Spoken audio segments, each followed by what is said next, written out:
All right.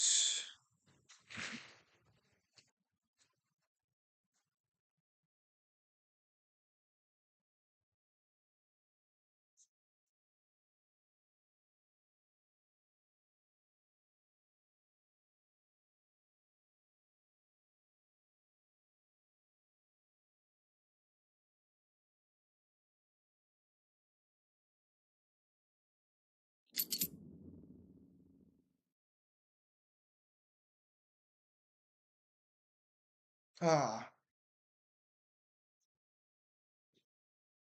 so bland.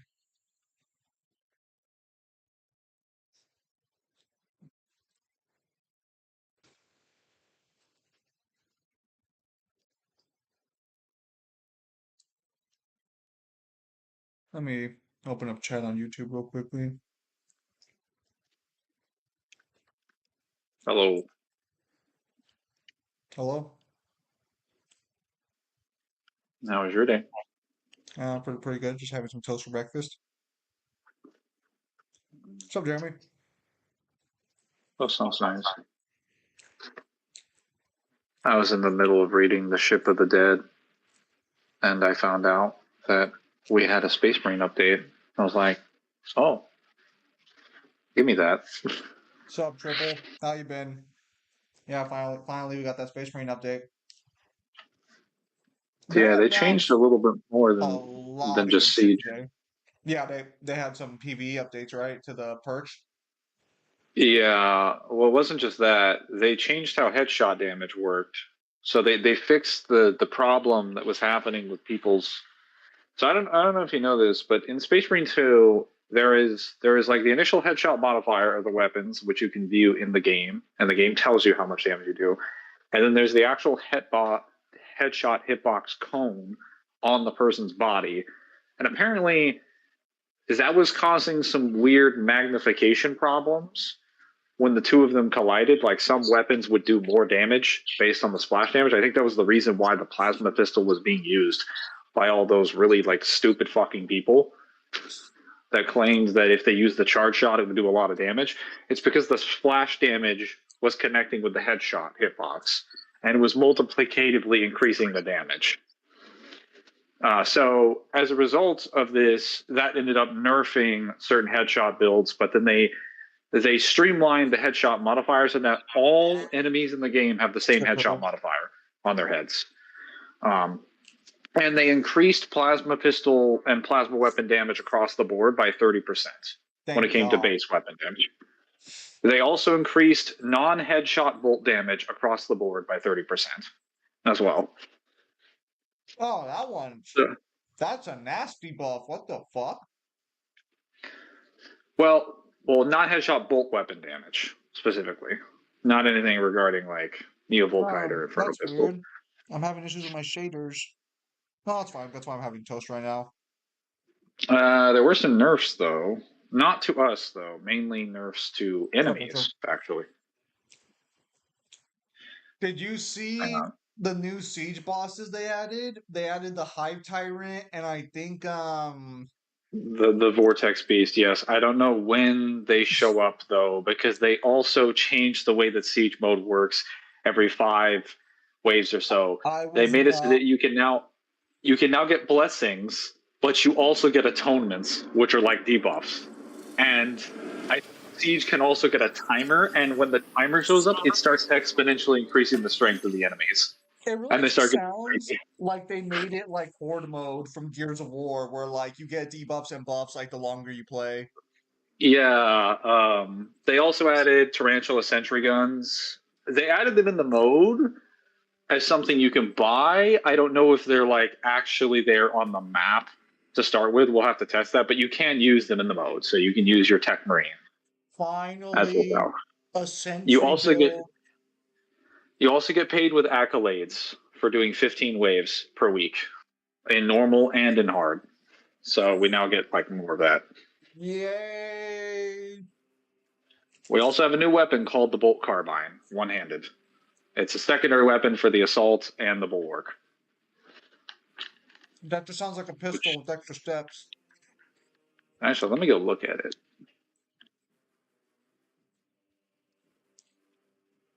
What's up, fellas? Spell pistol, plasma It, pistol, it, inferno it is a big pistol. update, Jeremy. I mean, I got it like an hour ago. Oh yeah, this thing's gonna have to be leveled. Oh, and we did Oh, get a this is the new PvE mission. Let's fucking go. Praise the God Emperor. fully automatic one. So you now have perk loadouts that you can switch in game. So you just switch the perk loadout, and it switches your guns with it too. Well, actually, no. Yes, okay. The loadout does switch your guns as well, but for some reason you have to switch them in the perk tree, not on the normal loadout display, which is kind of weird. All right. Well, I'm gonna have my Actually, no, you code can up. do both. Well, I'll say, am I joining you or are you joining me? Hang on, I'm waiting these a little bit more. Just one more. Probably you joining me. Oh, they did buff the speed of the power sword. Yes, I saw that. It's like All like a small percentage increase. They also buff. Well, they nerfed burning status conditions, so terminus enemies take 20% less burn damage over time. Oh no. Burn damage. Whatever will I do? Whatever will we do? All the stupid like carried players will suck now. They did buff your tech marine though. They added the synchrified wrath recolary equipment to your methodical destruction perk, so it would trigger the perk as well as their equipment. And your explosive adept thing that buffs your explosive damage is now increased to Oh my 50%. God. I'm sorry. I just saw the fucking perk tree. And it's like, thank fucking God there are now classes. I'm sorry, thank fucking God Emperor. There are now classes. You can also, so if you go under your class, not the perk tree, you can just go to the loadout, and when you click the loadout, but you put your if you just put your cursor over perk tree, but you don't click on it, it'll show you what perks you have equipped, and you can just click and like click swap. You see what I mean? Yeah. Yeah. You don't even need to go in there, but you can go in there if you want, and you can swap it in there if you want as well. Well, I mean, Also, like the your fact charisma. that the loadouts now change your. Well, actually, how does this work in game then? Like, does that mean like if I go to load? So let's Yes, so let's say we're going in siege, right? We finish 5 waves. We go up to the weapon locker. You swap it; it'll swap your weapon with your actual perks. Oh my goodness! Holy sh! That is such a dude. That could have been the update alone, and it would have made a world of difference. It could have, but it's not the only one. So we got some more stuff to siege mode. We have a tarantula sentry gun, tarantula sentry gun upgrade, tech priests, minefields, tech marine, explosives resupply, and disciplined reinforcements. I don't know what that last one is. Obviously, disciplines are reinforcements. Wow. You're welcome. I'll be here all week, whether or not people want me here. Okay, so that means I can find. Okay, so that means I can actually build like a fucking turret fucking subclass. Wait, so how does that work for prestige perks then? Like, So I haven't tested with prestige perks. I might have to, but I'll mess around with it in a moment. Because and I love. if prestige perks are also customizable, that's oh my god, that's gonna add so much replayability to the game. Hang on, I'm gonna wash my hands. They are planning on doing a bunch of other reworks as well. Some of the classes, How are they gonna mainly mainly the tactical, heavy, and Vanguard, because apparently they consider Vanguard one-dimensional, which is hilarious because he has more options than the rest of the class. He's not, because he doesn't even use the dive kick that much. He's a hybrid class. Bro, I just want them to fix. Well, they didn't actually mention if they fixed the dive kick in Siege, so I'm wondering what's going to happen.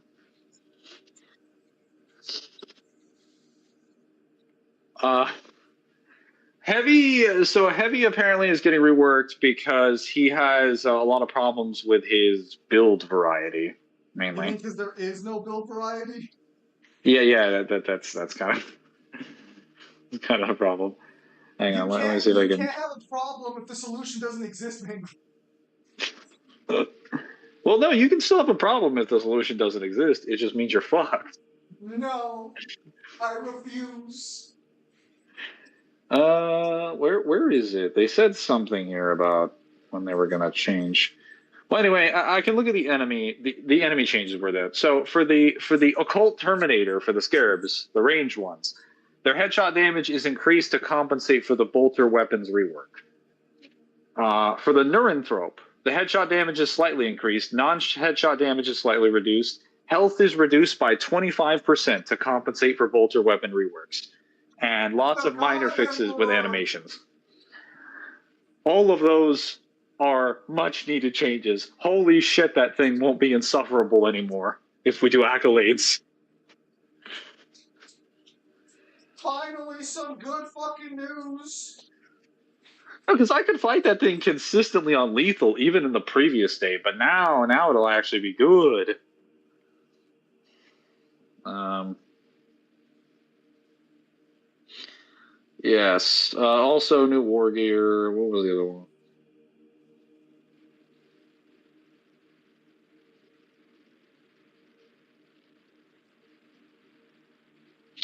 Yeah, so they basically said with this with this patch, we're not doing much with perk balance. Let me explain our current vision and our next steps. There aren't many perks left. Less than 15 across all classes that have less than a 20% relative pick rate on their column on the hardest difficulty. Which sounds good in theory, but that doesn't mean we are happy. We need to add more toys for our sandbox gameplay before we start replacing perks, just like shock status, burning status effect, or shock effect. They've been used in multiple ways, weapons, perks, etc. We're working on many ways that can help with the perk reworks. After that, we can start the rework process because I feel like changing the numbers of the conditions on perks isn't going to be effective anymore. We need more interesting stuff, and afterwards we will start big overhauls. Our first priority is going to be the tactical class. While it's super strong in both range and melee combat, I think it likes more defined melee build options. Second priority is going to be the Vanguard class. Like its biggest problem is that his ability is too one-dimensional, especially compared to the Assault. Third priority is that the heavy class. Again, super strong and effective class, lots of build variety, but when it comes from his weapon, but it comes solely from his weapon loadout. His perks don't do enough to promote different playstyles. How long So is this update? So it's gonna be a while before I join. That's fine. That's fine, Jeremy. Has anybody seen the Michael Jackson movie? No. Okay, so it sounds like this is just like the calm before the storm. I guess the next update we'll get will be a bunch of fucking perk changes. it will be, but they won't be just like there might be some stats changes, but the vast majority of them are not going to be stats changes. They're going to be overhauls. They're going to be like complete reworks to the way the perks work. So let me get that thing in there. Let me invite you. Hold up, where's the thing? I mean, now that we Okay. fucking have perk loadouts, like I think that's just gonna help perk pick rates in general. It is. It'll help a lot of that. It'll help just better variety overall. Just because, like, even if you're picking the same perks, you'll be able to pick them more consistently. Because before you couldn't really do that.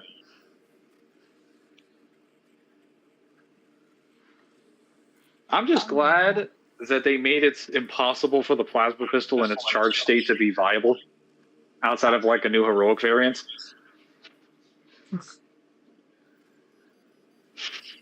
Hang on, can I? Let me add the thing so that you can join.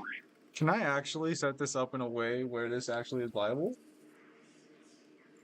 If you want to join my thing and then set up your build, you can. No. So, I'm playing my laptop on a cloth playmat right now, and so obviously it's gonna heat up a little bit. But I was like, hang on, what if I just angle it super weird and then have a bunch of like books and shit lifting it up, so that way the ventilation has the best access. That is definitely possible. Okay, so let me check this loadout.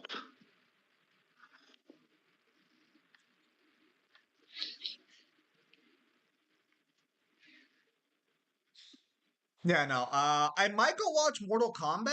I've heard good things about it, but we'll see. Melee damage. What's going to be my second loadout? I've seen the first two episodes of the DMC Netflix anime. I will have the second impression up on for members tonight, and then make it live like in a few days. I'll try and get a few more episodes done, either today or tomorrow.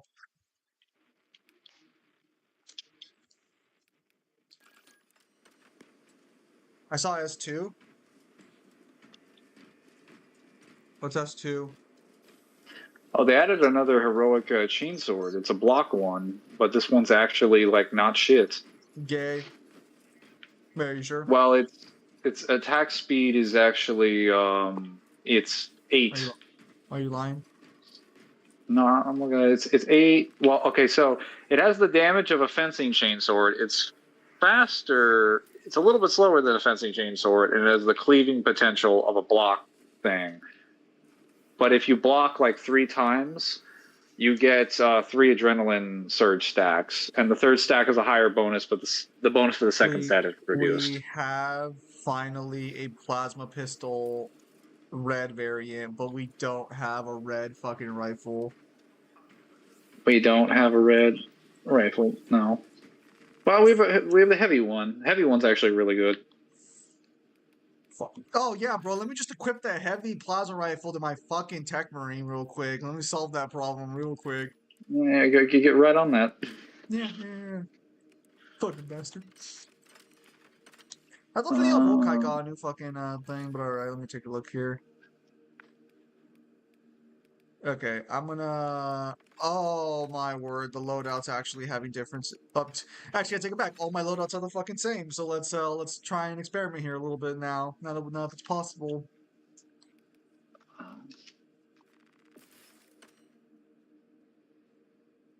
I'm gonna try messing around with the prestige perk right now because I have 2,000. Has Mangler watched season two? Mangler has. Or actually, have you? Of what? DMC. No, no, I have not watched the Netflix anime's second season. Oh, interesting. Never mind then.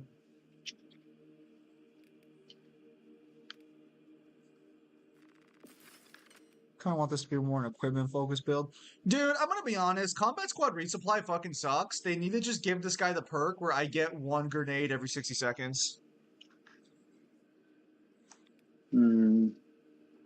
I see. Tells how you really feel, though. I just did.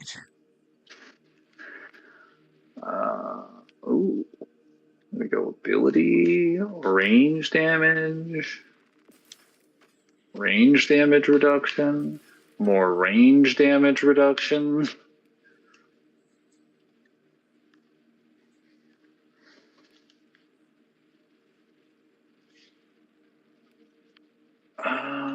Yeah. Okay, so this will be like my dive kick build. Beautiful. Constant dive kick spam. Exactly what I want in my life. Oh, this tree looks like straight dog shit. Can't wait to test it out. All right, now let me do some reset options. Okay, so this is interesting. When you move your select loadout, oh no, I take it back because I haven't made those loadouts yet, technically, right? That's what it's saying? I guess I don't know what you're referring to exactly. Yeah, I know, it's fine. So, Zim, did you like the ending of The Boys with everything you hoped it would be? No, I mean, like, I mean, I knew the ending of The Boys was always gonna be rough. I don't think anyone like was expecting it to be a masterpiece. Okay, it doesn't. It doesn't. I can confirm that. No, I'm not. People like I was talking about something else. Go ahead with your little thing you were talking about. Don't let me stop you. Hang on. I think I'm gonna do this because I would like to have variety in my builds. Okay, so I can confirm that when it comes to prestige perks, you can only have one set of prestige perks. So it's one Actually, across is this all the the bolt builds. rifle build? This is the bolt rifle build. Okay, I'm gonna make this my turret build. Yeah, I've got what is this?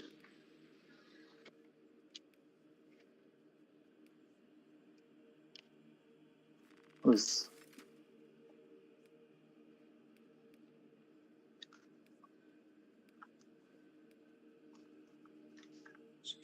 Yeah, there we go. Okay, so I've got like the dive kick, max thing, range damage survival plus dive kick. What's this last one?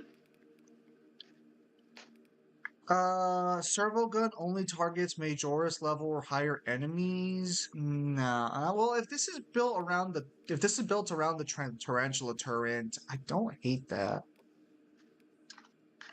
DMC Netflix feels like a parody. Well, it effectively is. Range weapon's never really going to be empty though. Hmm. Wait, does this thing actually reload?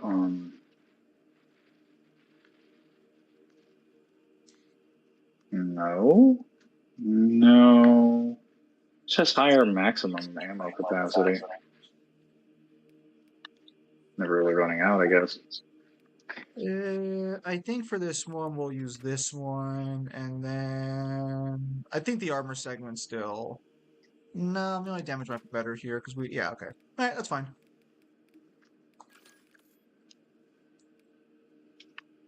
And Oh, this then is equipment charge, not armor charge. It, all right, so fuck, I like the sniper too much, but I'm trying to have variety in my builds.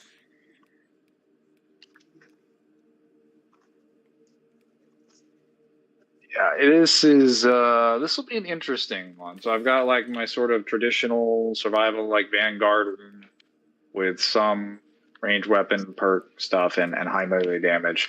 And then my second build is just purely like range build and dive kick. And then the third one is just kind of like a survival Vanguard with a Melta. So I now have 3 dedicated builds for Vanguard. I am pleased. Yeah, Thoroughly this is pleased. this is fucking great. Let me go over here and mess with my armor because I'm getting notifications on this thing. Oh, that's right. I have the Iron Hands thing.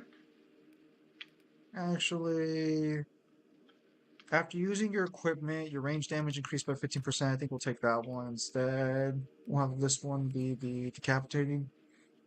But yeah, DMC Netflix is a parody for sure. It's not. I wouldn't call it anything else.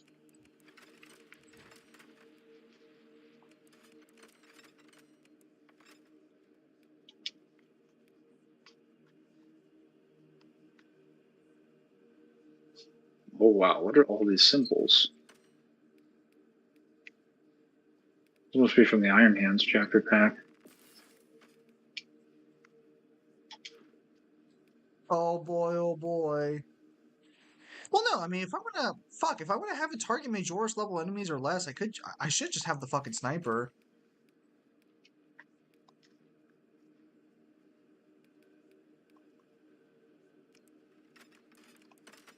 Okay. I am pleased. I'm gonna go get that red plasma pistol. I hate what they did with hang on, with most of the games, two characters in Netflix DMC. It's important to understand that like the DMC anime for Netflix is a lot more closer to like don't compare it to the original because you're not gonna like it.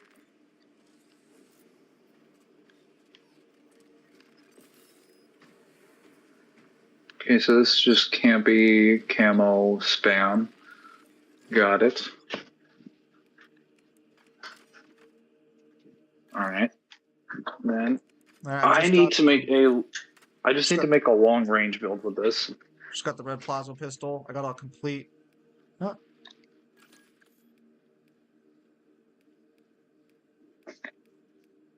Yes, red plasma. Um, Okay, cool. Excellent. What other class do I have maxed out? Probably Technically not, assault but or my tactical. bulwark is pretty close to being maxed out, so I could just build a separate class for my bulwark. My tactical is what prestige are you? Prestige 4 as well, but I need more experience on tactical. Not too much spoilers if anybody's interested in it, but I like how they did Arius. It's such a crime we don't have his voice cracked. I mean, so I told Kyle this, but there was not a lot of to work with Arius early on. So like any additional content, as long as it wasn't done poorly, would have been an improvement. I don't like his voice though.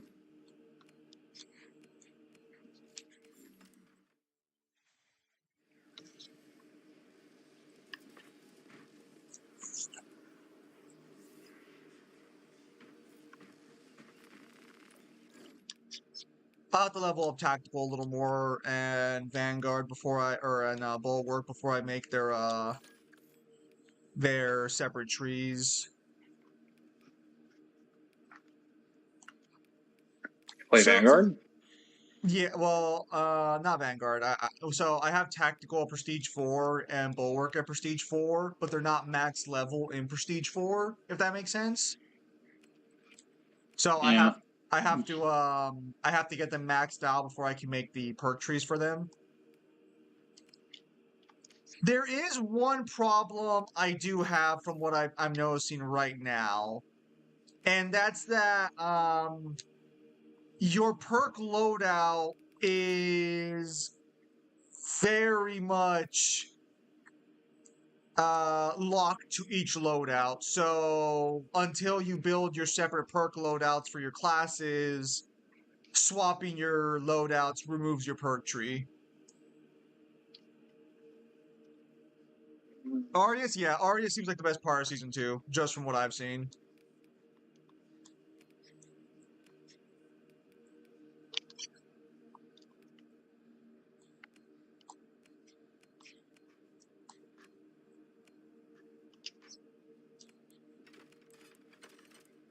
I wish you could name the loadouts, but I'm assuming that'll be in the next update.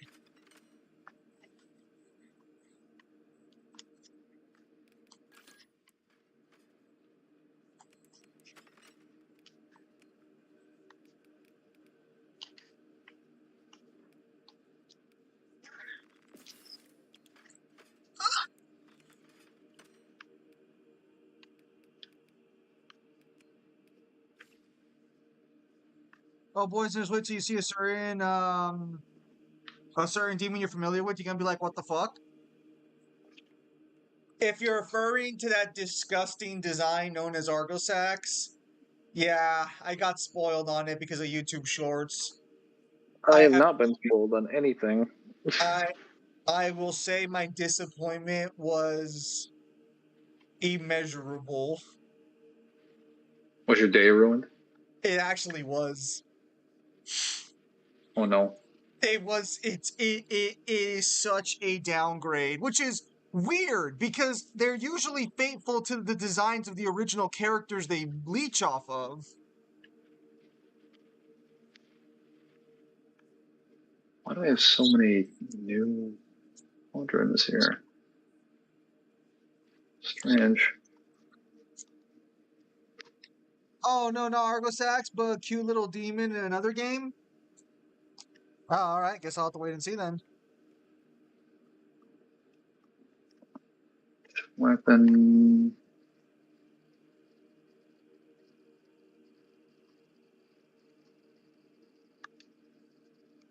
I'll try to get like, I'd say 3 classes put together this stream.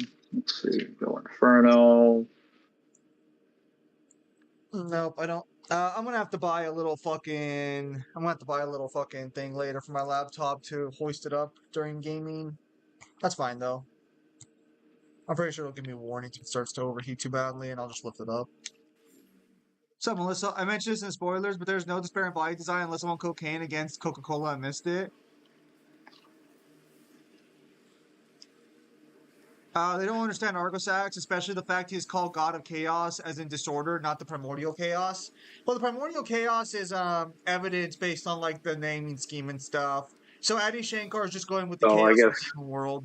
I guess we're just spoiling everything then. All right. Oh, yeah. Guys, stop with any other spoilers. There's still a lot in the season Minglers know about. Stop. I didn't see any of it, That's as I why I'm said at the saying. beginning. That's why. But before we get to like anything else, we should probably stop here. No, because I, I told everyone at the beginning no fucking spoilers in the chat, and then they keep doing it every day. So I'm about 2 feet away from banning 20 people in the server. So don't give me another reason to do this to enforce the rules, because I really hate when you guys don't listen to the rules of the server. that's fair. That's perfectly fair. It gets on my nerves. We'll have to. I'll have to move the spoiler chat up to general or closer to Yeah. general. Like maybe their eyeballs need some fucking assistance because they seem to be blind. Also, what? Hang on. What goes well with the power sword on the assault for jump pack things? Because I don't. In the general chat, yeah, because originally there were spoilers in general chat, but we have like a separate spoiler chat where it's hidden from people. But at the start of the DMC anime's run, a lot of people did not follow that rule. They're still not following that rule. They have not. They have not stopped not following that rule. Well, so then, how much time frame? Maybe we should put a rule for I the usually time frame. I usually give it like either 2 weeks to a month, depending on the time. Okay, I But I think don't know. I don't know what the release schedule is for the Netflix anime. I don't know if they released it all at once or if it yeah, was like. they released their seasons all at once. Well, I say that because like they've been making it clear that they're actually going to stop doing that, which I don't know why. The reason they stopped doing that is because they technically lose consistent viewership by doing it that way. That's how they've always done it, though. Well, yeah. But so for example, let's say you had a bunch of people only watching DMC. If they only watch DMC for one binge and then leave afterwards, you have lost all that viewership for an Oh, unpunished. I know fully well what you mean. I'm just saying it's strange that they just started now. And like I'll you say didn't do think it to a do that at month. the beginning. No, a month's too long. I'm thinking 2 or 3 weeks is fine. A month is a little too Do long. you guys have like no self control? Like holy shit.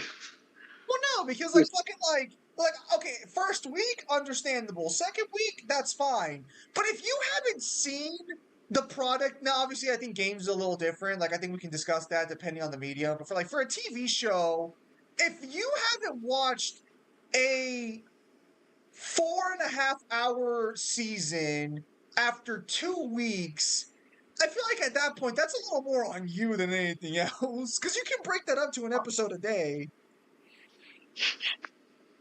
Not when I have all this reading I have to do and all this scripting.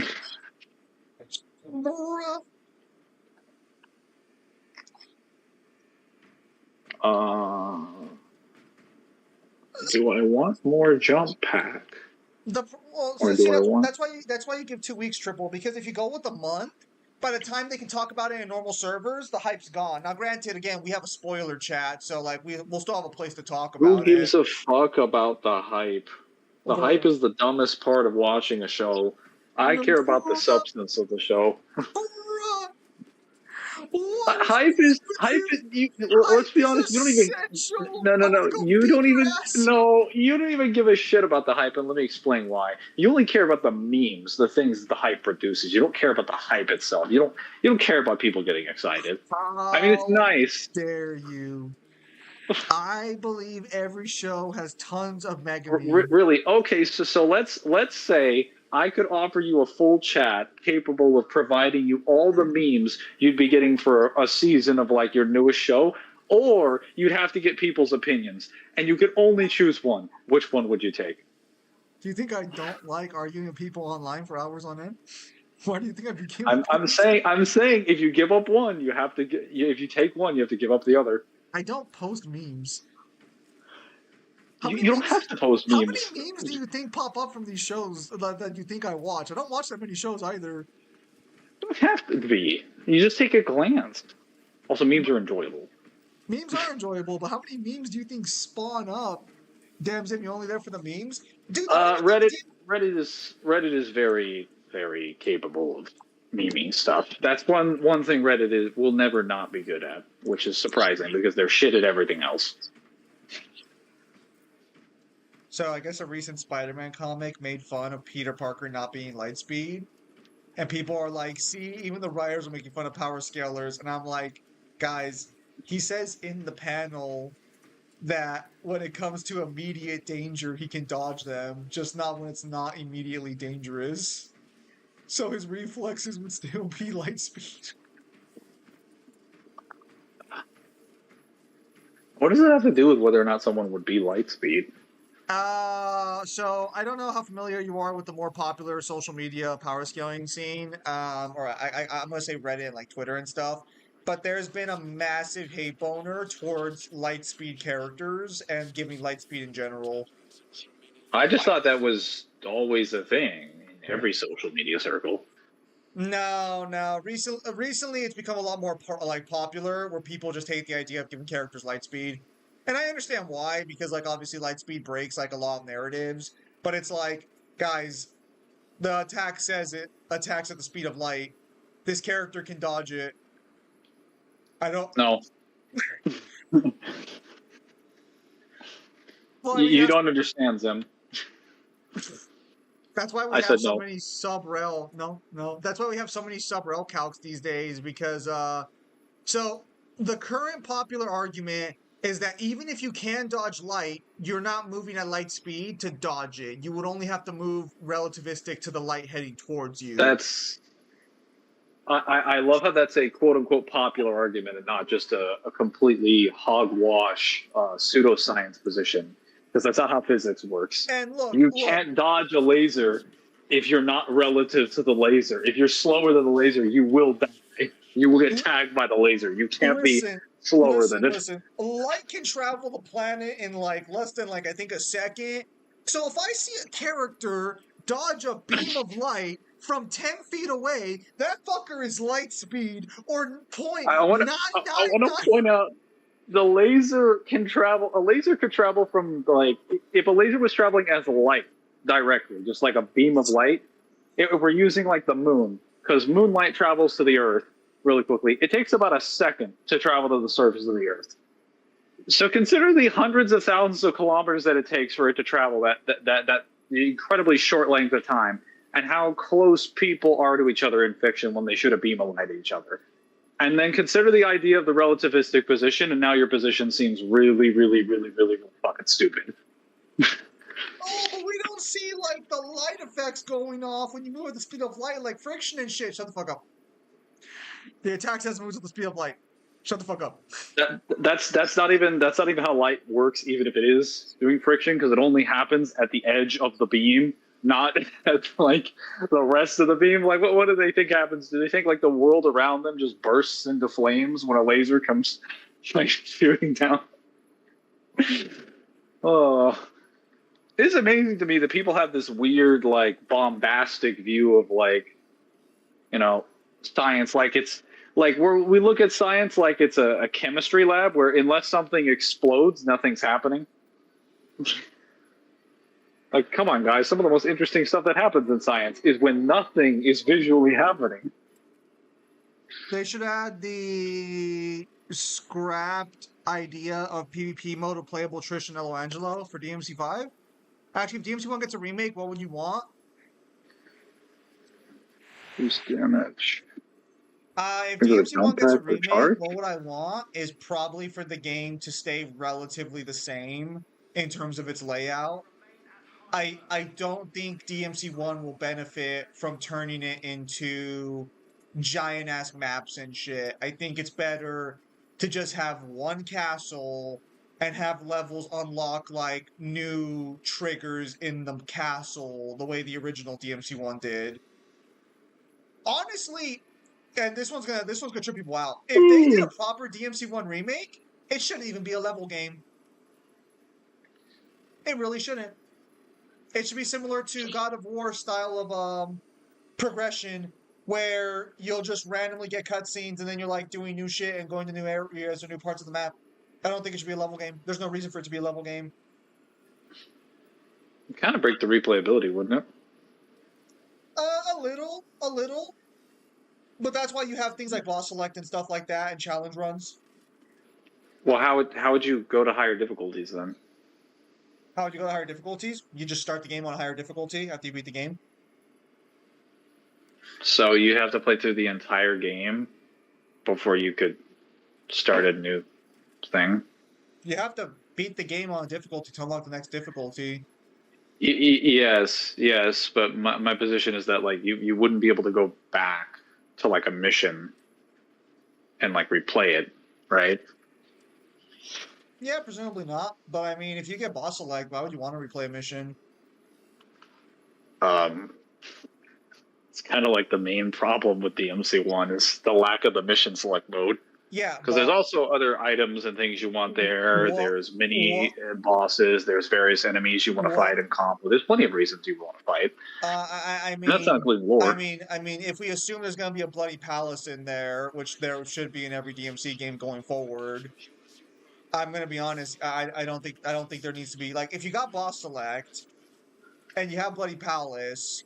I mean, you can just have the enemies respawn in the areas you leave. Like, you don't need level select inherently for that. And hell, that can even set up areas. At that point, that'd be more of an open world DMC, and that would just kind of like break the genre.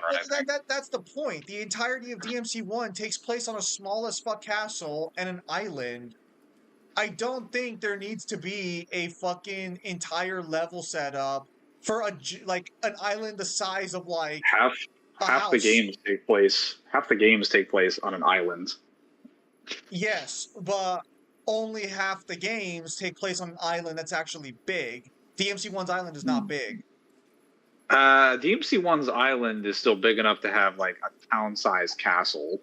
It's not that much smaller than the rest of them. Fortuna is pretty fucking small. Unless they decide to completely expand the castle and rework it, it's not that big of a castle. Now, granted, there is a town, so they could add town missions if they really fucking wanted to, because you do go to the second part of the island with ruins. But like, no, I'd rather keep it the same core location and feel. I don't think expanding really helps out there, because that would assume I trust them enough to do a proper expansion of the island, and I don't think these developers have the or I don't think the current people have the vision for that.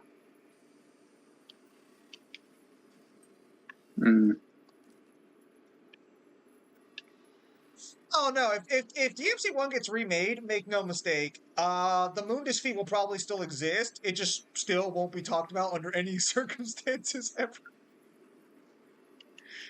With the least amount of elaboration known to mankind. It wouldn't matter if it was. It wouldn't matter if it was talked about directly. People would still lie about it. It would just become harder to lie. They better keep 23 missions instead of fucking 20. They usually keep 20 missions. It's probably going to be 20. There's a reason for 23 missions, because the final section of the game is broken up into like 3 missions, I want to say. So there wouldn't be a reason for 23 missions, because there are a couple interim missions that they could just cut out. So like mission 14, for example, is just a mission that's like you just have to escape the ship.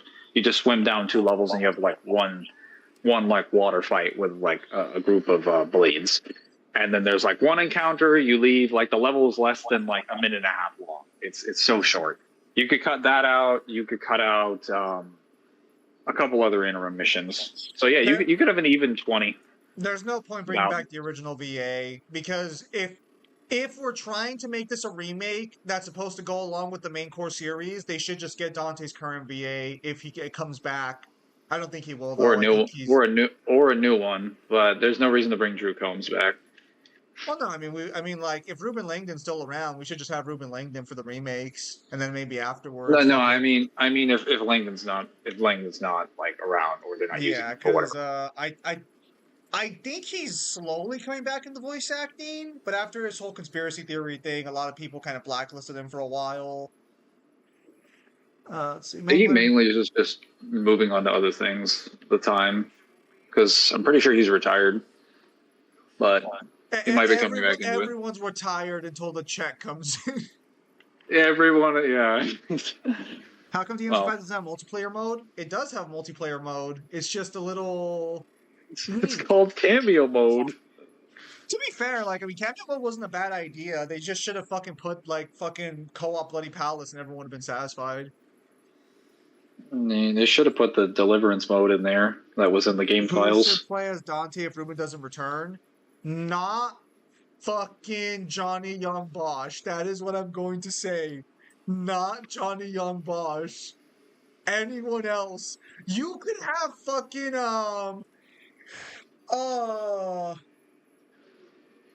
you could have Down Southward play Dante, and that's still be more satisfying than fucking having Johnny Young Bosch do it again. But then I'd have to listen to Dan Southworth talk to himself, and I don't think I'd be able to handle that. Oh no. It's not like DMC5 was just Virgil talking to himself. Yeah, but the difference is that he sounded different in each iteration. Urizen had I will say to this day, Urizen had so much distortion, you couldn't even tell that he was Virgil, even when you removed the distortion. And G is literally voiced by a completely different person. So very cute 23 missions. Mangler and Zim, who's your most hated DMC boss?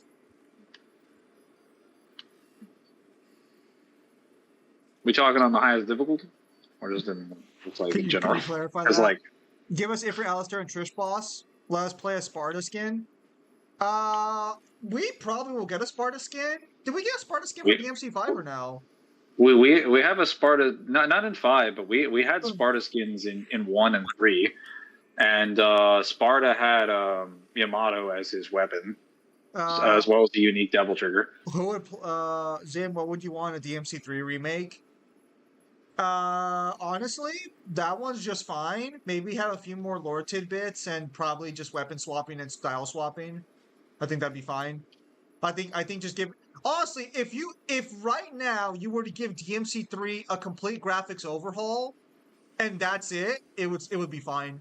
It'd be a little stiff, but it'd be fine. Just I've said before, after discussing this with DP, man, I think 1 and 2 need a remake. 3 probably wouldn't go well to remake because 3 was the most complete package. I don't think they have the ideas to flesh it out into a more complete game. So it'd be better to just give it like a gameplay remaster with some actual like bug fixes and a bunch of like patch notes changes to some of the bosses and some of the levels. The funny thing is about Dan and Johnny's situation for Dante and DMC addition for Dante in DMC4 and 3, and Dan went for as Dante. Well, yeah, because they want the iconic main character. Everyone wants the iconic main character when you're casting, when you're going for a role. It's only afterwards that you make the other roles iconic. Higher difficulty for the bosses. Alright, Mangler, you done playing around with your fucking perks? I'm almost done. I gotta check this fucking weapon and see which one's ideal. Yuri Lowenthal as Dante? No. What characters does Yuri voice? Well, I guess no. He voices fucking everybody that you can imagine. Sasuke from fucking Naruto. He voices Luca from Bayonetta. He voices Suzaku from Code Geass. He voices. Wait, shit. That would be a viable option though. Shit, because Luca. No, so it's not that Yuri's not a great voice actor. I would not want to see him voice Dante. Not Dante, but other characters, definitely. The biggest problem with DMC at the current moment is, despite being sort of like the pusher of fucking hack and slash, it's become stagnant. It needs to add more content to its games, like secret bosses and like more like actual unique content. I've been advocating secret bosses in DMC for fucking years. That shit needs to be a fucking thing. There's no reason they need to revamp the secret missions and add like actual new modes instead of just higher difficulty modes like Heaven and Hell. They should have done what the reboot did by adding things like must style mode and a couple other modifiers or even hardcore mode. Is Trish really around Hell King? I'm gonna say without the Sword Sparta, no. I have explained before that I believe she is, because she has direct statements in the guides that confirm that it's only like with her power that Dante's able to beat Mundus. Yeah, but that's still an incredibly weakened Mundus. No, it wouldn't matter. It's directly due to the power of humanity. Like, Well, yeah, Trish but normally was not that strong, but yeah, like but we, once we she got the see humanity but boost. we see in the DMC anime that a fully revived Abigail is too much for her. Yeah, because Abigail at full strength would be stronger than Well, Mundus, but that's why. that doesn't make her not. No. That doesn't make Mundus not Demon King. He's just weaker at that state, because he's still stronger than Dante. He'd still be stronger than everything on that island. Yeah, he's strong. Yeah, he's stronger than Dante. But then if you pull up any other Demon King, that Mundus just gets flat. I guess technically Yes. because the gap's so big, he's still technically Demon So King level. But the difference the difference between characters even below Demon King level is already massive. Why wouldn't we assume the difference between a weakened Demon King and a Demon King at full power is disgusting? well, because the issue fucking here is that like fucking like okay, so then like does this become a situation where it's all like yeah they're all Demon King level, but the difference between these Demon Kings is so massive that when I hear Yeah. Demon King, I'm trying to keep it to like what you expect. Because if you So don't, you end up in like a I JJK problem where it's like, oh, everyone's special grade, but then you have these special grade Sukuna and Gojo over there who dwarf everything so else. the difference with JJK is that they try to treat Gojo like he's fucking Sparta. I'm not treating everyone like they're Sparta. Only Sparta is treated like they're Sparta. Demon King is just a term that refers to someone who's powerful enough to rule over the demon, which just means you're above the demons. So yeah, you're one of the most powerful demons in existence. Congratulations. There's an infinite number of different demons in the demon world, and more than a handful of them are going to become that strong. So there's going to be dozens, if not hundreds of them, that are just as powerful as you. That's not like that doesn't really break the lore. That's just common probability and mathematics playing out right there. I already argued Dante's Demon King level by the end of one's novel, because Mundus directly admits, I cannot build an Angelo strong enough to beat him. And he admits he would also have lost to Virgil if Virgil wasn't wounded in DMC3. Yeah, but so then, yeah, I mean, I guess in that, but they fought the power of Sparta, so that's fine. Although the one's novel thing is a little interesting. I'm saying they're weaker than DMC1 Dante by quite a margin. We're gonna fucking have a bunch of fucking. We're gonna have different fucking. He's now low Demon King level, fucking mid Demon No, King level. so the difference between what I do and VSB does is that I don't argue Mundus is suddenly fucking like star level during 3, and then he's like multiversal during 2, or during 1. Sorry. I argue he's still multiversal during that point. He's just weaker in that tier. That's it. This ain't rocket science. I don't know. What? I mean, I'm fine. Like, if that's your criteria for putting Trish at that level, that's fine. I mean, she's stronger than most other demons, so I guess. I don't know. I just don't feel right calling her Demon King level. Why? Because she lost to Abigail of all people. It's not just fucking Abigail. It's like fucking like she loses to fucking everybody. Well, she loses to one other person, and that's Urizen. Well, yeah. And then fucking she lost to Dante. No. Even better, she lost to V. Now, granted, V is the second strongest character in DMC. Actually, so I went back and looked at the manga, and I actually found out that I originally thought that V just kind of flogged her. That's not actually what happens. Shadow tries to throw hands with her, and she shreds Shadow with her weapons. Like, Cavalier fucking obliterates Shadow in like 2 seconds. The only reason they're able to cut off Garen's limbs and like knock them away is because Griffin sandbags Cavalier by flying into his eyes and blinding him. and then Oh, cutting off Garen's limbs and then I, kicking him off. I didn't see Cavalier staying for the smoke. That's all I'm saying. I didn't see Bro, them Cavalier staying. wasn't even injured. He just got kicked off I Garion. see him running away because he knew It, he wasn't built for Actually, this wait, wait, life. wait. You want to go back and read that fight? Because I remember V looking dead at Cavalier in the face and was like, "Oh no, PTSD. Better have a heart attack right now." And what was Cavalier doing? Running with their Cavalier was tail looking between their for the legs. sword Sparta, if I remember correctly, which You know what? You V know did what? You know not what? possess. You know what? You know what? You know what? Let's look at the game real quickly. Let's fact check how that fight ended. Hang on. Yeah, it's literally the manga shows us how the fight happens. Hold on. Let's take a look at that cutscene real quickly. Hey, Meta.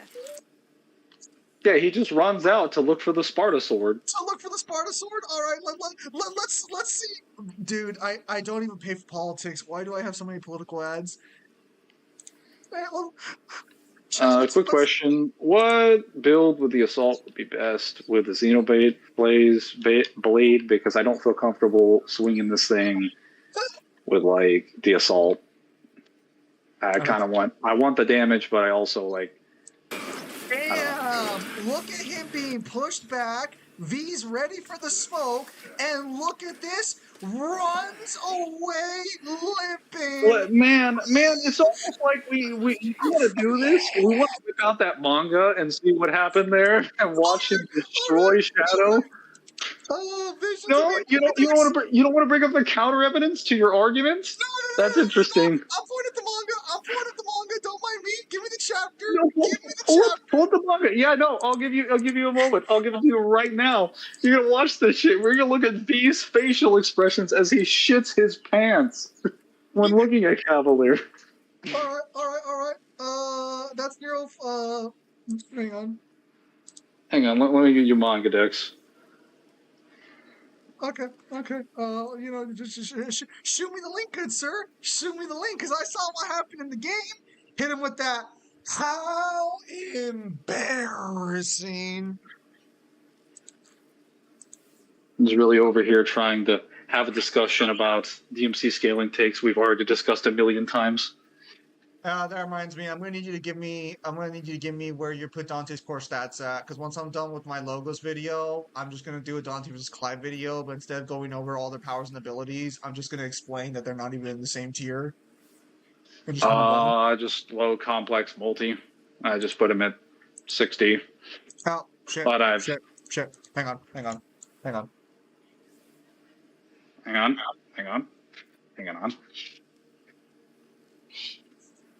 Fuck. What happened? Hang on. I need Max.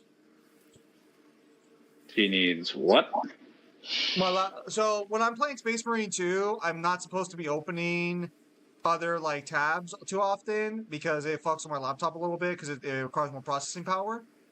But send the link anyways. I'm gonna put the fans on max and let this thing cool down a little bit.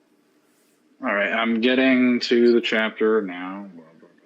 Blah, blah, blah. V, what's taking you so long to find? Oh wait, no, this is mission 9. Hold up, I gotta go back.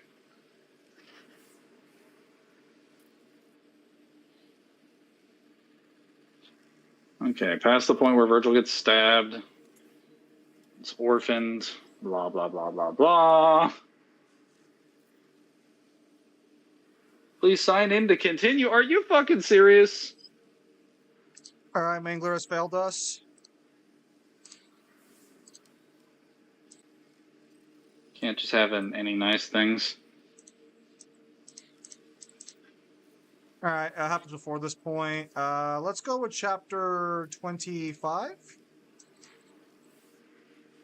Somewhere in mid-20s. I open up a new tab.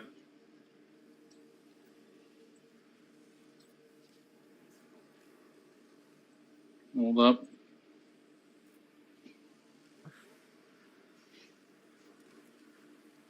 Well, seems all right, so I think it's 27. 26.2.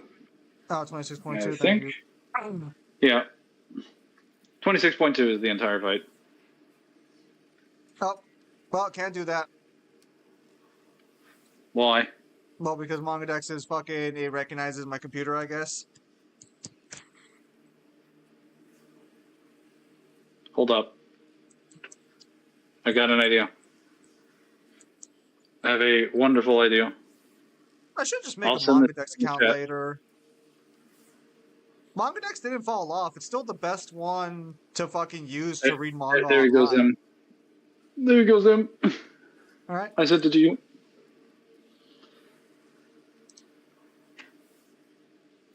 Oh yeah, are we ready to do some missions now? Because I'm I mean, what? kind of like ready. Don't fucking say that shit. We're waiting on you this whole fucking time. I was just trying to decide like which fucking. Yeah, I can't. perk I It's not needed. It's not letting Well, me. I'll read it to you later as we're playing missions. I'll have to make a MangaDex account later because again, like it's still the best option for reading manga. Okay, looks like my temperature dropped down quite a bit.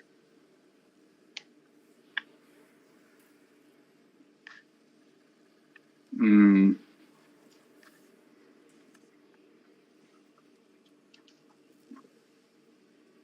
Cool.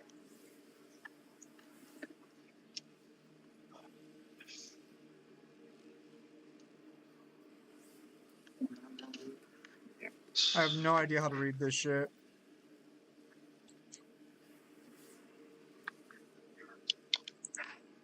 Okay. All right, let's go do a mission. I'm almost done. What would you want for a DMC4 remake? A more complete DMC4. Keep David as Mundus? Nah, it's because she's a woman. V was like, "Oh, I know who you are." Does Trisha ever fight against someone stronger, lesser demons in the games? It's weird how when she was Gloria, her first appearance instead of fighting Frost was the Scarecrows. She doesn't really fight like anyone, but like she either fights lesser demons or demon kings. There is no in between. Give me your weakest soldier because Lord knows I can't fight your mid range. Give me your weakest soldier or the strongest enemy in existence. I cannot fight anyone in the middle of that. I mean, so if we assume her current kit, I mean, she's got the sword Sparta, which I assume just on its own is still stronger than like 90% of Devil Arms. Even without it not working properly, I would assume it's still just better. You And mean she also has 99.999%? well, no, because the sword doesn't work. Like it only works for if you're fighting Mundus, and well, I guess not. I guess yours and maybe. That doesn't matter. It can still cut open space and time. It's stronger than Rebellion. It can still do scythe things. Stronger than Rebellion, crazy. Anyways, pick the new mission, fucker. Let's go. All right, well, hang on. Gotta make sure I actually have the proper loadout this fucking time. You son of a bitch. Okay, I think I have it. Yes. We're good. So, I mean, if we give her Nightmare Y, which is just a variation of Nightmare, I mean, she should be Demon King level with just her arsenal alone. And it also depends on whether or not you scale her to Nightmare or Nello Angelo, because they would also technically be Demon King level. Technically. You should scale the Nello if she was able to power the Cavalier armor, which is just stated to be a stronger version of the Angelo armor. Like, the Angelos in general are supposed to be Demon King level. They're literally the strongest entities that Mundus has ever created. Oh. Fake news. Hey, his words, not mine. I'm gonna. You want me to do this on lethal? Well, I'm running a mean plasma build, so if you want to try this on lethal, you can try it on lethal. Oh, okay, so that means please don't hurt me too hard. Of the three swords, which is the strongest among the Sparta swords? Technically, they're supposed to be equal, and like equal kind of a little subjective there. But like, it's the opposite. Sparta was originally supposed to be the strongest because it held the majority of his power. Then Dante and Virgo got stronger. Now they're supposed to be equal. Sort of. Well, actually, I'll be honest. Rebellion was the weakest.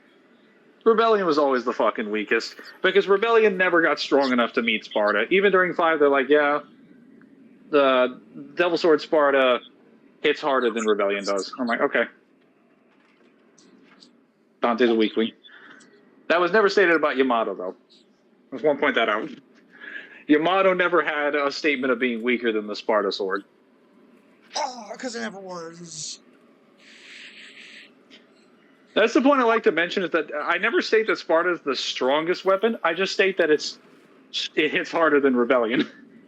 Rebellion is the only weapon in the series that has a statement of another weapon beating it out in terms of potency. After an hour Crazy. of a Space Marine 2 stream, we are finally playing the Space Marine 2 mission. I know, we've mentally prepared ourselves. We gassed ourselves up with confidence. Oh, I guess we're going to Nozik's facility now. After an entire campaign of not doing that. Is this the mission where they go where like you blow up the No, that's the main campaign, right? Where you provide cover for Yeah, you're supposed to provide cover for him while his gunship goes through the jungle to get there, but I guess we never went to the facility directly. This is kind of weird.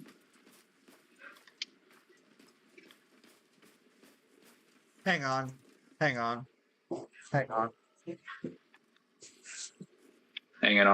Yeah.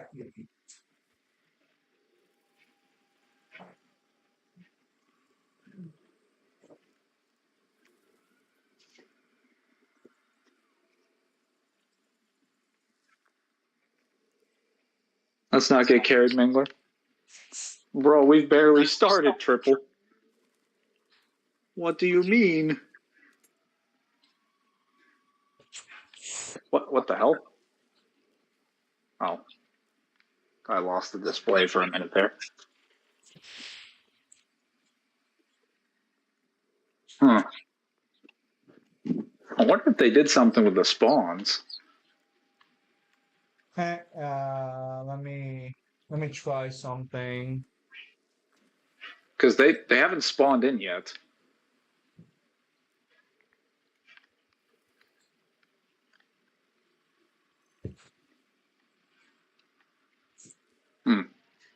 It's because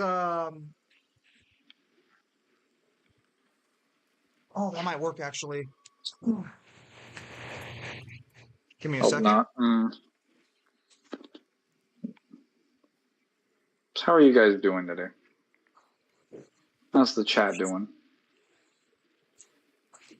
I've not seen this chat in a while. I've been in the process of doing projects and mostly like reading.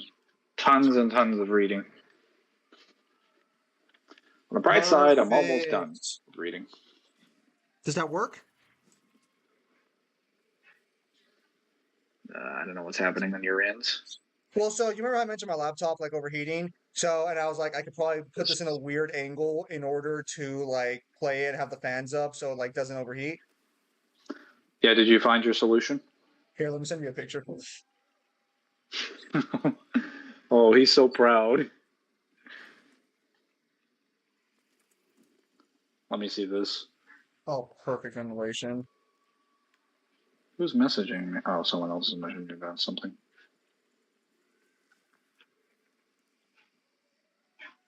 I've yet to receive a picture. There you go. It has perfect ventilation. What's that little hole on the bottom platform? Don't question it. All right. I mean, I guess if it worked, do you have the fan on? Yeah, I got the fan on max right now because fucking I wanted to make sure it stayed warm. So the issue is perfect ventilation. Perfect. Right. I'll show you, chat, what my setup looks like right now. Where are we going? Oh, there's chaos here. That's chaos? Oh, it is. Well, yeah, that was chaos. Then it became a pile of meat. Also, they look really good. These visuals.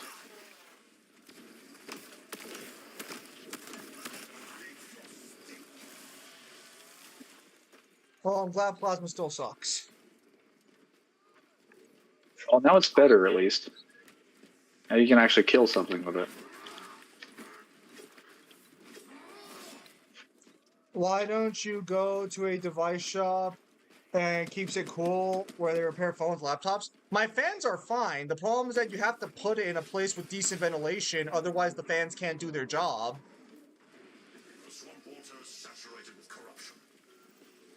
Planet seems familiar. There's a reason why a lot of laptops have like lifters and shit. Wait, what is this? What is this fucking mud?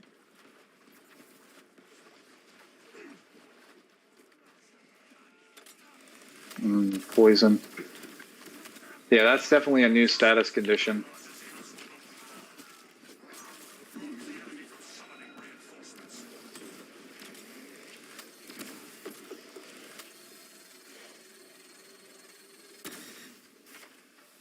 Oh, you can just dash through the mud. Calling Trish clone.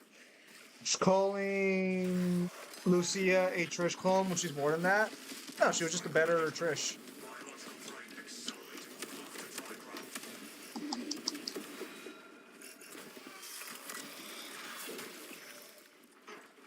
I'm gonna be honest, the fire damage ain't all that fucking good. Oh shit. Oh, there's Tyranids over here. It's madness! The water makes you mad! That seems very misleading. It looks like poison. Where do we go? Hold up. Over there. I don't know if you can see it through your... while your mind's being melted, but... Oh yeah, fuck you guys. I'm gonna start streaming Demon Hunters. I know none of you guys are gonna watch it, but they just announced a sequel for Demon Hunters, and it's looking fire as fuck. Wait, is that the Grey Knights one? Yeah, the turn-based one. Yeah, there's a sequel for it. I would watch that shit. I have to play that game as a rule. Do you know what the sequel is? I do not, because I started a stream and then I forgot to go back to it, but I will when I... Can you guess what chapter is focused for the sequel? The Grey Knights, I'd imagine, because it is still a... What in the world? Well, I say sequel, but it's more so like they're making another game in the Warhammer universe with the same gameplay and everything. I don't think it's a direct... I think it's a sequel in the sense that it happens after the game. What is the name of the game? Oh, that's easy. It's the name of the chapter you play as. Tell me the name of the game. The Death Watch. That doesn't really... Well, okay, are they just going to be fighting Xenos then? They revealed the Tau, the Orcs, and the, I think, Tyranids in the game. Yeah, Xenos. Okay. Xenos, yeah. You're purging Xenos. They're part of demons. They're part of There are demons in there. Demons will appear again. But I think they're corn demons this time, not fucking Nurgle bullshit. You do fight Nurgle ones, at least in the beginning of Demon Hunters. Though I think they're only in the Demon tutorial. Hunters, you're fighting technically Nurgle, so they're all Nurgle demons in one way or another.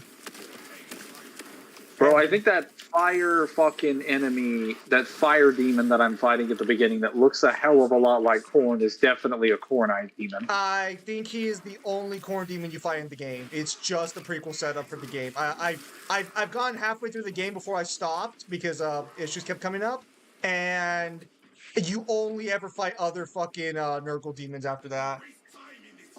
This swamp looks very familiar to me. This looks like something I read out of a Guardsman novel. Maybe they got inspiration from it. But yep, the Death Watch is getting its own turn-based strategy game. Honestly, all I need them to confirm is Necrons, and we're golden. You said they got inspiration from it. You mean like the way the campaign was inspired from the Uriel Ventures novels? Mangler, why is the water attacking me? Is that a new enemy type? It's a fucking demon orb. What the fuck is this? Or have I just lost my mind? Actually, no. That I can see that too. That's an orb. I guess that explains why the water's making us go mad. No, I can see that even when I'm not mad. I haven't gone mad once during this entire mission, and I still see that. Hang on, just come back to shore. Oh, yeah, I can see that. I can see the Terminator. Thank you, Sniper. Who's got spit on my face? Don't worry, I'm lending moral support. I'm over here. It's a fucking Beyblade! They added Beyblades to the game! All I see is a circle, not a Beyblade. Melee attacks don't work on it! Melee attacks don't work on it! No! Dude, all I see is a little circle that I just shot. Like, what are you talking about? Are you actually going insane right now? It turns into a fucking spinner that charges you with like a Beyblade style attack. It must have a different effect when you're actually mad, because when you look at it normally, it just looks like a little blob of like water and some light inside of it Why don't you rolling step in around. the water and see how it attacks you, and then come back and talk No, to me? no, I'm good. I think I've had my fill of chaos slush water today. Does anyone don't like how they handled Lucia's story in the DMC5 novel? Yeah, the story was kind of dumb, but I guess they really just don't want Dante to have a romantic partner of any kind. No, that wasn't it. They just don't want to include DMC2. Really? Those are Tyranids, and they have all decided not to be in the slush water.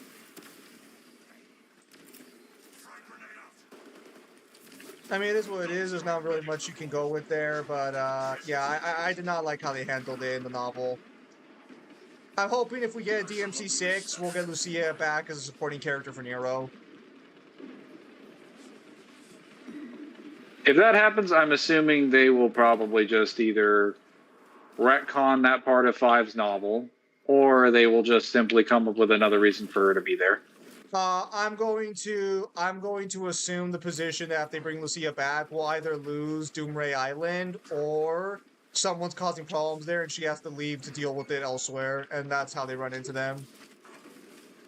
I'm sorry I can see them retconning parts yet, guys. I'm sorry we haven't got DMC6. It is my fault because I haven't given Capcom the blueprints for DMC6 yet, so my bad, guys, my bad. Really got the modesty on this one. I mean, considering DMC5 was practically fucking stolen. No, I'm kidding. Or am I?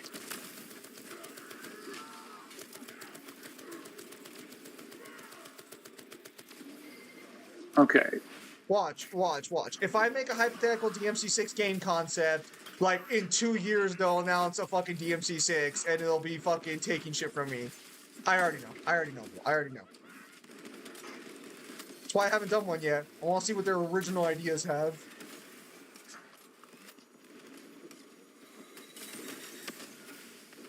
I love the new plasma pistol they added. It's just like, hey, I can't work unless it's a fully charged shot. Okay, thanks. So just like the previous ones, then. How would you... I'm calling it now, Lady and Trish are fucking? Probably not. Well, actually, yeah, no, actually, I'm going to say that's actually a possibility in the main line, because they don't want Dante to have a romantic partner. To be fair, who would want Dante as a romantic partner? No, I'm sure there are plenty of girls who want him as a romantic partner. How would you change the novel? Yeah, but they don't really know him that well. Honestly, just make Dante a little more fucking respectable in the way he handles it. Don't make him turn her away for no particular reason. The issue is that Capcom just doesn't want Dante to grow as a character either. They also specifically wanted to, like, forcibly have that interaction to give Dante a reason to push away from her. So I don't even think that would have been in character for her. Just because, like, the way what Mathieu says is that it's like, I'm not saying like marry her. At least, you know, like Mathieu basically makes it sound like she wants Dante to get her daughter pregnant. And I'm like, usually that kind of hard shipping doesn't happen, except in a situation where the parents are like completely serious about their daughter going off somewhere. But I don't know why Mathieu would feel that way about Lucia when Lucia's one, immortal, and two, she's currently working like a job as the guardian of the island. Doesn't really make sense for her to be saying that to Dante. And that's separate from like Lucia's feelings. But they kind of just made her say that because they just wanted an excuse for Dante to push away. I don't know. What do you think, Zim? No, I'm in agreement. It's just a really weird, like, fucking setup. Hey, look at the Beyblade. You see the fucking Beyblade? Okay, I actually saw the blade that time because it actually decided to attack. Yeah, motherfucker. Are you happy that you're not crazy? This feels like the plot of a fucking Warhammer novel where one space marine sees shit and the rest of them just think he's going mad because of the shit around him. You would be surprised how much that sums up a number of Warhammer novels that involve chaos.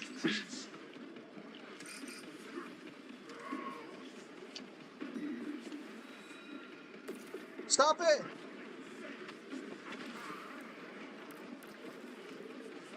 That'll be a good novel. No, I'm gonna go on a limb and this, and maybe Dante and Lucia had a thing for each other. When he came back, it just one-off thing, and then he'd just be a jerk by brushing her off.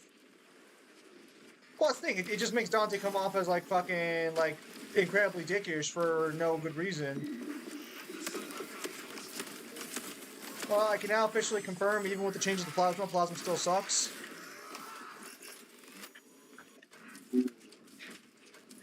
Maybe with the right class, Plasma could be better, but this build stay a meme build.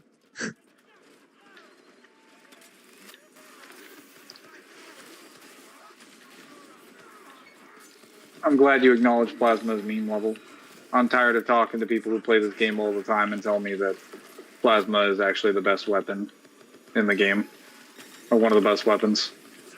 I'm like, I don't want to live in a world where like you get to make decisions about this game. Oh, what the fuck?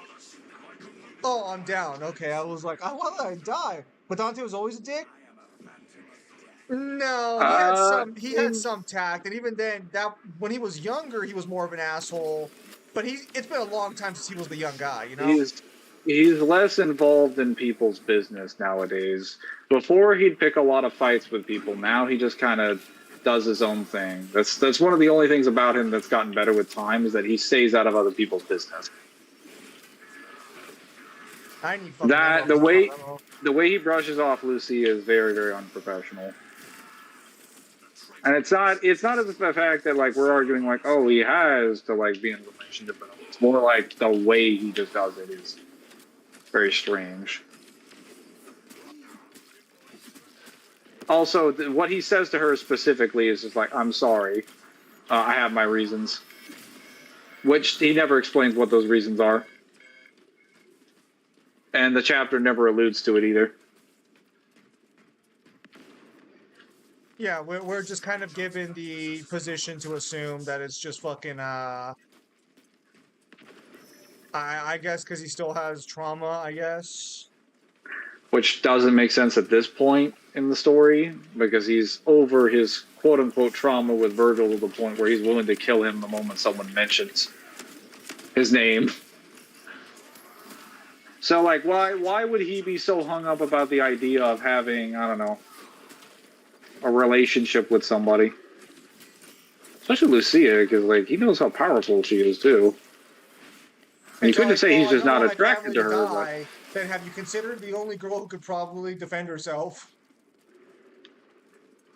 Have you considered making a new family of powerful demons? Fucking, people with abandonment issues hate this one simple trick. People with abandonment issues miss this one simple trick of creating a new generation of hybrids. I think Dante just doesn't want to be a dad. That's all it is.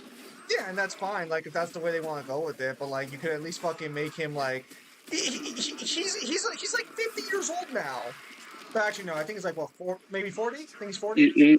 He's in his mid-40s. He's like 44, 45. Like, you don't have to write him like a fucking emotionally inept teenager anymore. You can just have him understand that he knows what he's about and have him be reasonable in his conversations with people. No. We must have brooding. You're right. You're right. Oh, motherfucker! Wow, the parry timings on this knife are fucking stupid.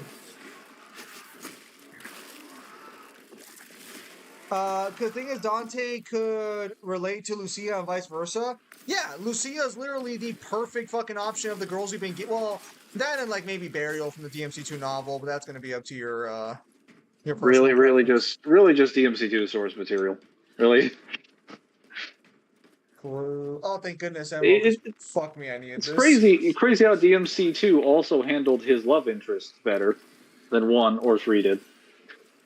Crazy how that happened. What do you mean? You don't like Dante being potentially romantically attracted to his mom? Or a woman that would rather shoot him in the fucking face every time she sees him. Constantly charges him extra money for Jeremy, like breathing near him. how bad is your internet, Jeremy? What the fuck? I don't know, it's not. Oh.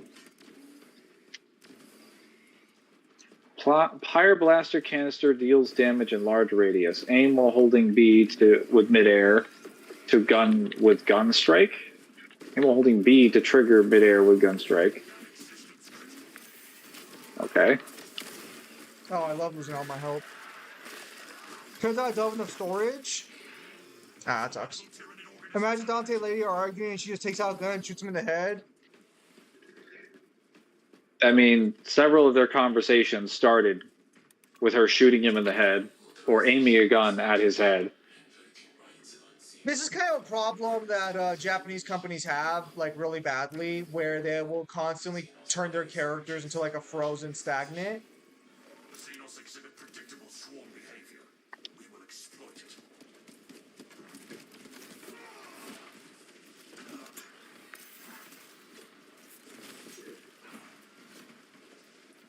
And now I have to uninstall it and install again on another drive.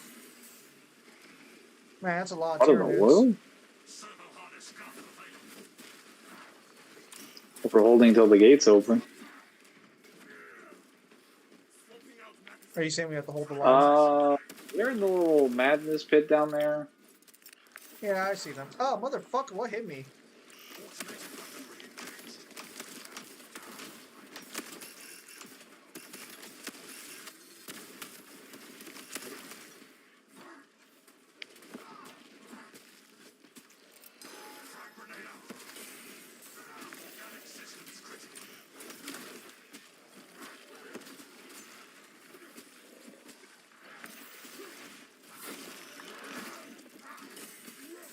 Oh, it's you. I was like, who the fuck is here standing next to me? Oh, yeah, hang on. Get rid of that big Tyranid.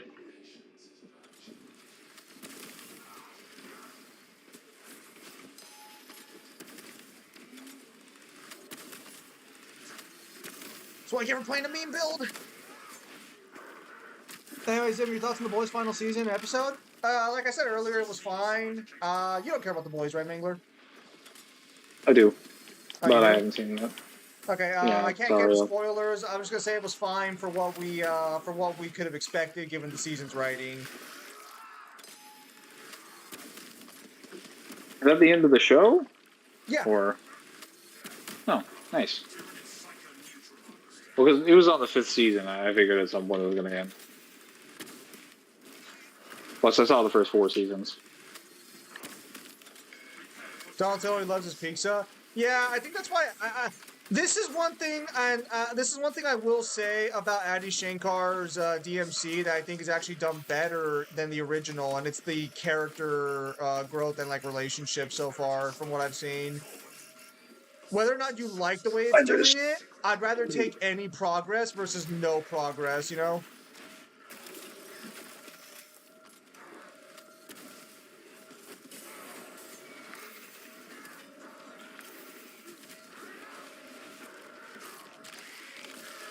Oh boy, Zim. Look, the Dante regresses as a fucking character. Again, DMC fucking 3. Fucking deadly sad. Or fucking insanely depressed that fucking Virgil died and stayed behind. DMC 1. Again, incredibly sad that Virgil's fucking gone once he realizes what he did. The anime, super fucking depressed about life. Virgil comes back. No, I gotta kill him on sight. Okay. Okay. There's also the problem that his motivations are finished in after like 3 and 1. Because he finally found out who he wanted to be, being someone that actually wanted to kill demons for the sake of humanity. And then he finally accomplished his goal of killing Mundus and getting revenge for his family, which is what he's been wanting to do for his entire life up until that Get in point. the fucking door, Mangler! Don't have bullets!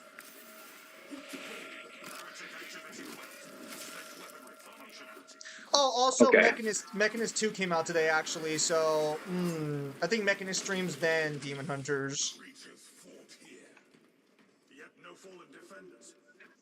Viridian, I have received your auspex readings. Your new orders Say, are to chat. advance to the Archmago's data vault and purge any remaining data, sealed or otherwise. The traitors cannot recover even a fragment.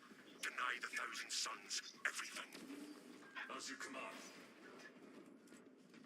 Hey, I found some armory data, let's go. Nice. Now I know where the armory data is. Did you just throw a grenade back there?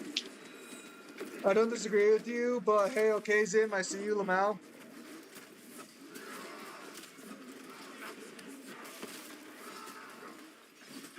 I mean, like, again, What's like, this I guy haven't doing? gone through the whole season. I heard that you can put capes on other classes now, that's cool. You can.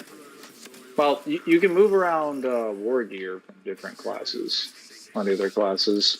But there are some things that can't be changed currently, which I believe they addressed that they were going to fix very specific stuff. Treble over here being like, chat, why aren't you saying something? But yeah, no, we'll see. Because I haven't watched the anime yet, so we'll see if I'm wrong in my statements. But no, like, yeah, that's not probably the... Oh, stems. Are these the white ones? Yes. Oh, armor boost. Take that. Dante loves his women, who's tall. Bayonetta. Is that an enemy? It is. I can't trust what's real and what's not real anymore. Take the white stims. Yeah, I'll take the correct stems. Why do you not like the red ones? Because if you're not playing a melee class, they fucking suck. Have you heard of automatic weapons? Have you heard of only like one class properly heals off that? Have you heard of every class having an automatic weapon? Yeah, and they don't all heal effectively off of it. Or what? You're gonna... Oh wait, we got a Terminator.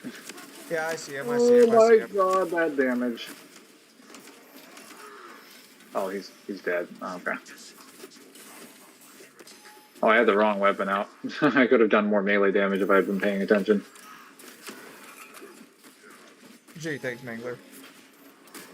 There you go. Matter of fact, how would you develop Dante, guys? Literally just have him grow as a character and be a little more mature about things. So, I mean, Apologized to Virgil and accepted he was wrong. The first like fucking decision.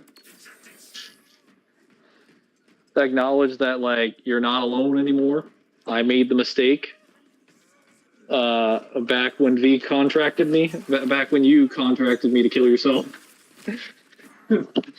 matter of fact, if I like Asian women, Latinas, or Black women, we got to get DMC Dante Late Squad. I just find it funny that DMC treats their only person of color among their hero cast so poorly. I wonder what that says about Capcom. And Eddie Shanker by extension. Curious. We leave them not tread carefully, Decimus. That's the I sacred can't find a wrath record. Salamander Chapter 2 pack. Why the fuck are you guys even getting a Chapter 2 pack? For what fucking reason? Money. Do you know how many people have actually started playing Space Marine? No, like, I understand that, but why salamanders? Ugh. Oh, Money. actually, that reminds me. So, Games Workshop actually announced a super popular miniature for a character who had not been in the game yet. And who was it? The hero of the Imperium is joining the tabletop game for the Astari Militarum. Typhus. Yep. Wonderful. So I'm gonna need a perk that says anything he does just succeeds in the weirdest way possible, please. Anything he does succeeds, whether he wants it to or not. Dante You might be gotta gay. put in, That's gotta fine, put Nick. emphasis on the whether he wants it to or not. You're going to win whether you like it or not. Also, And you're gonna Dante's be not happy gay. about it. Dante's not gay. There's enough evidence in the media that he is attracted to women. He directly confirms it.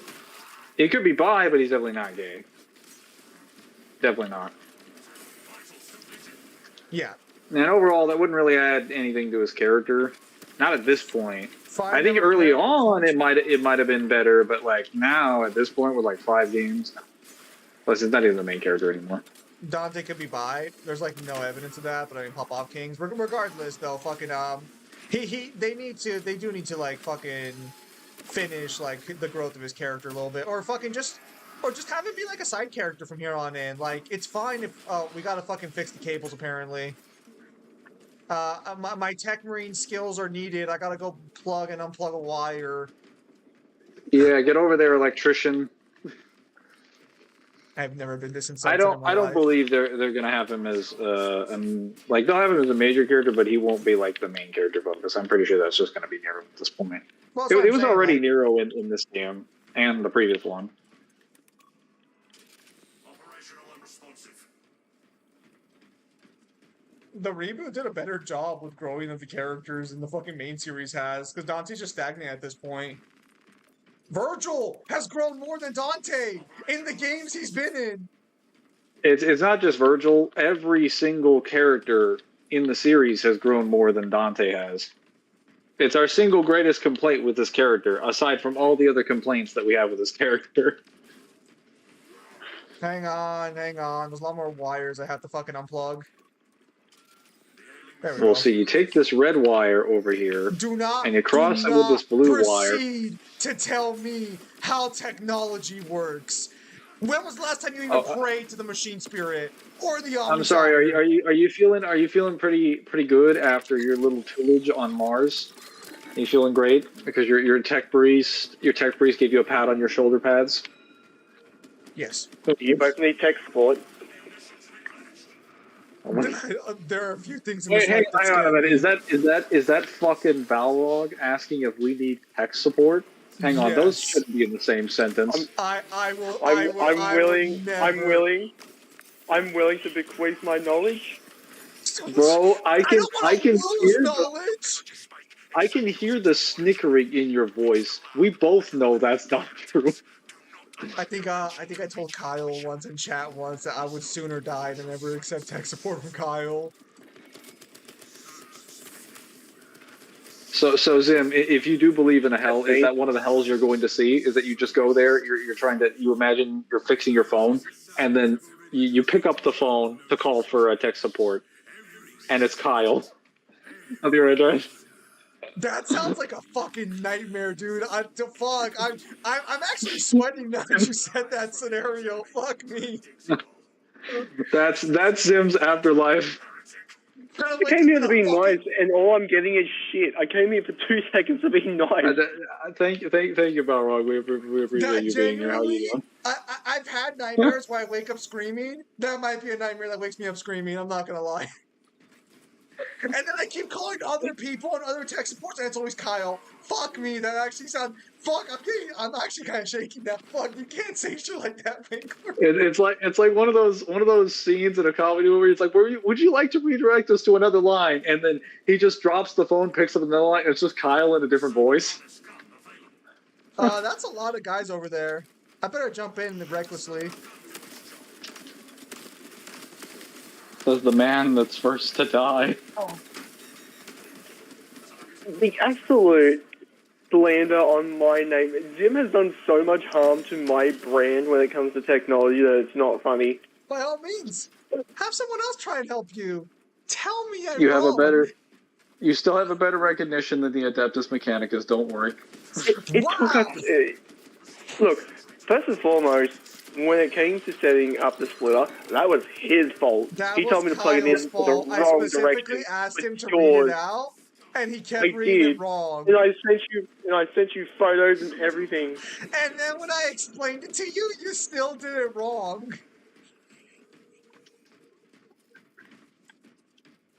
No, I think this location's going to be very. you told me to plug it into the wrong side. Triple. I bet Sparta be better than Dante. Yeah.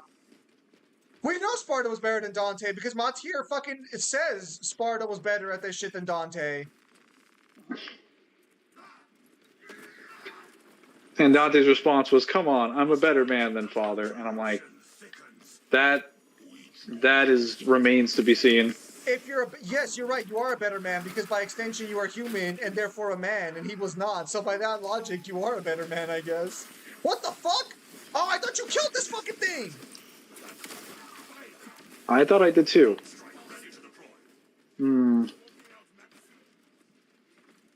Well, Right. I can say for certain after reading 2 of the Magnus Chase books and the Gods of Asgard that entire Norse pantheon was indeed ripped off to make God of War.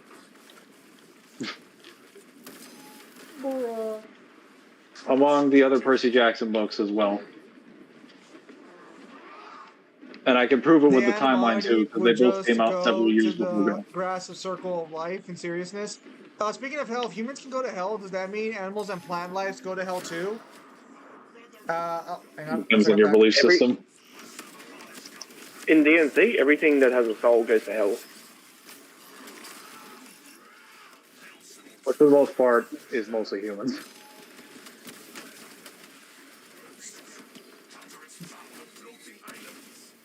Motherfucker. Oh, hold up. 3 shields? That's just evil. Well, I mean, they're chaos, I guess, so. Evil by default. Like have them be more sympathetic instead of a dick with white hair and a red coat. Dante's not a dick these days. He's just fucking, well, really it's just towards Virgil. He's just kind of like, what's the term? Oh, so fun fact, Mingler, if you roll on the water, you do not get insane. I just kind of dash.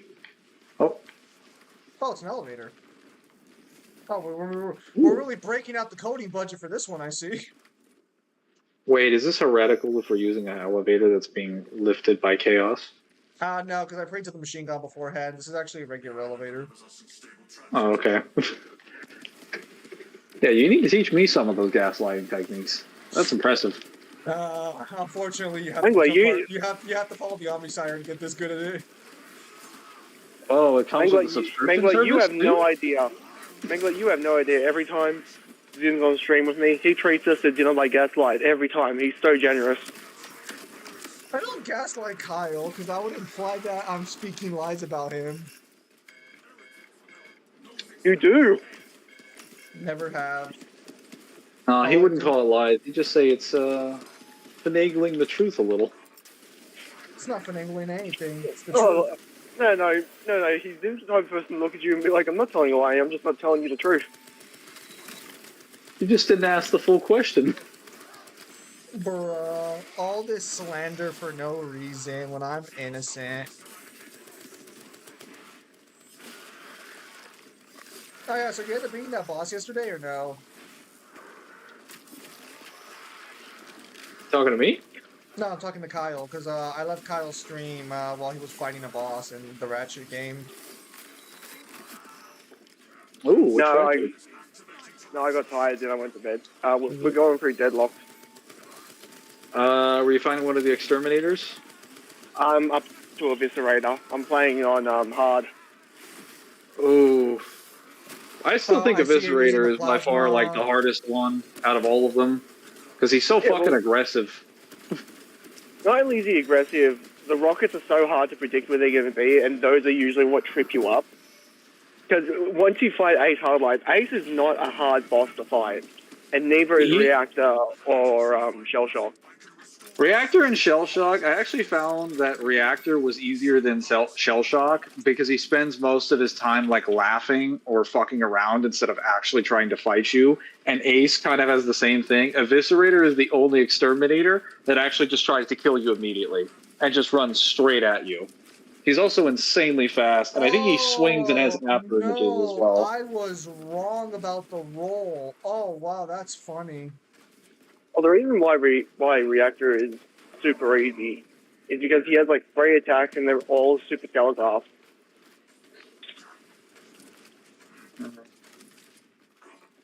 I found it weird that I had more difficulty fighting Shell Shock than Exterminator, or Shell Shock than Reactor, because Reactor should have higher stats and should have better weapons and everything, but somehow he was easier. Fucking sucks, Jeremy. To be honest, this Plasma Shoulder Cannon's fucking terrible. Plasma just sucks in this game. They have not done a good job of balancing Plasma.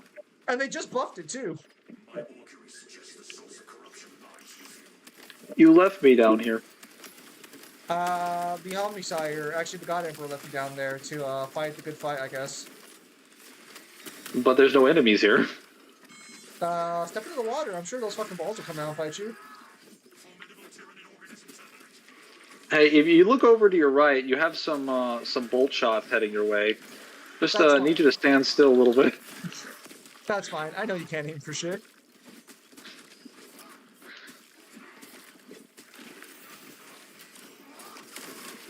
Let's see here. Is Virgil the most developed character in DMC? I'd say probably. Yeah, we don't really have any other characters that have as much screen time or coverage as he does. I mean, I guess you could argue Nero, maybe. You mean for somebody who isn't the main character, the entire story surprisingly revolves around him? The entire story revolves around him, and yet he's never on screen, but when he does, it makes a world of difference. The story literally moves at his beck and call. Do you know if we have a final boss in this mission, or no? I don't know. I don't even know if we have a boss here. Is that our Terminator? What the fuck? Where do they keep coming from? Pushing my loadout. Oh. Motherfucker!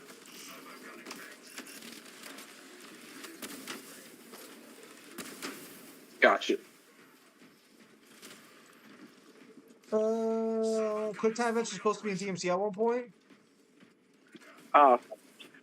Just to give everyone a quick update, I am like 7 paragraphs away from finishing the voicing the script for part 1 of the debunk, so that should be coming hopefully in the next 2 weeks. I'm gonna continue my meme build to the end. Plasma. Oh boy. Supremacy is not real because this fuck.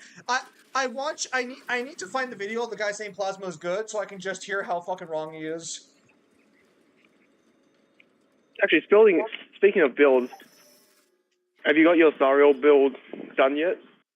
No, I'm gonna ask the subreddit later about it. What the fuck? The Cadians? Dude, is every planet just called Cadia? Or are we fighting on Cadia? Like, why is it always Cadians? How are they alive, and how did they get to that middle platform? Doesn't matter, we gotta save them for the Omnisire. That doesn't even make sense.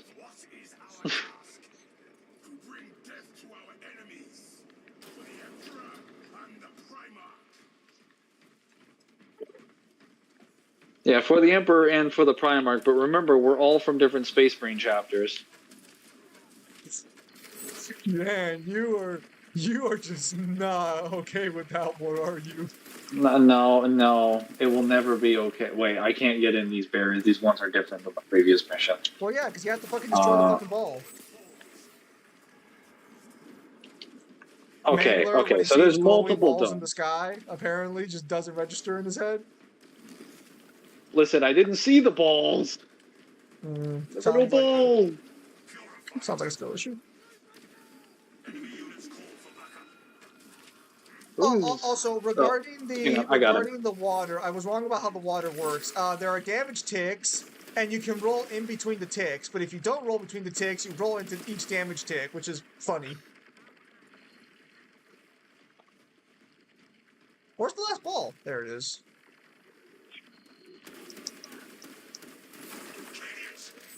It's fighting the Chaos Spawn over here. Don't mind me. So since you've talked so much about Warhammer, I've been getting recommendations from a YouTuber who's like talks about Warhammer lore and does little skits every now and again. I sent you Yeah. one. It's amusing. That one was actually entertaining. That's quality content. Now, if Check- only the Warhammer community acknowledged that that was 99% of their content. so you should check out their fucking the guy's other stuff. He's got some pretty funny ones. I'll bet. When I'm done with the Magnus Chase book, I'll probably get that done. For the Omnis! Oh shit! Why did you subject me to hentai? This is payback for the last time you got stuff. What the fuck? Is that hell? Yeah, I don't see any technology, so yeah, I suppose so. Why are the Cadians here? What? If there are Acadians in hell, yeah, I believe it. Do you want to know what these guys are? These guys are traitors. They probably didn't even stay to fight.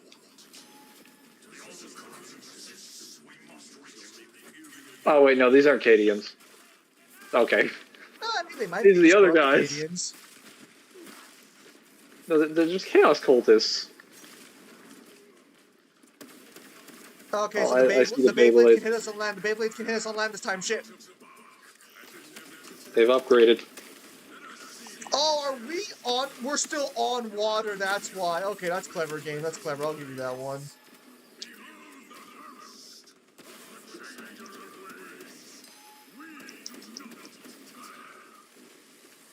I have the audio done for the versus matchup. Welcome to hell. Pirate Supremacy.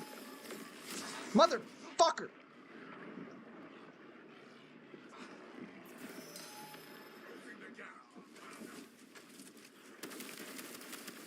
I actually found out that Warhammer for a while actually let the tournaments determine the story of Warhammer, and that's why you had like that massive ass retcon with Acadia. Which one specifically? So originally, before the galaxy was split in two, they decided to tie the Battle of Cadia, where it was just an endless battle and nothing else. But I think it was like Stupid. So the problem was the way the story was told was that players who won more games for their faction would determine which faction won, because you know that you have interactive gameplay there. But more people played Space Marine than Chaos by a massive fucking margin. So where's the altar at? Hang on. Oh, it's the altar? Fuck. All right, destroy it. Fucking, what the hell am I doing?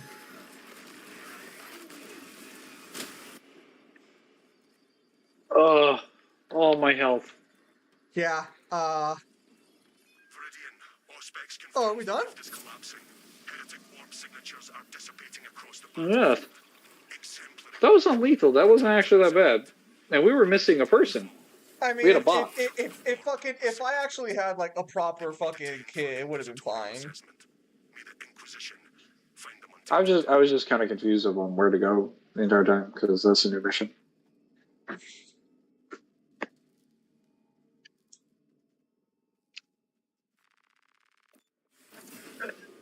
I just received an email saying outstanding performance review, and I'm thinking like finally some recognition. No, it's a fucking reminder that I have to do the fucking portal. Kiss my ass, I'm not doing the portal. You can allocate me time. I'm not doing it at home. Oh, they're like outstanding performance review. It's time for you to do an assignment to assess your capacity of performance. That's how they get you. It's a self-review. It's like, if you want me to self-review, I'm just going to take the mickey out of it and be like, what can you do better? I don't know. Give me more money. We'll see.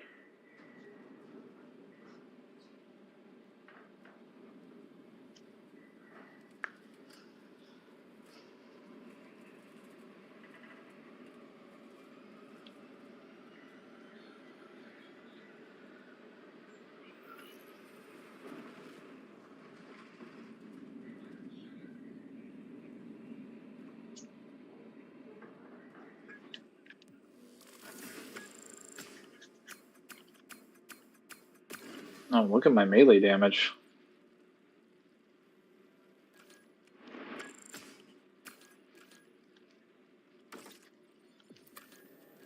I really wish this game, the next change this game needs is to let me distribute XP to different classes. Like if I'm playing a maxed out class, let me send like half the XP I fucking gained to a different class. Ah, like an EXP share. Yeah. Yeah, I think if you max out a class, it should EXP share. I don't think that's a big deal. That'd be kind of nice. Has Kyle played Warhammer before? No.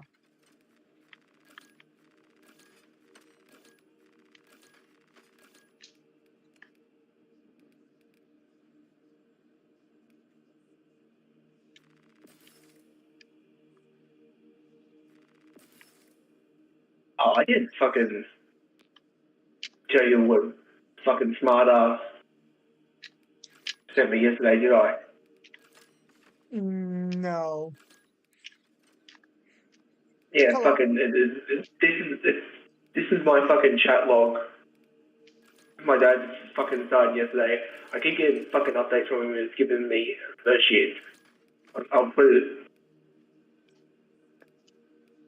I'll send it to you. 2 seconds so you can see.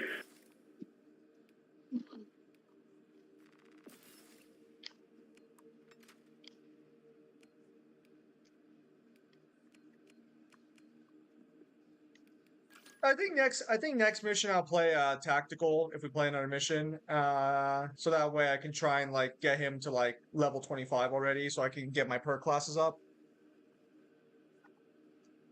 Ooh. DMC technically falls under Grimdark technically. It's just not like obvious about it.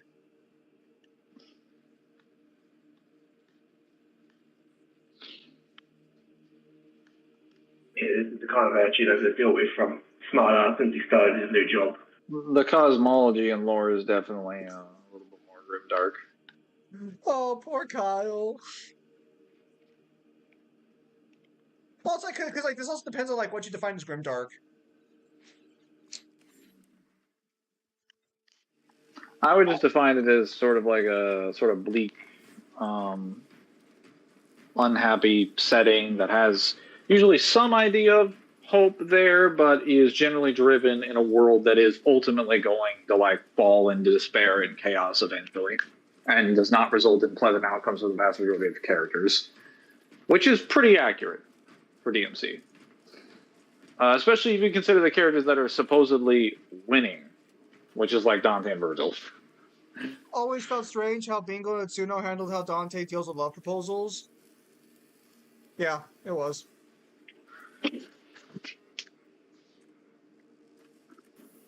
Do we have anyone else that wants to join us, or do we want to just try some Siege?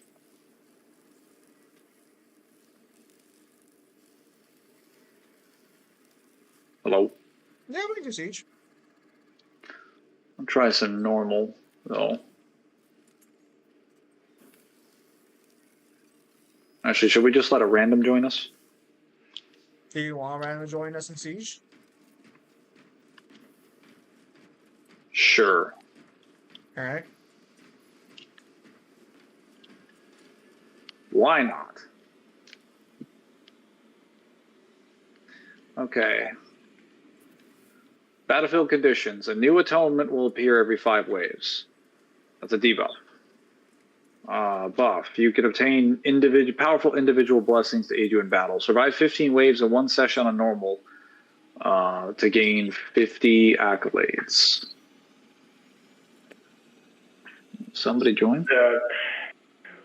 I'll leave you people for now, so Alright. in case my phone dies. Later, man. Thanks for stopping by.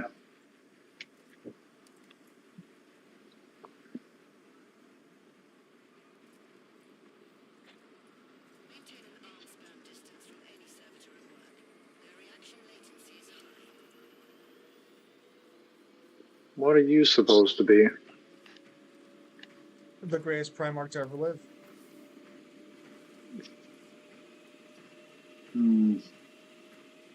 What the fuck? And notice how you didn't say die there. Well, Mangler, some people unfortunately die like cowards and losers, and some people get literally fae-axed. Is that what you think happened? Because I remember you getting plucked like a fucking bird. That's what happened, because Destiny demanded it. Not every character can be Kratos. You say that like that's a good thing. Naze Omega buffing a Primarch and handing him easiest W's isn't a great feat. Don't matter. Greatest Primarch to ever live. Sanguinius's best feats were the feats he had against Ka Buntai. Greatest Primarch to ever live! And fighting Agron, Demon Agron on Terra. Fighting Horus has to be one of his worst feats because he got rickrolled. Like 90% of people get rickrolled fighting Horus. I know, that's my point. Horus ain't a Primarch, he is a traitor. He doesn't count. What are you gonna tell me next? Is like, oh, he's soulless, so it counts half as much. All I'm saying, if Kanye was still around, we never got in the Deadweight Nero, Angry Bitch Lady, and voice cracking Arius. That's true, we would not have gotten that. I mean, I'm gonna keep it perfectly a buck with you. I think Itsuno's DMC is better than Kamiya's DMC. I mean, it's not really like a fair comparison because we only have like one game for him and one novel. Yeah, but we've seen what Kamiya wanted to do with it, and then we've seen what he did with Bayonetta. Oh, what? Oh, what is this? Hypertonia? Oh, what the fuck, man? Why would you put this on? I didn't put that on. You son of a bitch! You damned me! Well, hold up a minute. I switched classes, don't worry. Fuck you! I only have one class! Fucking I didn't put this on! I didn't make this choice. It just automatically came on. And you alone! Guys, you hear this? This is what fucking gaslighting looks like. I don't want to hear that when you just fucked me. We had 10 minutes. I didn't set this up. Oh yes, and then after the timer, things get interesting. I'm scared for the later waves.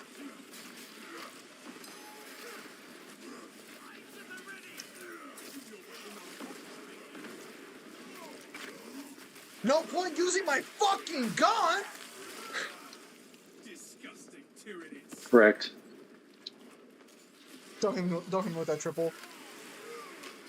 Then be like, good guy Sanguinius beating Agaron, and the punching bag of the series is a great feat, trust.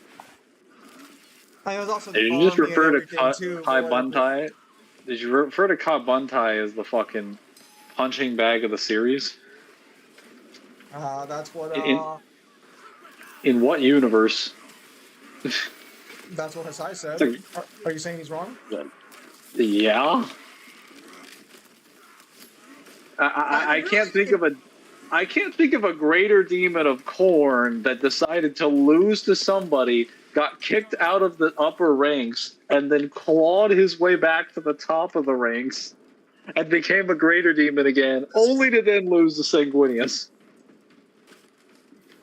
That sounds like he's a pretty chill, strong guy. That sounds like a threat.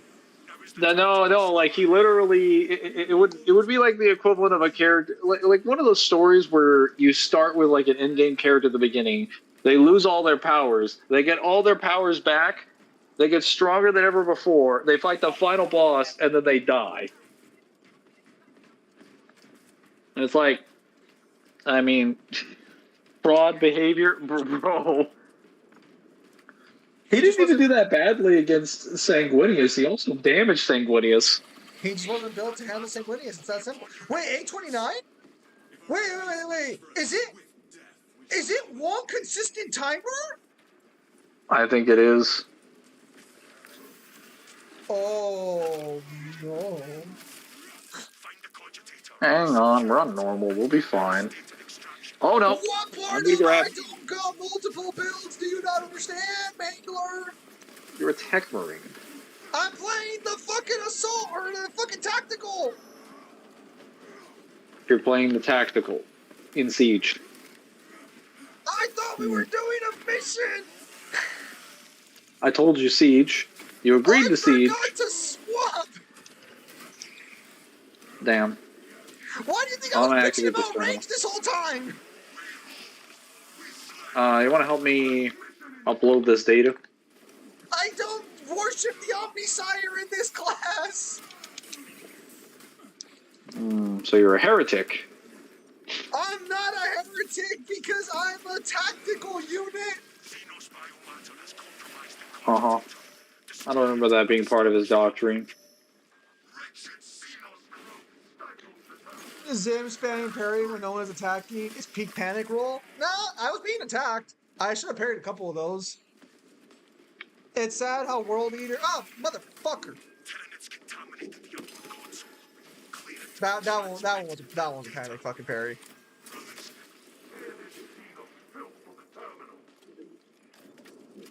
Feels the Tyranid growth. What Warhammer game you enjoy the most? I enjoy strategy games more than this one. That being said, this game is good. Like, this is probably the best action. Don't kill that guy. Don't kill that guy. Don't kill that guy. I can't. He's 10 meters away from me. Alright, we're almost done. Almost done. I'm glad everyone understood the assignment and wasn't a fucking idiot. Are we done? Mission complete. Rearm and prepare for additional And now end him. End him. You stole my kill, Cecil. The foe is vanquished. Use this time. We can put him to death later. Nah, I think Fraud Watch goes to Space Wolves Primarch. Okay, that's a little bit that's a lot more valid actually. That man claimed he could beat everybody and then lost like half the fights that he had. Is that Doran? No, that's Lehman Russ. Oh. That's the wolf. That's the furry. Is that the one who lost to Abaddon before Abaddon got the sword? No, that was Sigismund, but Sigismund was an old man. Okay, And Abaddon admitted directly that he would have killed him had he been just a little bit younger. That he barely lost the fight. Abaddon was actually sad that he won.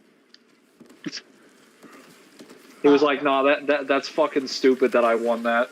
I should have North Star died." character, I see. No, I saw that. I was like, "Oh man, this looks like Rao and fucking Toki." I didn't realize I didn't realize Abaddon was written like that. I'll have to remember that. Abaddon's written pretty well. Well, okay, when he's written pretty well when he's not running away. Oddly specific criteria. Does he run away often? He almost runs away. He specifically teleports away in like every battle that he loses, whether he wants to or not. Whether he wants to or not. Well, okay, so the second time he teleported when he was the Chaos Master, he clearly did it while he wanted to because it was probably some teleport thing attached to his armor. The first time, he was about to die in glorious death and was literally getting his face smashed in, and then he got teleported away because the people on his ship sensed that his vitals were going lower. And they teleported him away, and he was crying in the med bay because he wanted to be sent back. He's like, "Send me back! Why did you take me?" So, I actually learned something by watching that guy's skits. I thought Horus had Chaos United, but I guess he didn't. You mean Chaos Undivided? Well, yeah, whatever. Chaos United, Chaos Undivided. Like, I thought Horus had, like, the entirety of Chaos at his command, but I guess, like, he did not have Chaos Undivided. What did that guy say about Horus specifically? So what he says specifically is that Horus got Horus got retcons and not Chaos Undivided, so that way Chaos Undivided is more special. I think there's like 3 Space Marines who have Chaos Undivided. I guess it's like a mark or something. Abaddon's got the mark, but I don't know what the fuck the mark is.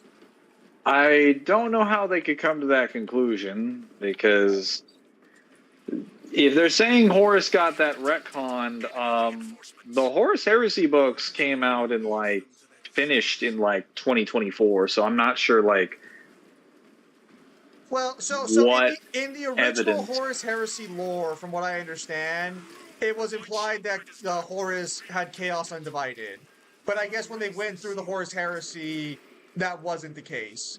To make characters like That's Abaddon more special. Or at least that I don't know think where he came to that conclusion. He probably just didn't read the novels or was listening to some LARPing shit from other people.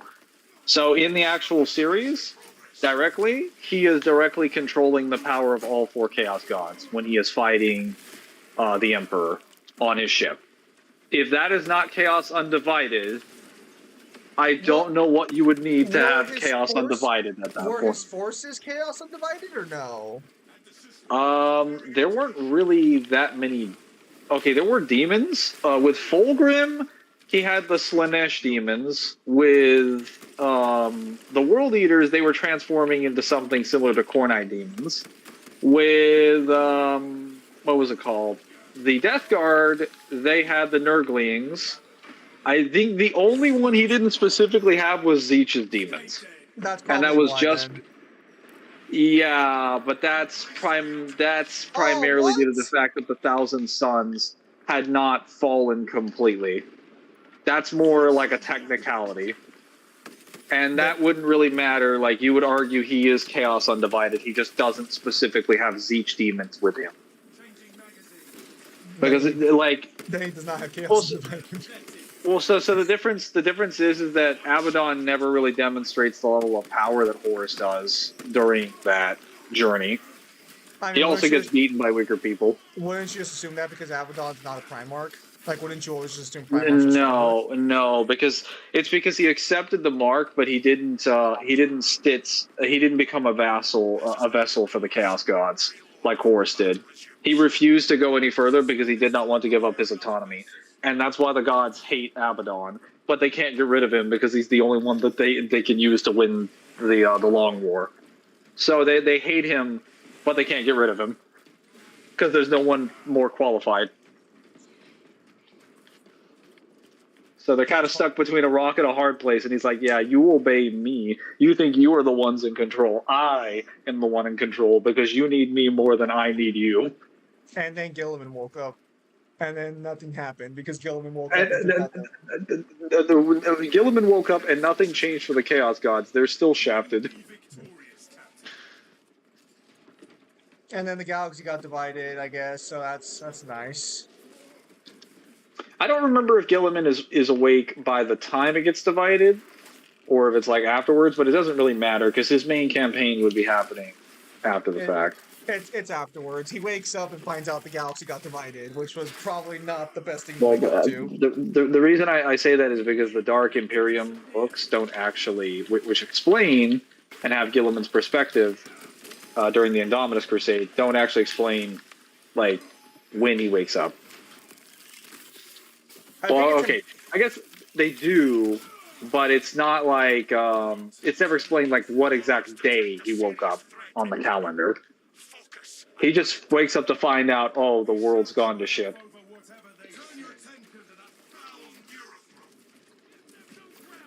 All right, continue them. You're saying something. Hang on. I'm fighting a fucking lictor over here.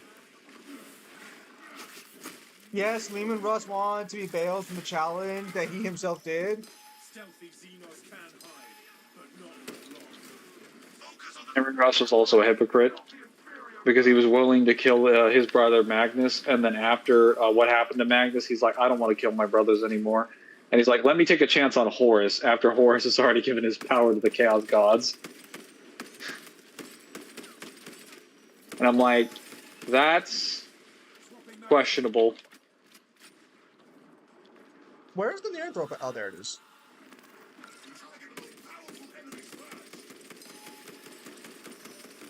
And mind you, not only was that the case. Good job, me. Oh wow. Priority threat eliminated. Not only was that the case that he was willing to take a chance on Horus, he was willing to take a chance on Horus after Horus, to his mind, or to his eyes, had orchestrated the slaughter of the Thousand Sons, their planet, and Magnus, because it was a trick, according to him, a message sent by a messenger to not leave Magnus alive, even though it never comes up in the actual book that has Russ's perspective. Russ just talks about it constantly whenever he's asked about it in the later books of the Horus Heresy, to, I guess, keep in continuity. Change position, squad. The enemy approaches the assault. And then he's like, all right, so that guy that orchestrated the death of my brother and his entire legion and everything, even if I didn't like them, they didn't deserve that. And I know they didn't deserve that, and I've admitted that was wrong. I'm going to give that guy a chance. And I'm like, Russ, are you not the Legion's executioner? Like, what the fuck? What's happening here? What happened to having a still spy? fighting Vulcan's treasure? Are they? Yeah, they're still looking. They haven't stopped looking. They're not going to stop looking. They're still looking for those stupid relics. So how many waves do we have to get through to get fucking blue currency? It's 15? Only 15. The question is, when is the Hive Tyrant or the Vortex Beast going to show them? A Warp Storm. Well, you know what? Fuck. At least my weapons are back. I'll take it. Wait, I just realized I did all that damage with the minus fucking 75% buff on it. Now, how powerful will you become without it? Or is it just for the round? Do we get it for all 5? Oh no. No, this is just for all 5. Where do we get the blessings at? Is there supposed to be an altar around here somewhere? Probably on the thing. Is it there? Ground defenses, consumables, Astartes reinforcements. Oh no! Fuck! Oh, warp storms, right? Well, at least they have a good amount of time between them. That's a lot of Discipline Cadians. reinforcements continually summon and buff guardsmen for 5 minutes. Yeah, we don't need that. We're good. Oh, I guess the timer's about to hit. Timer's about to hit fucking 0. It's about to get a little freaky. What the fuck?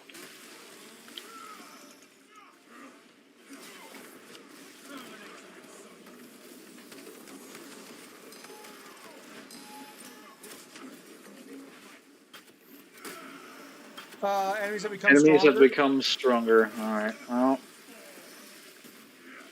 Not enough to survive a jump pack, apparently.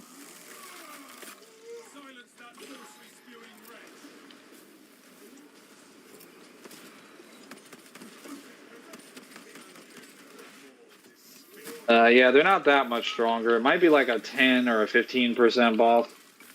Well, yeah, but like, I mean, consider that like we were already struggling on later missions at 25, and now unless they did like balance changes to make it a little easier early for stronger late games, we're gonna be in a real pickle later on. Yeah, but it's not like we're gonna need to get past 15 today. I mean, if you want to, we can. Warp storms! Let me take care of that Terminator.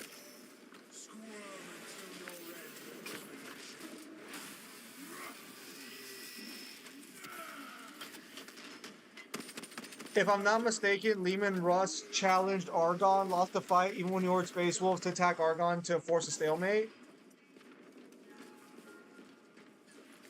Attacked, so he specifically came there to stop what Agron was doing, and then Agron basically stepped on his neck and was beating him nearly to death, and then let him leave. And the Russ and the Space Wolves claimed it was their victory because they proved that Agron was basically a beast that didn't have any self-control, and he proved that by attacking Russ, even though Agron just wanted to prove he could beat him in a fight.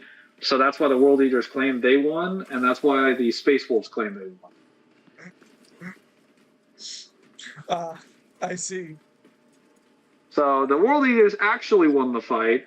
The Space Wolves were just like, well, we won the moral fight. And I'm like, why are you even claiming the moral high ground when you demolish civilizations?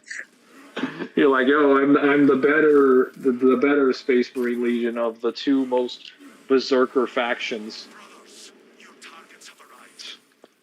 Weird moral high ground, but pop off king.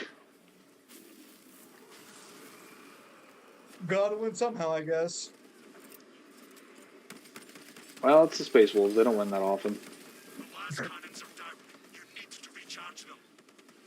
Damn, bro, have some mercy.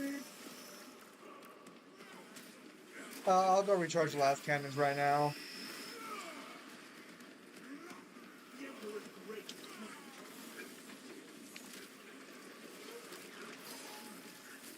Taking out extremist enemies. Pre-Horus Heresy, Aggron.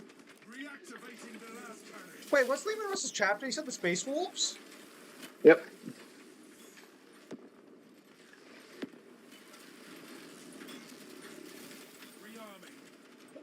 The 007 power scaling applies to Lehman Russ.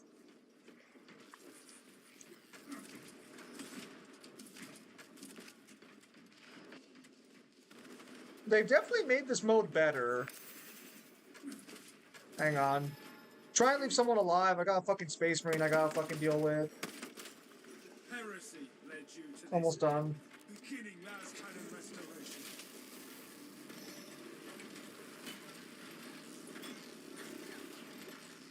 When people tell me that fucking, what the fuck? Last cannons active. When people tell me that fucking Sanguinius needed to die because he was too perfect.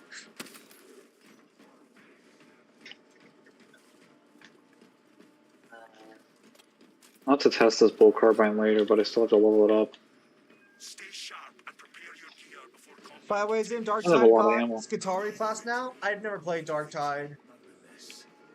I played a little bit of it. It was okay. It's like Left 4 Dead, but in Warhammer, right? Or it's supposed to be. Oh, fuck! Yeah, pretty much. It's really good gameplay, but I'm just not particularly interested in it. Has some cool classes, so I was told they had been getting a lot of updates recently over time, so I'm happy they actually have Skitarii. I have Warhammer the Inquisition, I think is what it's called, or Inquisitor, where like you have like Visitor RPG. Martyr.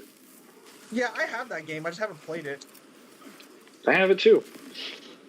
Have you also now? I have like most of the Warhammer games. Do you want to play together? Does it have multiplayer? I don't know. We can both be terrible at it together. I think I'd be a great Inquisitor personally. So I played a little bit of it, just a little bit, and it's mostly like an isometric sort of game with some like RPG elements. I don't know exactly how like new games and things are supposed to start in that. How you handle builds. I already bought Baldur's Gate 3. I'm waiting for Kyle to get it so we can play it, because apparently it has cross-platform multiplayer.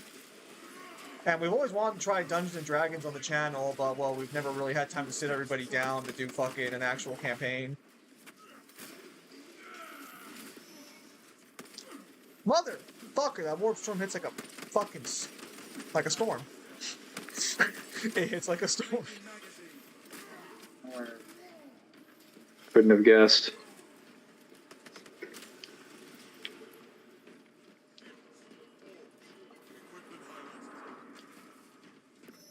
Resupply before more enemies arrive. We must utilize this pause in the fight. The Psyker class is hinted to be talking to a piece of the Emperor. The what? The Psyker class, apparently. In what? In the Darkrai game you mentioned. Oh, Dark Tide. Yeah, because it's become very clear that the Emperor is slowly forming consciousness across the media. because he talks to Titus at the end of this game, and there's been more and more It's hints of the Emperor it's slowly been coming back. it's been because of what happened at KDO. Because after the warp broke open, it just allows so much more warp energy to flood into the galaxy. So it's easier for him to assimilate pieces of himself back into themselves and focus his consciousness in one place. Before he could only do it vaguely through dreams and various shrines. Now he can just kind of talk to people at random points in the galaxy, and he doesn't need a medium anymore to focus. That reminds me, is the Emperor still perpetual after his fight with Horus? It should still be. I don't know why his physiology wouldn't have changed. He's just in a deathless state. Okay, because the guy who I sent you the clip for like tried to explain why the Emperor doesn't come back, and he says that the Emperor is no longer perpetual. That after his battle with Horus, I guess that he lost his perpetuality. That's never stated in the And I was books. wondering like if there's actually a line about that somewhere in the book. 'Cause No, that seems like no, something that would be more common knowledge. that's headcanon, like most Warhammer content creators. They just assume something is the case because they're like, well, this character didn't do this, and it's like, but that's never stated. Fuck, You can't even infer that. dude! And we don't even know for a fact that we actually have no evidence that Horus even knows what a perpetual is, or that he ever did, because the perpetuals are not a common piece of information that people know about. Even the Psychers, as far as we understand, even the Thousand Suns Legion has no knowledge of them, and they have more knowledge than of the other Space Marine legions combined. I'll say, why does that matter? Then you said like they have more knowledge than one. Yeah, they literally are the archivists of like history and knowledge, and they have no fucking idea of what a perpetual is. The only ones that would know about them would be like maybe the demons, but then like you'd really be begging the question on whether or not Horus trusts the words of a demon to be reliable. I mean, he's And if a demon, yeah, but like he throughout the entire Horus heresy, he constantly has power gripes and power struggles with them consistently, and he does not trust them to do his job. He also shoots them in the back at every chance he gets. Horus almost Constantly, triggered the because Dark he's like, King. You mean the 5th Chaos God? I believe that was actually the. Oh wait, what did you say? The Dark King, or like I guess the Emperor when he becomes Yes. like, evil. Well, it's more Well, it's evil not than so what much- he actually is. It's not so much the Horus triggering it. It's just Horus being there and challenging him was really what came to that conclusion, because the Emperor basically tried to suck in all of the extra chaos energy aboard the ship, because the Malkador, when he's on the Vengeful Spirit in part 2 of The End and the Death, Malkador points out when he's on the Emperor, the throne, he's actually communicating, because he's like, it's so much agony and so much pain, but now since I'm on the throne, I can actually see and hear anything. Horus, you made a mistake by letting the Emperor on the ship. Before, he has always had to hold back his power and his strength, but now you have given him an open conduit into the warp. He has no reason to hold back any longer. And as a result of that, he just decided, I'm not strong enough to fight Horus yet, so I'm going to basically pull in tons of energy from the warp until I can kill Horus. And he was in the process of becoming the Dark King until his friends convinced him, hey, don't do that, fight him as a human. And they're like, why would I do that? It's like, because it would be pointless if you were to give up your humanity, or what's left of it. Sorry, dude, And then after a fucking monster, can we not make this fucking worse? No, that's what they told him of, and he's like, I have long since forgotten the enjoyment I have had from like having good counsel. Allness Pearson, you have once again surpassed my expectations, and then he just gives up the power. He's like, I will destroy Horus as I am. I forgot what it's like to have good counsel. The Emperor having good counsel for hundreds of years and choosing to ignore it at every opportunity. Okay, well, I'm paraphrasing, but like he does basically point out that like, yeah, that was your responsibility, was to give me good counsel, and you've once again done it. Good job. I knew I made a good yes man in you. Oh my god. Enemy sent I have no health. I have no health and I must scream. I have no health, and I must die. Oh, motherfucker! Controlling the battle means removing priority. Oh, is the other guy getting you? Because I am in a bit of a tizzy.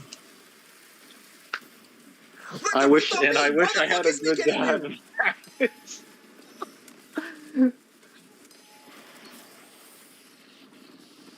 I wish I had a good dad. Yeah, everybody wishes Magnus had a good dad. It isn't just Magnus. Magnus's mom wishes Magnus had a good dad. Motherfucker, dude! Fucking stop with that fucking pussy! Oh. He pick you up? There we go. Alright, good. Coordinates away. Fuck you! Uh, Oh my word! Am I attacking both of them? No, I'm not.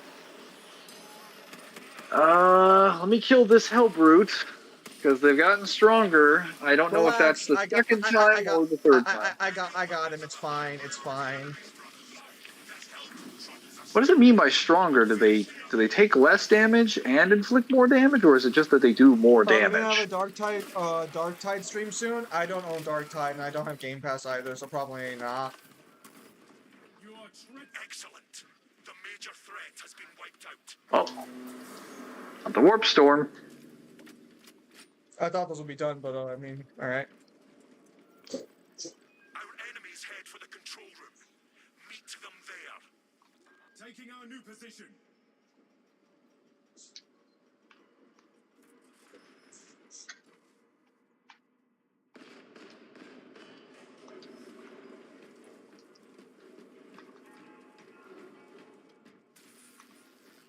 Oh! Oh wait, it doesn't actually damage you in the elevator. Fucking hit me. Papa Vulcan is a better Papa than the Emperor. All of his sons were better sons than the Emperor. Except for maybe, probably Mortarion. All he became was a smelly, stupid bug man. Even Leman Russ was a better son than the Emperor was. Which is saying something. Because the only thing he has to show for it is being a giant furry. And fratricide. Gunstrike cannot be used. Well, I guess I'm fucked. Let it find no purchase. Must be nice to be a tactical. Defend the control room. Do not allow the Xenos to destroy it. We will exterminate the Go. Xenos infestation, Captain. Where are the buffs at? I don't know. These blessings. Can I get a Grunt fucking Ronald. blessing for once? Shit. The Emperor has not blessed me with anything.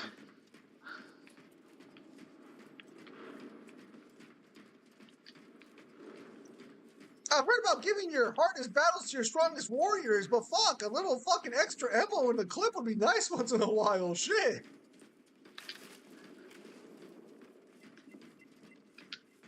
Where are the Medicaid kits? Mangler, your job is to go find where that buff thing is. That's what your job is. There's stems over here. I'll take them. So, I saw a bunch of Virgil fanboys. Oh. Brothers, your targets have arrived. I saw a bunch of Virgil fanboys on the DMC subreddit arguing that Virgil is just as hard to use as Dante, or actually might even be harder because of timing in DMC 5. And I'm just there looking at them like, what the fuck are you guys talking about?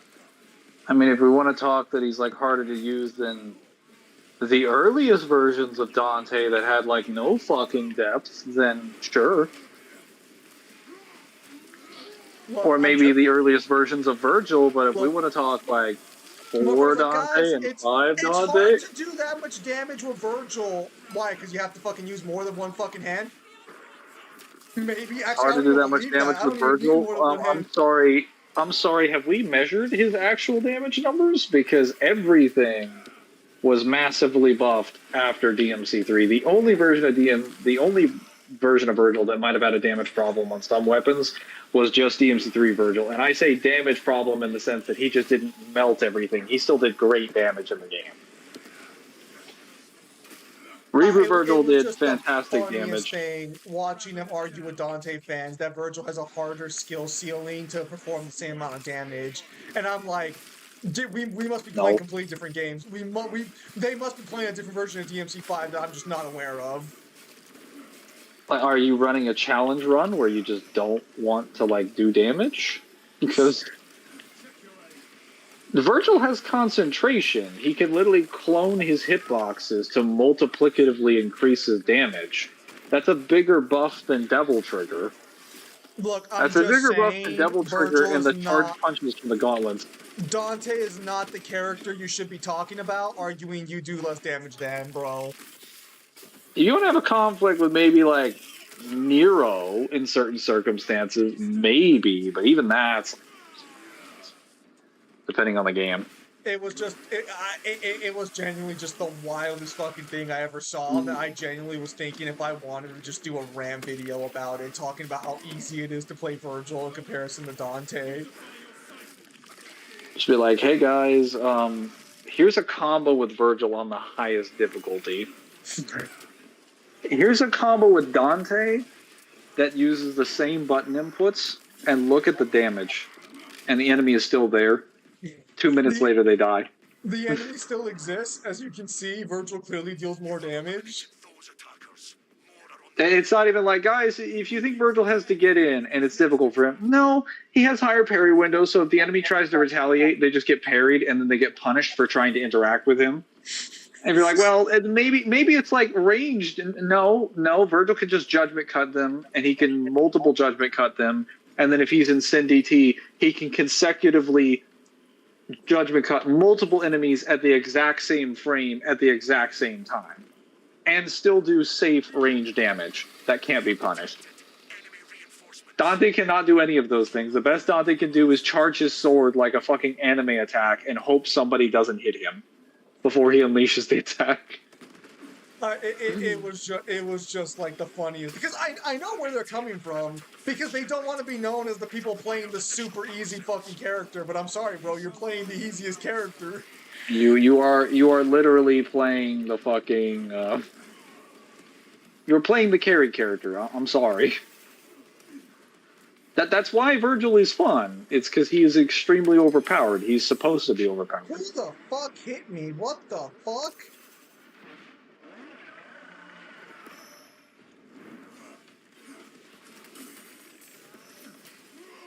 Oh, that's right. Gun strikes don't work. Fuck. My muscle memory. Oh, that was really cool there. Apparently the Neuranthrope got, or the Zoanthrope got stuck behind the fucking his head was right above the railing, so when I slammed, I actually landed on him. Papa Vulcan is better than Papa Emperor. I mean, to be fair, the Emperor... Motherfucker! To be fair, the Emperor wasn't there for his kid's life, not by his own choice. Don't kill the last one. I need the other power cell still. He totally was, because he was the reason they got separated. Wasn't that the warp and, like, by extension, his fucking, partner? It was Erda. It was Erda, but Erda didn't do it for no fucking reason. Erda was completely happy with not separating them at all and never planned to do that. He just told her and made it very clear that they were going to have a controlled life. They were going to be his obedient slaves, and they were going to do everything that he said. And she's like, fuck, hell, you're not doing that to my kids. And she threw them into the warp. Or more accurately, she didn't throw them into the warp directly. She just used the warp to transport them around the galaxy.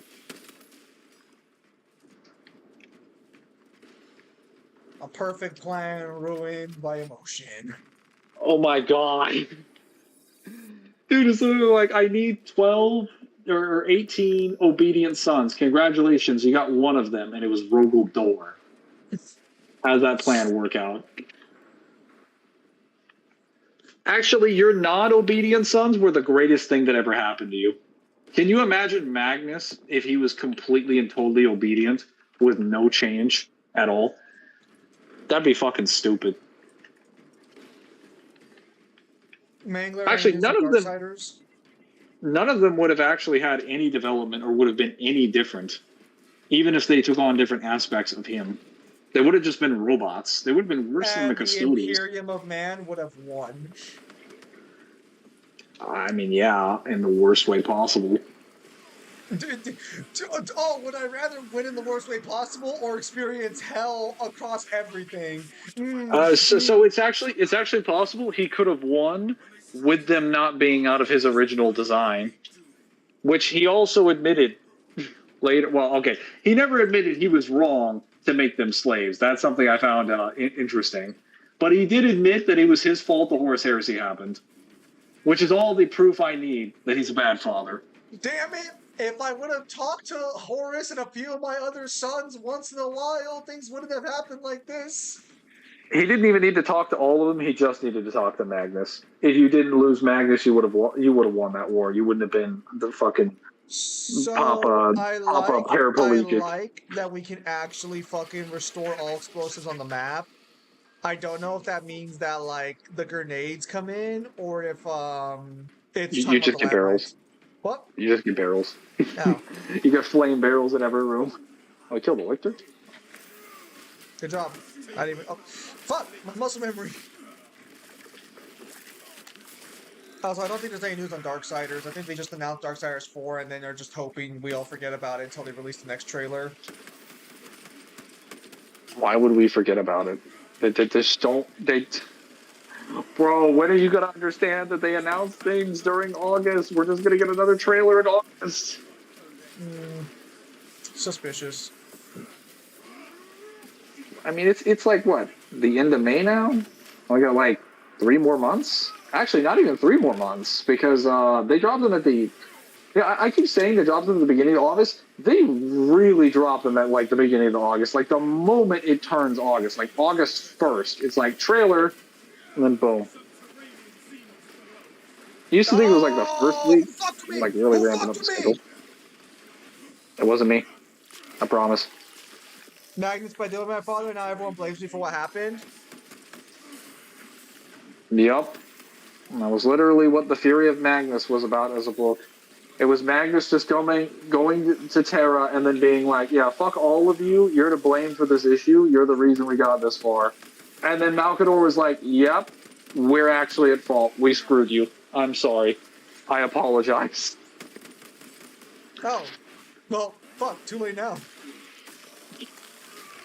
Well, we'll see. Malkador was the one thing that the Emperor never decided to be. A good friend and a great father.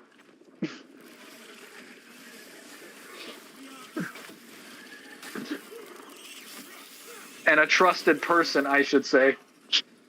Are you saying the God Emperor wasn't trustworthy? No. Such heresy. He was not trustworthy. I know. Next year, you're gonna tell me he did things wrong. TES6, you guys have a trailer? The Elder Scrolls 6 has a belief. It's less of a game and more of a religion at this point. Kind of like GTA 6, except unlike GTA 6, it doesn't have a confirmed release date. Dude, if GTA 6 gets delayed another year, I genuinely think Rockstar's gonna just get fucking attacked. That'd be funny. Balrog, the Darksiders stuff is coming at the beginning of August. So it's currently May 20. Fucking. Is it? May 21st. So yeah, at about. Wow. Those are the landmines. I was kind of expecting them to be a little like, oh, there they are. A little bit more spread out, actually.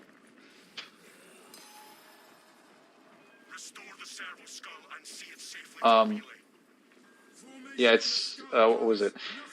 It should be a little bit over 2 months, about 9 weeks. I see you've changed your name back. Rockstar, we will delay because Valve might release Half-Life 3 with a Steam machine. Bro, they're not scared of Half-Life 3. Who the fuck is? Dude, are you fucking insane? Half-Life 3 will destroy GTA 6 in sales. That has nothing to do with GTA 6 selling well. They're not even the same type of game. It won't competition. Because it is Any game that exists in competition with Half-Life 3 if they're releasing at the same time. It's that simple, bro. Half-Life 3 is going to be a masterpiece beyond all gaming achievement. Why you act like Half-Life 3 exists in the first place? It's always existed. Yeah, It's always that's been real real. copium, more than GTA 6, because they at least confirmed GTA 6 was in development. Like, where's the confirmation that? Actually, I think they confirmed that they were even moving up the release date for GTA 6. No, they're not. Where's Who told you that fucking lie? Rockstar Where on their did Twitter? Rockstar So. announce GTA 6 is getting released? Like the release date's being pushed off. They would never say Hang, that. hang on, let me They go know better. get their Twitter. I'll go get the exact statement for you.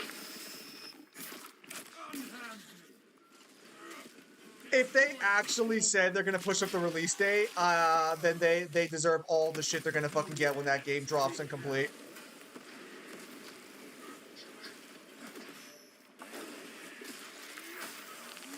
I'm gonna be honest, these landmines ain't really doing shit. Kind of a bit of a waste. I hope they get buffed at some point. Well, I guess they're supposed to deal with what, like the fodder enemies, I guess. Yeah, but we're on normal difficulty. So, but they're not doing anything now. Although they are starting to get enraged. Maybe that's the landmines. They do just enough damage to enrage them. Wait! I just thought of something. What's up? What if, when they're getting stronger, it doesn't actually just buff them in terms of stats? It just increases them to the next difficulty level. This is only a pause. Reload before the Because they're getting enraged, which only happens on lethal. They've been buffed twice now. They started at normal difficulty, which is the same thing as substantial. If they got buffed once, they'd be at ruthless. If they got buffed twice, they'd be at lethal. I don't mind if that's the case, but if that's the case, then we better get XP reflective of the increase in difficulty. Well, the thing I'm wondering is, what does that mean for hard mode then?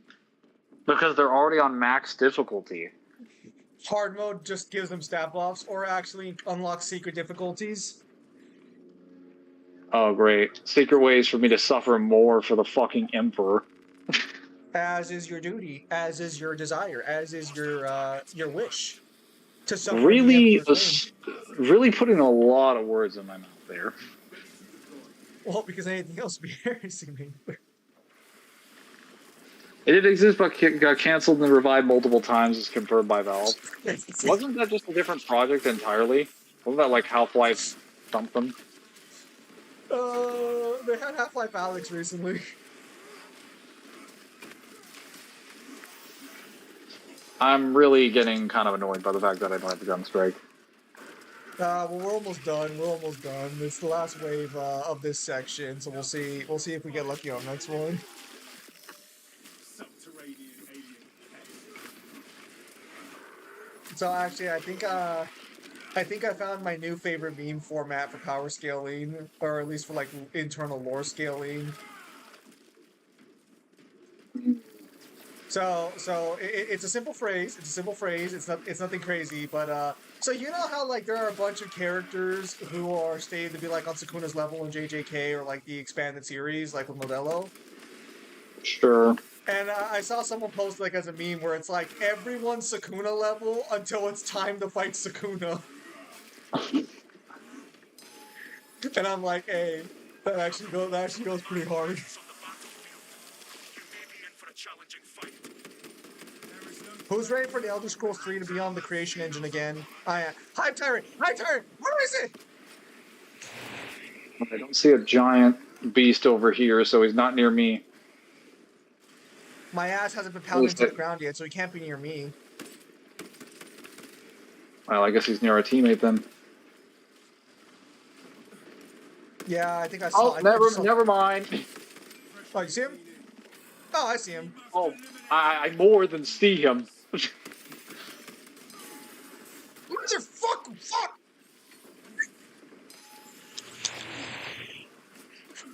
I wasn't ready for this! So, good luck. May the God Emperor be with you. I'm currently killing them all.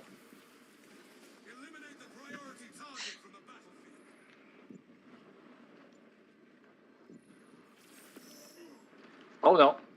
Yeah, I'm good. I'm good. You're gonna. There we go. Pick your worthless ass up. Wow, it's not my fucking fault. I got fucking bum rushed by a fucking hive tyrant. I think I get a pass here. Is that what Sanguinius would say? Would he ask you to get a pass? Sanguinius would send me more than 2 guys to fight an entire Tyranid swarm. Oh, there we go. I could have just jump packed him. I forgot that I had jump pack. My bad. Sanguinius, I fucking hate the fucking Ultramarines. Actually, I'm a Raven Guard. Duh. Wait, no, I'm an Ultramarine technically. Yeah, I forgot about that. I was gonna say, I got a guy who would agree with you. For the sake of my cosmetics, I'm a Raven Guard. For actual continuity and lore, I am an Ultramarine.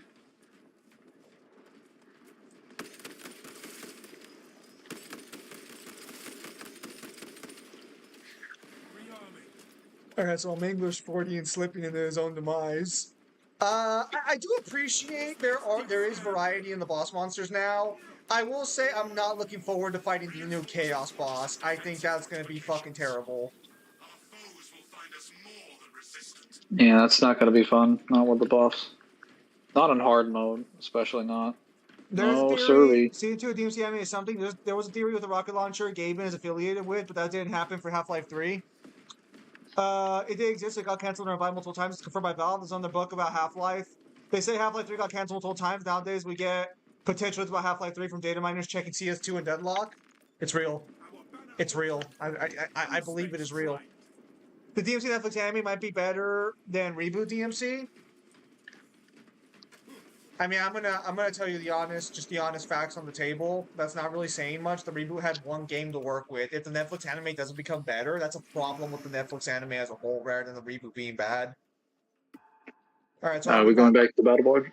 I mean, we can try and go till we die. We don't lose anything until we can at least see what it looks like.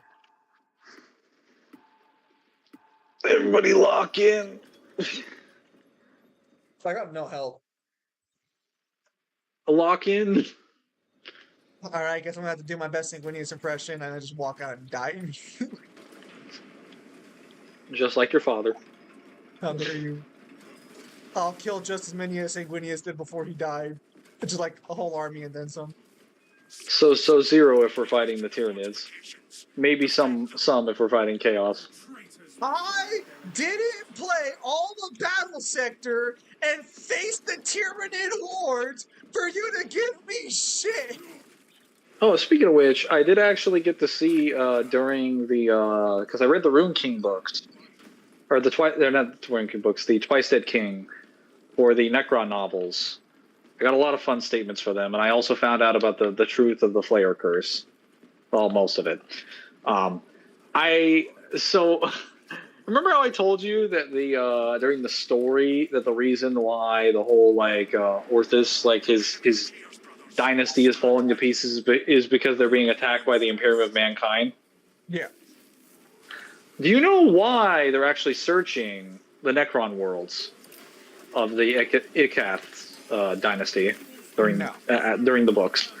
It is because they are looking for the bones of a saint. And that is the reason they are able to actually chase them whenever the Necrons jump into hyperspace or whatever. Because the Necron FTL technology involves them jumping into a completely different parallel reality. That's why people can't really chase them, ever. The reason they were able to find them is because they just look into the warp and they see a giant glowing fucking light from the bones of the saint, which carries the powers of the Emperor. So they're just following it like a lighthouse. And it was on board of the Necron ship, and they didn't know that until the very end of the second book. So do the Necrons just trip out, they leave, and then they get chased, and they're like, that's not supposed to happen? No, that's literally what they kept saying for the entire book. They're like, what the fuck? How do they keep finding us? Do they start acting like, shit, has humanity evolved? Are we in trouble? And then it's like, nah, guys, No, stop their fucking... they were actually like, no, there's no way those monkeys could have evolved. Those barbarians. The first thing he did is like, wait a minute, we must have a traitor in there, man. So they couldn't have possibly become advanced enough to find us on our own. To be fair, that is a reasonable position to take. We must have a traitor somewhere. It's the only logical explanation. So it gets more reasonable when you find out that in the backstory, before they became the Necron tier, they already had the ability to like mine out the core of planets and detonate stars. Even back in the day before they fought the when they fought the old ones, before the War in Heaven, they were already as advanced as humanity during their golden age. So yeah, it's kind of funny. Fuck, I'm down. I should have stuck to my pistol. I should have known that was faster than reloading. Noob. What's the actual buff penalty we got going on this time? I don't know. I don't see it. Oh, are we free? Maybe that's the penalty. You can't see the penalty. Oh, I know damn well that if they took off the HUD, you would lose your fucking mind as a fucking penalty. Yeah, they wouldn't do that. People would hate that.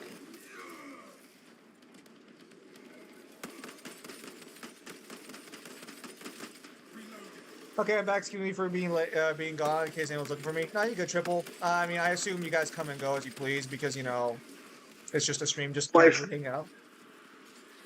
That's life. People come and go. Yep. Haven't seen Red Dusk in a fat minute. Hopefully he's doing well. I know he was in the military, so I'm wondering if that has something to do with the whole U.S. Invasion situation. Technically not an invasion, but embargo.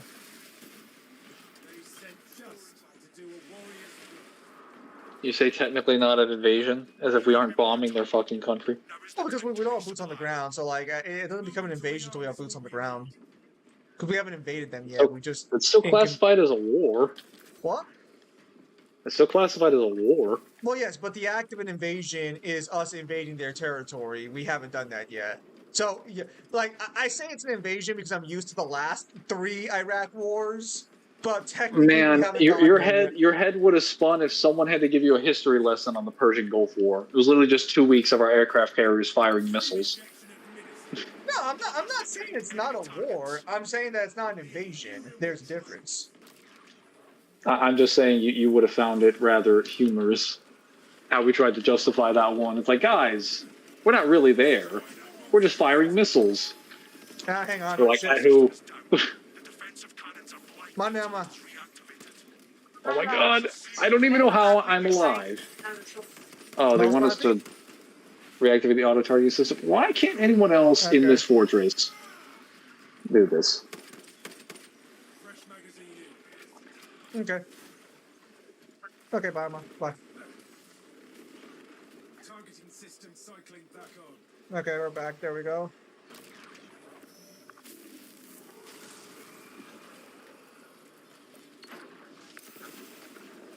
That beat abomination is silenced. Head to another Fuck, area. That guy took a lot of hits. And when you skill Among Us versus Fall Guys Death Battle, if I ever started Among Us or Fall Guys, but I'm not interested in the universe. But thank you for asking again, Samaj.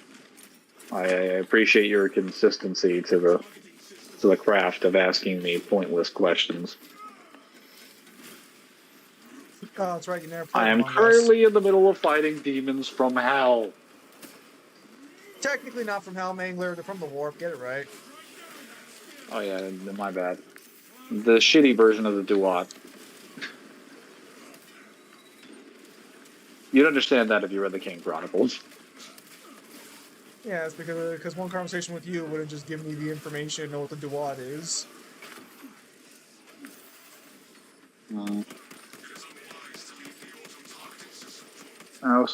The Norse Pantheon has been a lot of fun to read, though. These fucking guys got fucking buffed though for sure. Wait, someone get to the final fucking auto targeting system. I'm right nearby. Hang on, I can get it.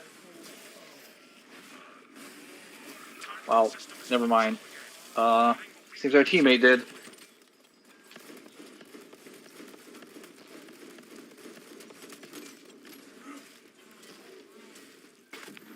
They actually portrayed the Nine Realms in the Magnus Chase books the way they should have been portrayed in God of War, which is that they actually gave different laws and like physics to some of the places in them.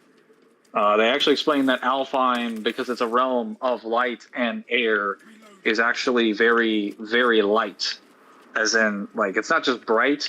When you walk around, gravity is just lighter. It's like being on the moon. And the air is also different as well. And the sun is also like horribly bright all the time. And it basically never really sets. It just kind of like goes over the horizon and then comes back up. Right, because the Magnus books follow the story of Annabeth's cousin, right? Yep. The story around the first book is basically him going to get the Sword of Summer in order to stop Surtur from starting Ragnarok. Because the books are basically about stopping Ragnarok. And Magnus dies at like the very beginning of the book. Because he spends his time as a dead warrior of the Inhedar. One of, or as an Inhiri, but one of the Inhedar. Odin's warriors that are fighting for training for Valhalla, training in Valhalla for Ragnarok. Are you down? I am, and now I am up. I gotta escape. I gotta escape. I'm being gunned down by a bunch of fucking chain guns. Oh, I'm not ready for that fucking. Oh, and you're down again. I had no.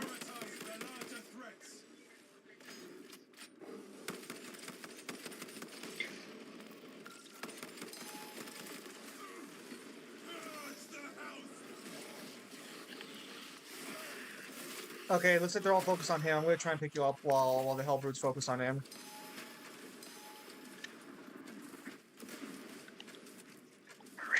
Hurry! The Among Us Death Battle was wrong. I heard about that. I heard people did not like how they scaled them versus. Oh. Fuck! I gotta get rid of those Terminators, otherwise I'm not gonna be able to pick you up. You just fucking survive, because if you go down, that's gonna fucking really kill us. And that's it. I That's on literally me. got stuck. I should have spent some more currency. That's fine, though. That's fine. I just want to test and see. Oh, wait, he's still up! I should have spent some actual currency because I had 2,400. Yeah, same. I didn't spend any of it. This guy probably fucking hates our guts because we didn't fucking buy anything. Well, actually, your respawn time was only 60 seconds? Yeah, it's normal. Ah, I mean, he can just hold down there at 30 seconds. That's fine.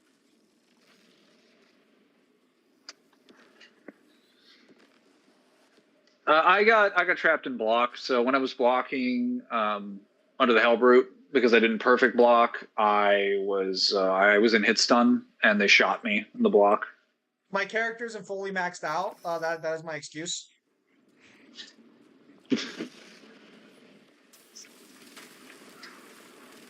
Okay, he's just got to stay alive, which is not difficult as the bulwark. Well, Mingler, now it's up to you.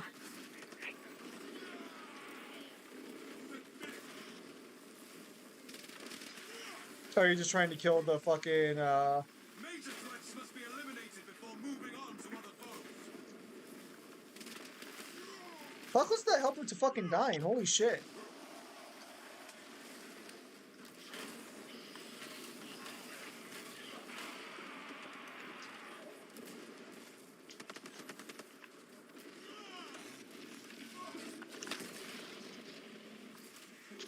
Is this the glory Magnus promised you? Oh, pick up that red stamp. Oh, he didn't pick it up. He didn't pick it up. He was too good for No, there was an ammo fucking box right next to it. I got our teammate, but we're good. Throwing frag grenade. Oh, thanks. Rearming. Fucking destroyed my.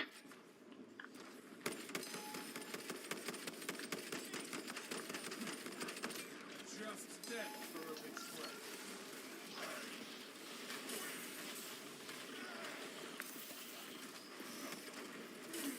Sandor spear carrier in sight.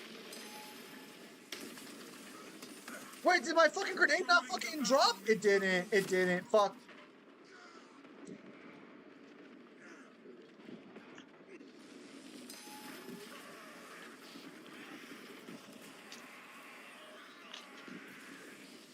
Good luck, Mangler. You're on your own again.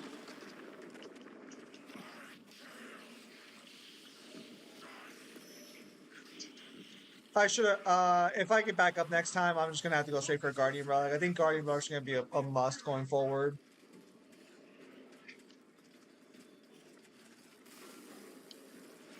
Excellent.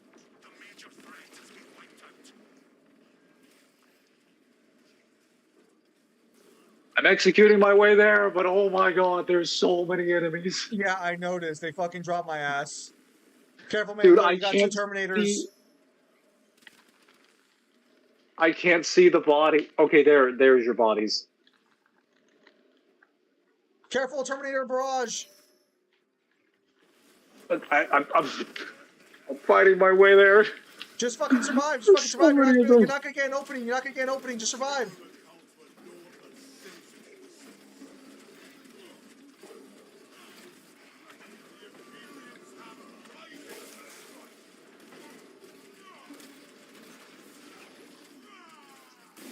Good grief. It's not my fault, chat. I don't have all my perks. Jump pack refueled. Oh, fuck. No! What? No! What? I was literally about to pull the execute button. That's actually wild. That's on us though, because we didn't spend as much resources as we could have. It is. I should have started We buying didn't spend Guardian any Relics. resource. I think we still get the accolades though, because we survived 15 waves. Well, that's what I assume is how it works. Our teammates over here probably looking at us like these fuckers had like 4,000 fucking currency and didn't spend a single fucking dime. More guardsmen always solve the issue. More guardsmen typically does solve the issue because even if they don't kill the enemy, they are fantastic distraction. They have been trained well. I'm gonna drink some water. Give me a second.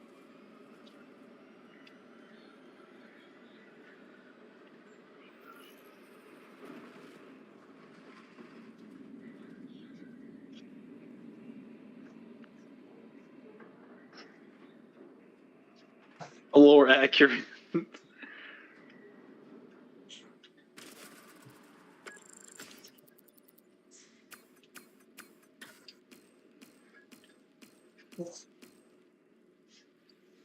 Now, even with all that melee buffs, I only did 30,000 damage. Oh, did we not get the accolades? I didn't see them. How does it? Hang on, maybe we...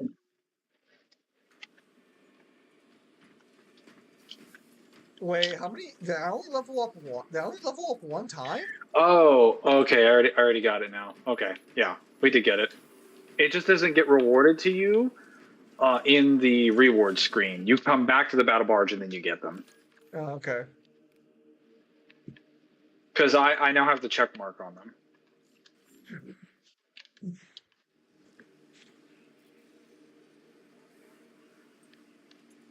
Yeah, I think I'm actually, this might be the first block chainsword or block weapon that I've actually used consistently. Oh, perfect.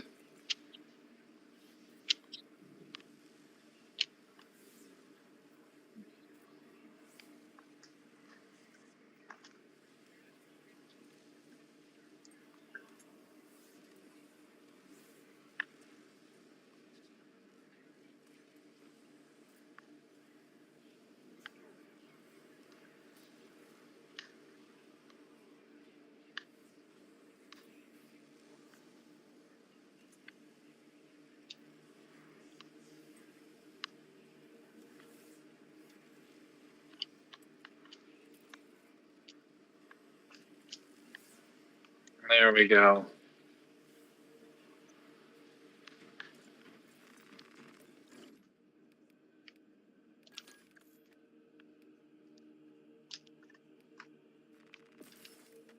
Okay, yeah, there we go. There we go.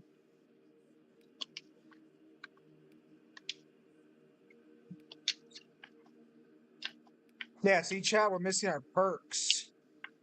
See, if I had these perks, we would have been fine.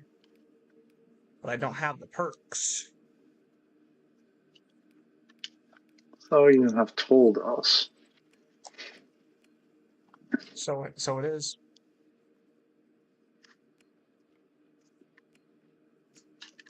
This is a perks game, you know? This is a perk man's game.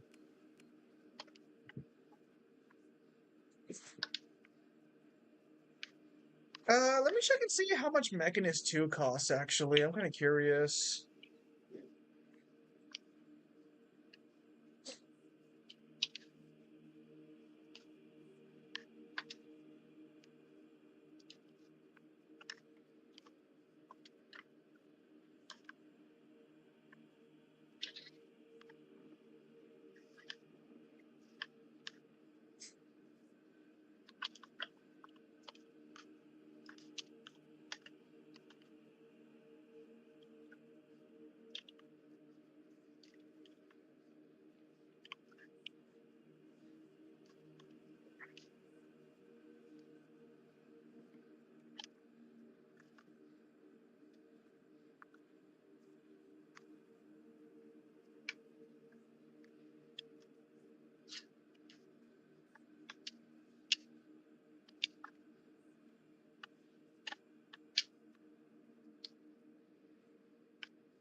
There we go.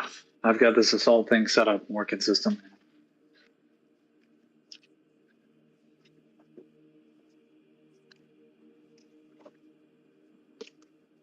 Probably should have played a basic mission for this so I could level up the actual like pistol.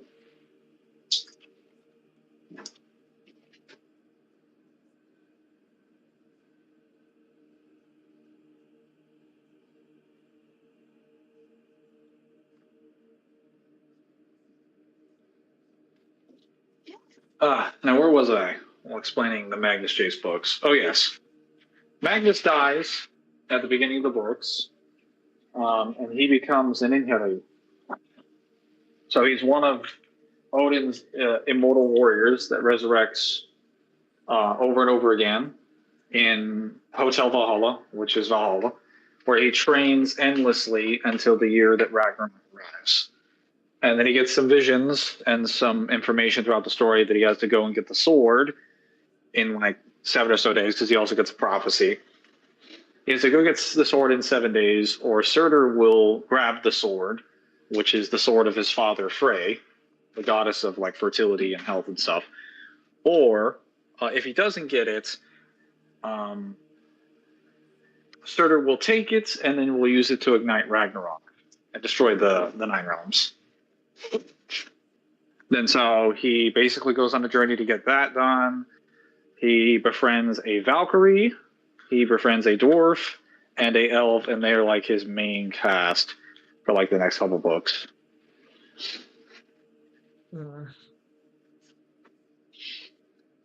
They also do explain their various like cosmology differences. They add a lot of like world history. Apparently, the reason the Vikings are there they're there in America, specifically in Boston, because Boston is considered the center point of the universe. Because a lot of mortals just have like specific emotional feelings about like Boston being the center point of everything. That's why the Vikings, when they came to America, they apparently came there like 1,000 years before Christopher Columbus and set up there in Percy Jackson.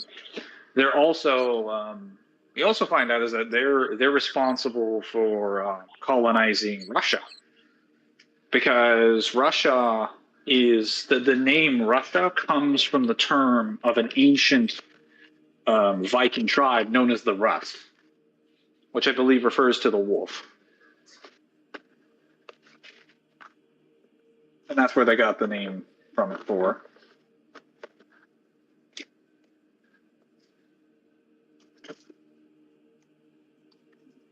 Oh. I also did figure out that a lot of like major conflicts and events do happen in the world because of these gods. You know the whole story with that, like certain plagues or wars usually happen because of the pantheons.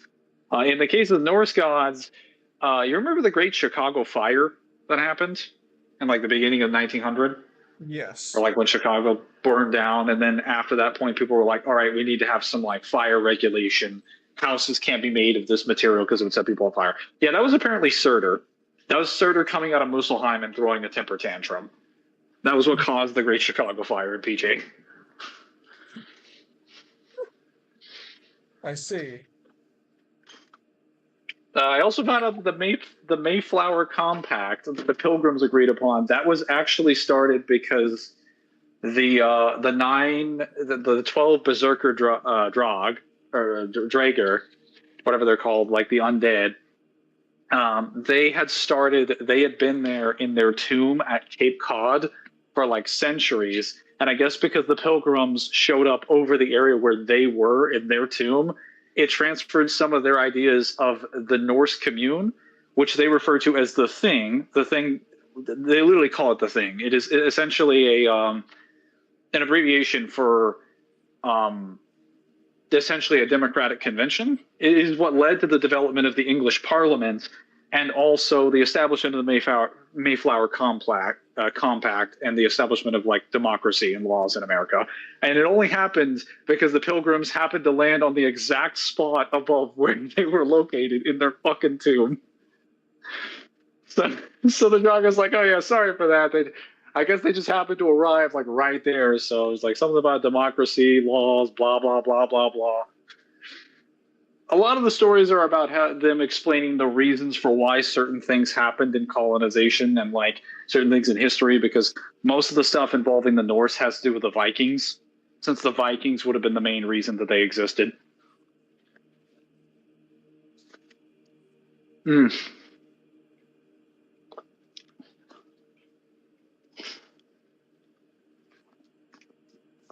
Boston, I'm joke. Did it have a tea party in the process? I'm joking, obviously. Yes. Well, there is something different about how they treat the Norse gods. So, the Norse gods are actually more mortal than the other gods in PJ.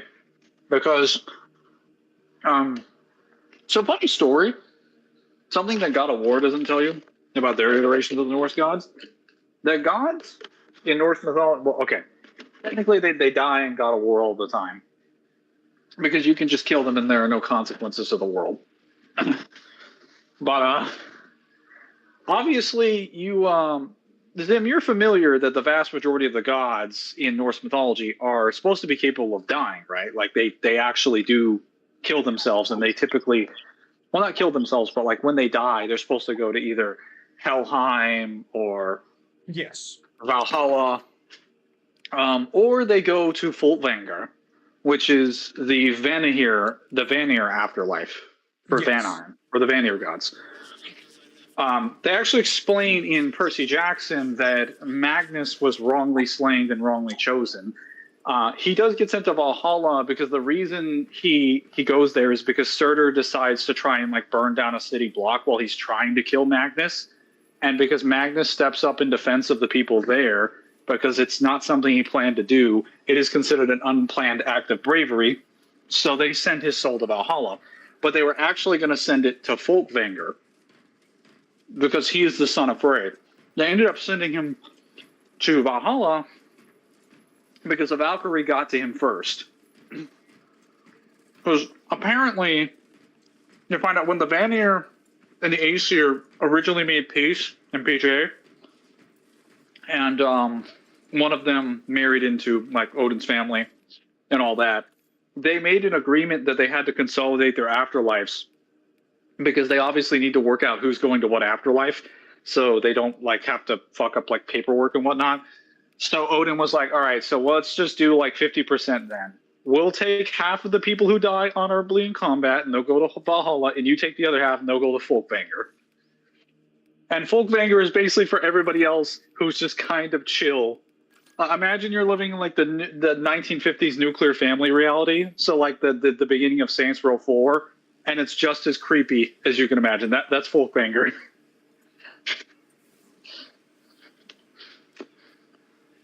So then, do you think he's actually doing a really good job with the expanded mythologies? Oh yeah, no, bro, it's the funniest thing. Like Magnus is hilarious because he's like, man, bro, I'm an atheist and I got sent to a fucking pagan mythology with a Muslim Valkyrie. This is amazing. No, because yes, so you find out that one of his friends that he's good friends with, the Valkyrie that brings him there, she's not actually dead. She's a high school student that's currently tutoring other people. She works as a Valkyrie part-time, and she's a Muslim, so she believes in Islam. But then, like, she gets sent to the Norse pantheon, and she's like, "Wait, is all of this real?" It's like, "Yep." It's like, I still choose to believe that you're not gods. You're all just figments of Allah. And Magnus is like, "You do realize, like, I'm an atheist, right?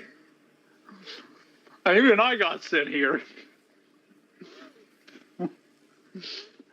I mean, like, so, I mean, I'm assuming at some point Percy Jackson will just give a definitive answer if there is supposed to be one true God or not. Because they always hint at things, but I don't know if they've ever actually confirmed it. They made a joke that Jesus Christ does exist, but apparently Thor is really mad at him because so the original explanation that they give is that when he shows up at Hotel Valhalla, they actually have a different calendar system.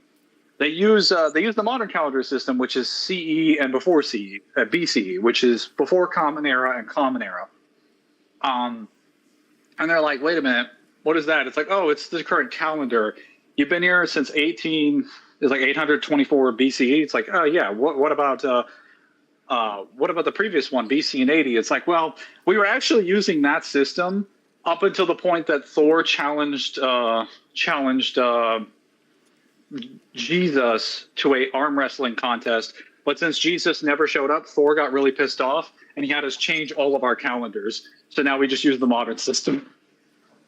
So it's implied that Jesus does exist, but the reason they use a different calendar system is because Thor is just mad that Jesus wouldn't show up to fight him. I wonder if he's ever going to actually like handle that completely, or if it's just going to be like a one-off joke every now and again that they're like. I don't think he will, and it's not for the reason you think. He has no problem absolutely making fun of like anybody's beliefs and systems. It's just it's not practical to do. I would argue. Well, okay. Well, I mean, I'm not assuming mean-spirited anything. What I'm saying is like, because when you bring Jesus in, you're gonna have to explain where God would sit on the pantheon. So the problem is mainly, you've kind of already guessed this. The problem is that it's mostly monotheistic, because the main appeal of Percy Jackson is various gods. Whereas if you're focusing on the Abrahamic one, there's really only one God, and the only other divine beings you'd be talking about would be like the archangels or the various angels in heaven, and you can't really count Jesus. Because if you explain him, you're going to have to explain him as a manifestation of God, right? So there's not a lot of leeway to write stories. Plus, you also have to come up with the historical explanation in verse of what happened to Jesus. There's also the issue that you have to tie it into some other religions, because there are several other religions that actually mention Jesus directly. Egypt would also have done that, because Egypt directly confirms that Moses is a canon person, and he was a magician. He was actually one of the first magicians to emerge from the House of Life, and he's responsible for the first example of parting the waters, which is what he was doing when he parted the Red Seas. Well, that's why I'm saying like he'll probably just be a one-off thing, because if you have to go into explaining him, you have to explain how his pantheon would work with the others, and at that point, like, I just feel like that's just too much of a hassle. Well, the issue is also like pantheons only come into Percy Jackson largely based on what people believe. And that's how gods are typically formed. So the issue that you have now is that it's not like you have an issue of worshipers. Christianity, even with parts of it dwindling a little bit in recent years, it's still a very popular religion. There are more than enough people around the world worshiping him. You wouldn't have to justify that a god would be like fading out of existence. Of course, you'd be able to argue that Abrahamic God would exist. The issue is that there are too many different denominations of Christianity and Catholicism, not to mention Judaism. And technically, Judaism still believes in the same core religion. It just believes in an old pre-Recton version of it called the Old Testament. Well, yeah, So- that's why like the issue just comes in like it's just too much of a hassle to try and explain that one away. So yeah, I basically came to the conclusion he's probably not going to do it because he would pretty much have to write him like the God Emperor of Mankind, where he exists, but he's a schizophrenic version of himself because there are so many conflicting, contradicting versions of him existing at the same time due to what everyone believes of him. So most likely he wouldn't do it. We have gotten confirmation that there is a pantheon of gods in Africa, at least, Yeah, and one in China.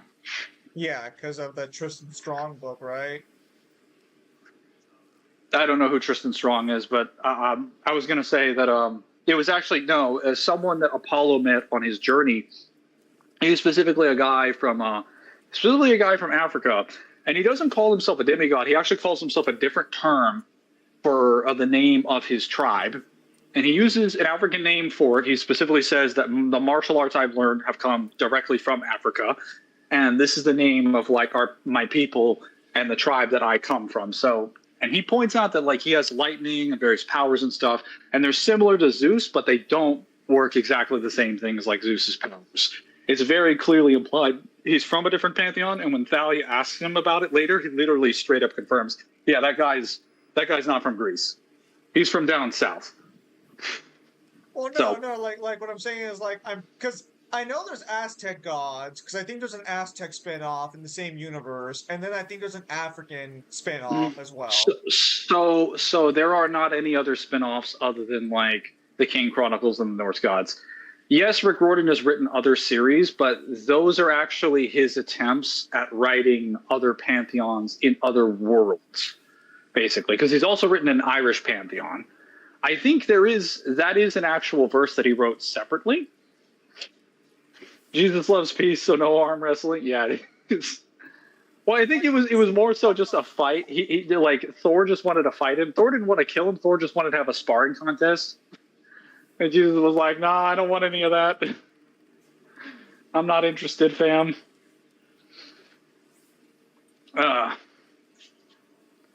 Sorry, I was eating some food, so I'm gone.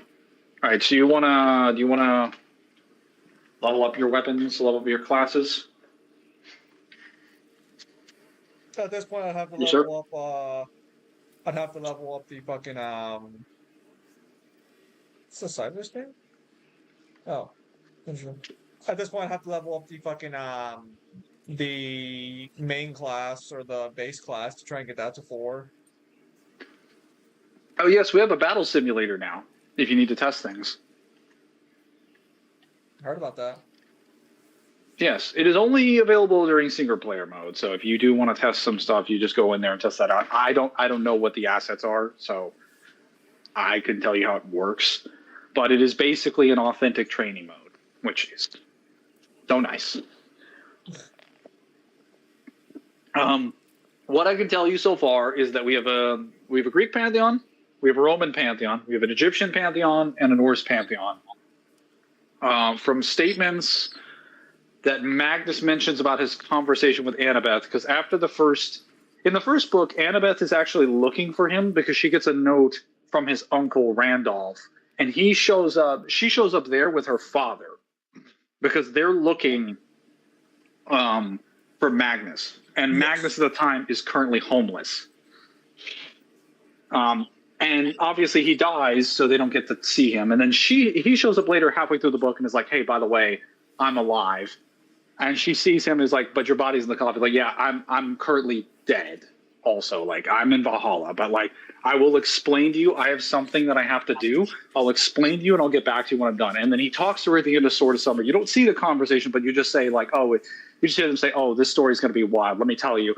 And then you were told in the next book that she explained everything to him about the Greco-Roman pantheon, and it does happen after the events of Heroes of Olympus, but during the Trials of, because they mentioned that there is a communication blackout that is currently blocking off cell phones and various communication devices like email and everything for demigods, and the Roman emperors are back, which is the main plot of Trials of Apollo.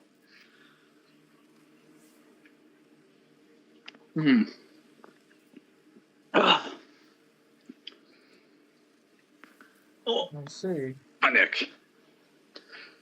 Yes, now we should get back to it.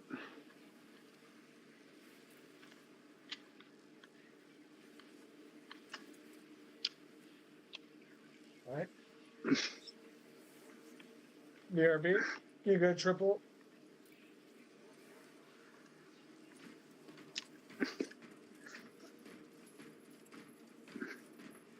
I did get a statement that the Norse have their own term for what they call the mist. They call it glamour, not to be confused with glamour. I like how and it you does the said same that, because I was about to tell you, don't you just mean thing. glamour? That is literally what they say when Magnus says, like, Magnus is like, did you just say glamour? It's like, no, that's not what I said. Pay attention, Oh. Magnus, or I'm gonna beat the shit out of you.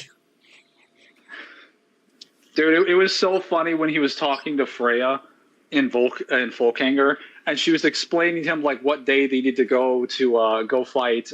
They need to go get the sword from the giants or get it from Fenris. It's like, well, you have to go to Woden. You'll have to probably travel at this time. You have just enough time to get there. Let's see, it's the 16th of this month. Should be on Woden's Day right now. It's like, do you mean Wednesday? That's what I said. So tomorrow you should be able to get there just in time. It should be Thor's Day. You mean Thursday? That's what I said.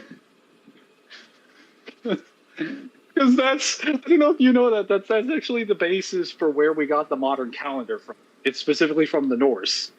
Because Thursday is an English translation of what the Nordics used in their language when they originally called it Thor's Day or Odin's Day, which is Wednesday. I don't know what the rest of the original calendar was.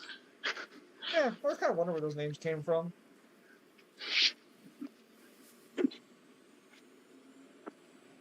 No, I love watching Magnus walk around learning new things and then getting just his brain exploded.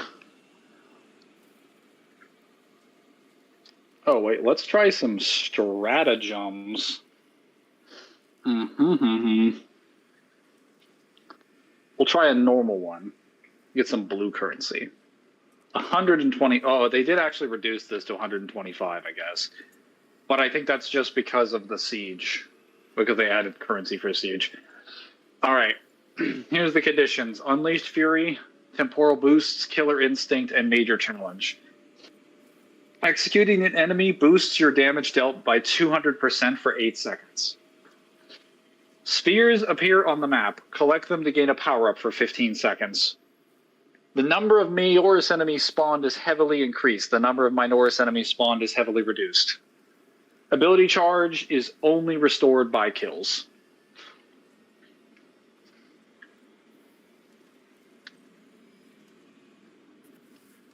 Speaking of which, let me... That sounds like I'm not gaining XP for this mission. Is that what it sounds like? No, you get XP. There's 1,385 XP. But okay, yes. But after we get the blue currency, I'll farm you up a new mission. Okay. Fine. Zeb, how much long are you gonna be streaming for today?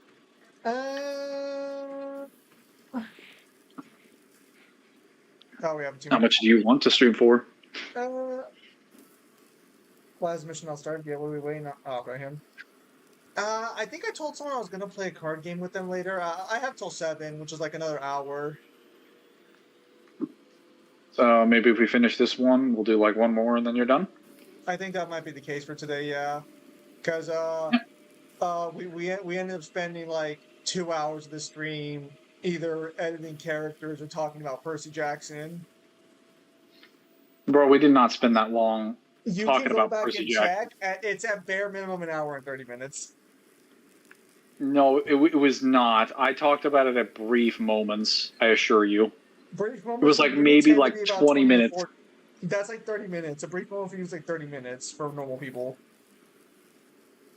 Are you trying to tell me that I experience time much slower than everyone else? Yes. Scum. We have a level 11 Tech Marine.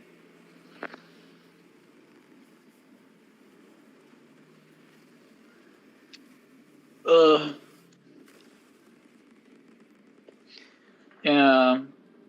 The current book right now for that I'm on is the final one. It's called The Ship of the Dead. They're currently on a journey to travel to the main cast is on a journey to travel to the eastern shores, which is somewhere in Scandinavia where the Norse were originally born, because they're going to stop Loki from assembling the Ship of the Dead so that he can start Ragnarok after they freed him in the previous book by accident.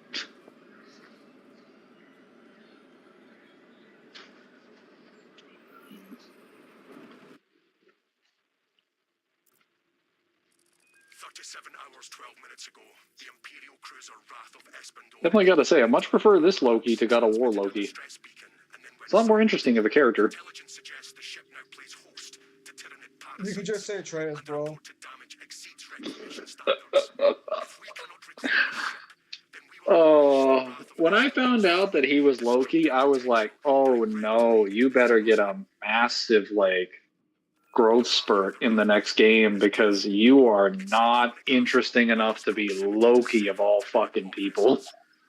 That's a high bar to reach, boy. That's what was the challenge again? Execute any booster damage dealt. Okay, spears appear on the map, select them to gain power ups. A number of major sent response will increase. Plague will regret taking this ship.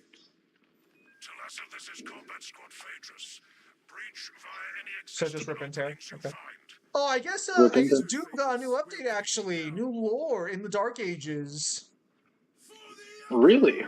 Yes, I believe they got a DLC. I might actually play that game.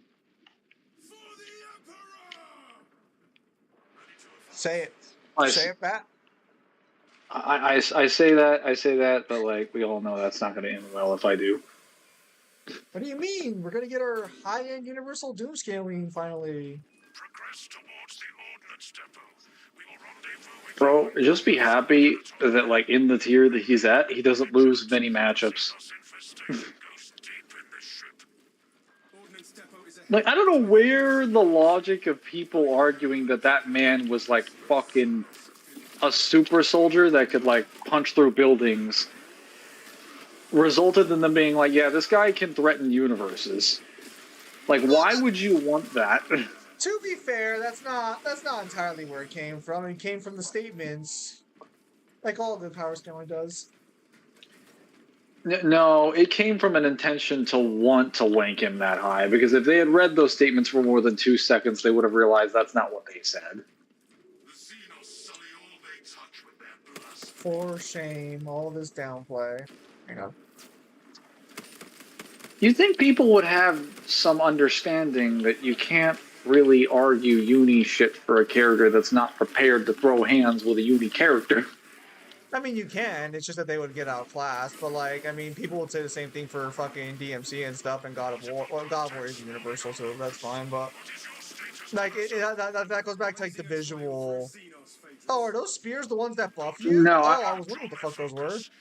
I'm talking about more so like not just hacks, skills, physiology, literally everything, every part of the complete package. And if you're missing like 90% of it, why would you even argue narratively the character is like uni? Because they're not even treated at, well, those guys jumped out at the same time. I mean, narratively, he's treated as like the most dangerous thing in creation, so. We have no word. Or would you disagree with that position? We must consider our brothers lost then. Our objective is to secure the cyclonic. I would just say that I don't know. Because we don't know the full extent of what lies within creation. You're right, because it would get a boot shoved up its ass. Would you say it would get ripped and torn? I would say it would. I would say it would get a couple of verbs thrown its way. Why are you acting like the Doomslayer talks? What is this heresy? His actions more than speak for themselves. But you said a verb. And we both know that man ain't saying anything. Ripping and tearing are the verbs he is familiar with. But no, I mean, like, he literally kills Cthulhu in the last fucking game. I'm gonna be honest, I don't think, well, I say Cthulhu, but, like, it's, you know, Cthulhu stand-in. Look, point is I'm fairly confident if something exists outside the cosmos, it is because he has not found out about it to kill it yet.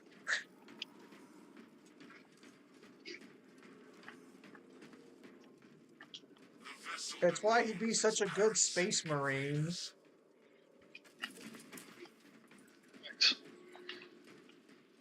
He is generally stronger than the average Primarch. He's just a lot slower. But he is way faster than the average Space Marine. So, that's something to look forward to. The Imperium of Mankind finally has a soldier worthy of defending it. I'm kind of surprised they never did like a Doom crossover with Warhammer 40k. He'd be perfect for it.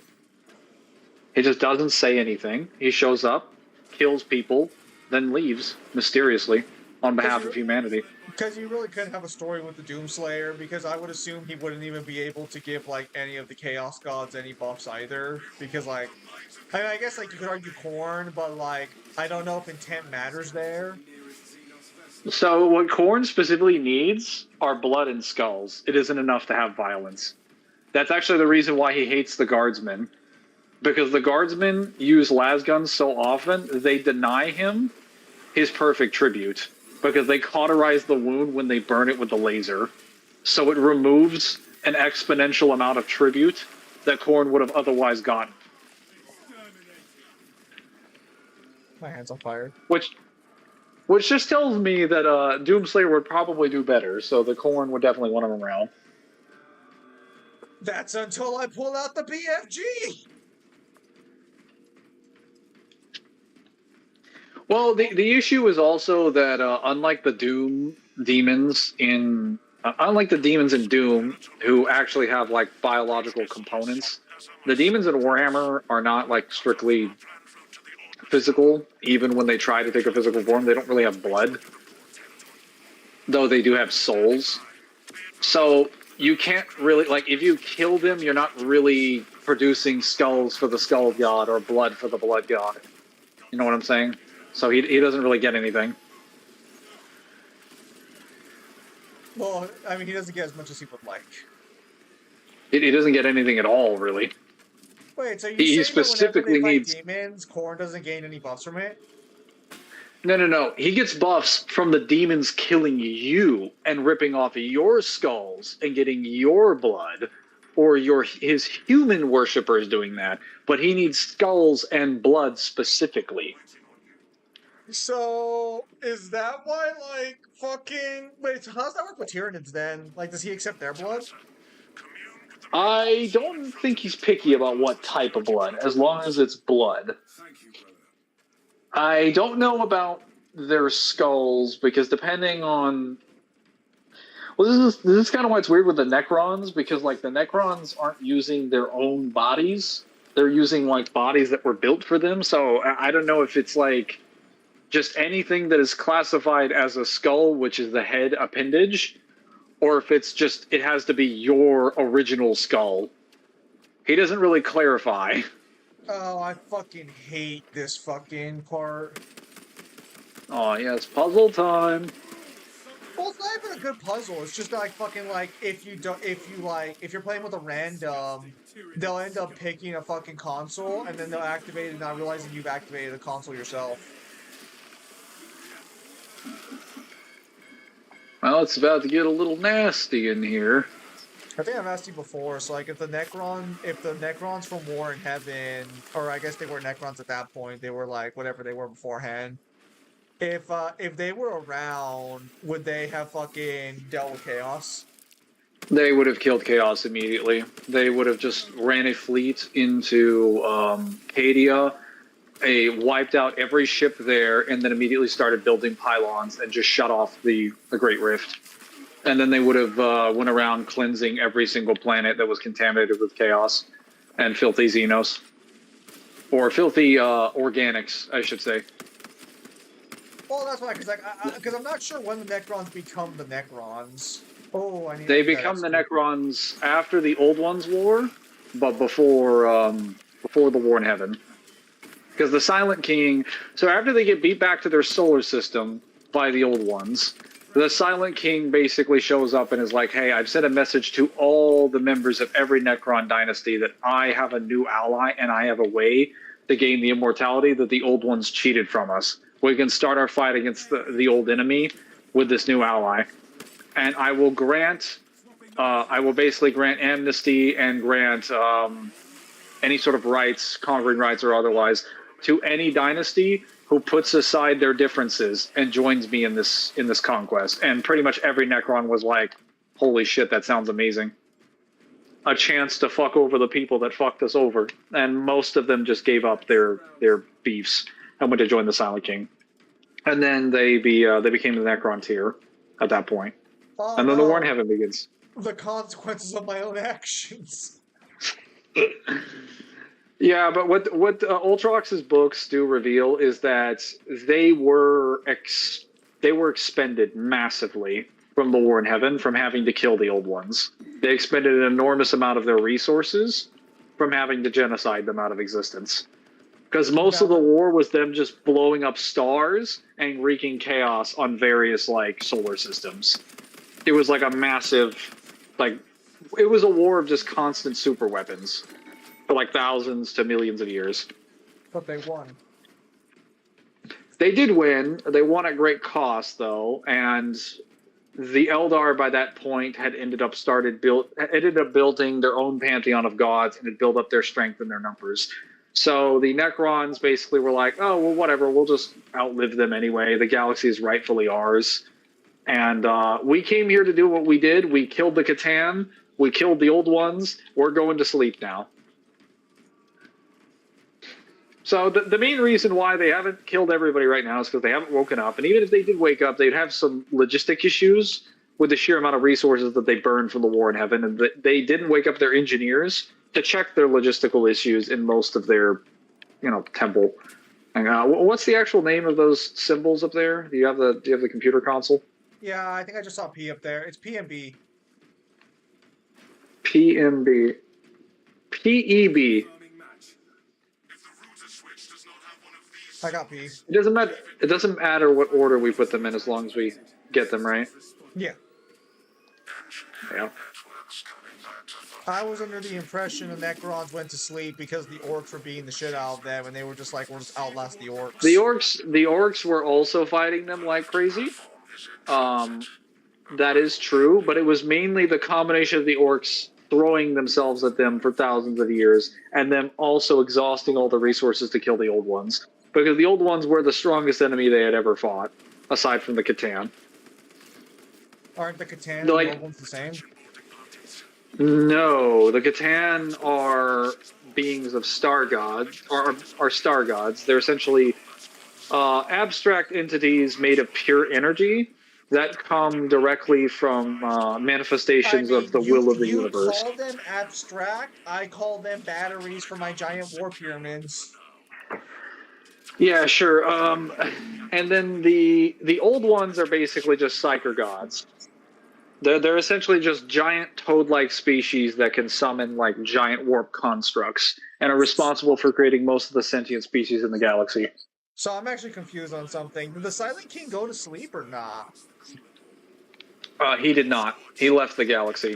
Yeah, because I to was gonna say, atone. because I saw a video where the guy was like the Necrons or like the timer for the fucking like the Galaxy War, and I'm like, yeah, I understand that. But then he's all like, but the Silent King went across the galaxies, and I'm like, wait, he wasn't asleep? The Silent King left the Milky Way and he went to explore other things outside because part of it was because he exiled himself after what happened with the Catan.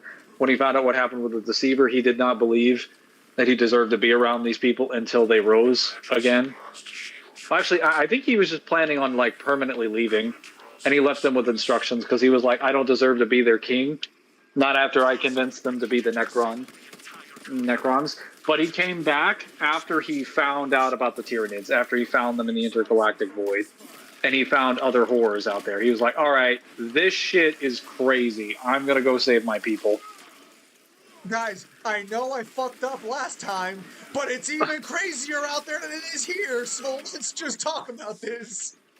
I think his reasoning was like, I fucked up last time. I will not fuck up again because there will not be another time for any beings. I think that's the reason he doesn't have an issue with siding with the Blood Angels, even though they are organics. He's like, nah, I have no problems pragmatically making alliances. Sanguinius did the same thing. Although Dante was like, hey, I don't believe that. It's like, I don't care what you believe. It's true. Listen, guys, I know we all hate each other, but there's some shit out there that we do not. Okay, we can get rid of the Tyranids and Chaos, but the rest of you guys are reasonable. Maybe the Orcs too. They scare me. To be fair, they're not the slightest bit. The Necrons are not the slightest bit convinced with the Orcs. The main problem they have in every novel is always logistics. They're like, oh my goodness, I hope our temples don't break down and we have battery issues so that our people lose their minds. When the Orcs show up, they're like, oh, more vermin. Even when they're outnumbered like hundreds of thousands of times to one, like they don't care. They're only threatened by the fact that their computers stop working. And their Tesseract vaults stop working. Are Necrons supposed to be able to just come back from fucking death as long as you don't destroy like their bodies completely or something?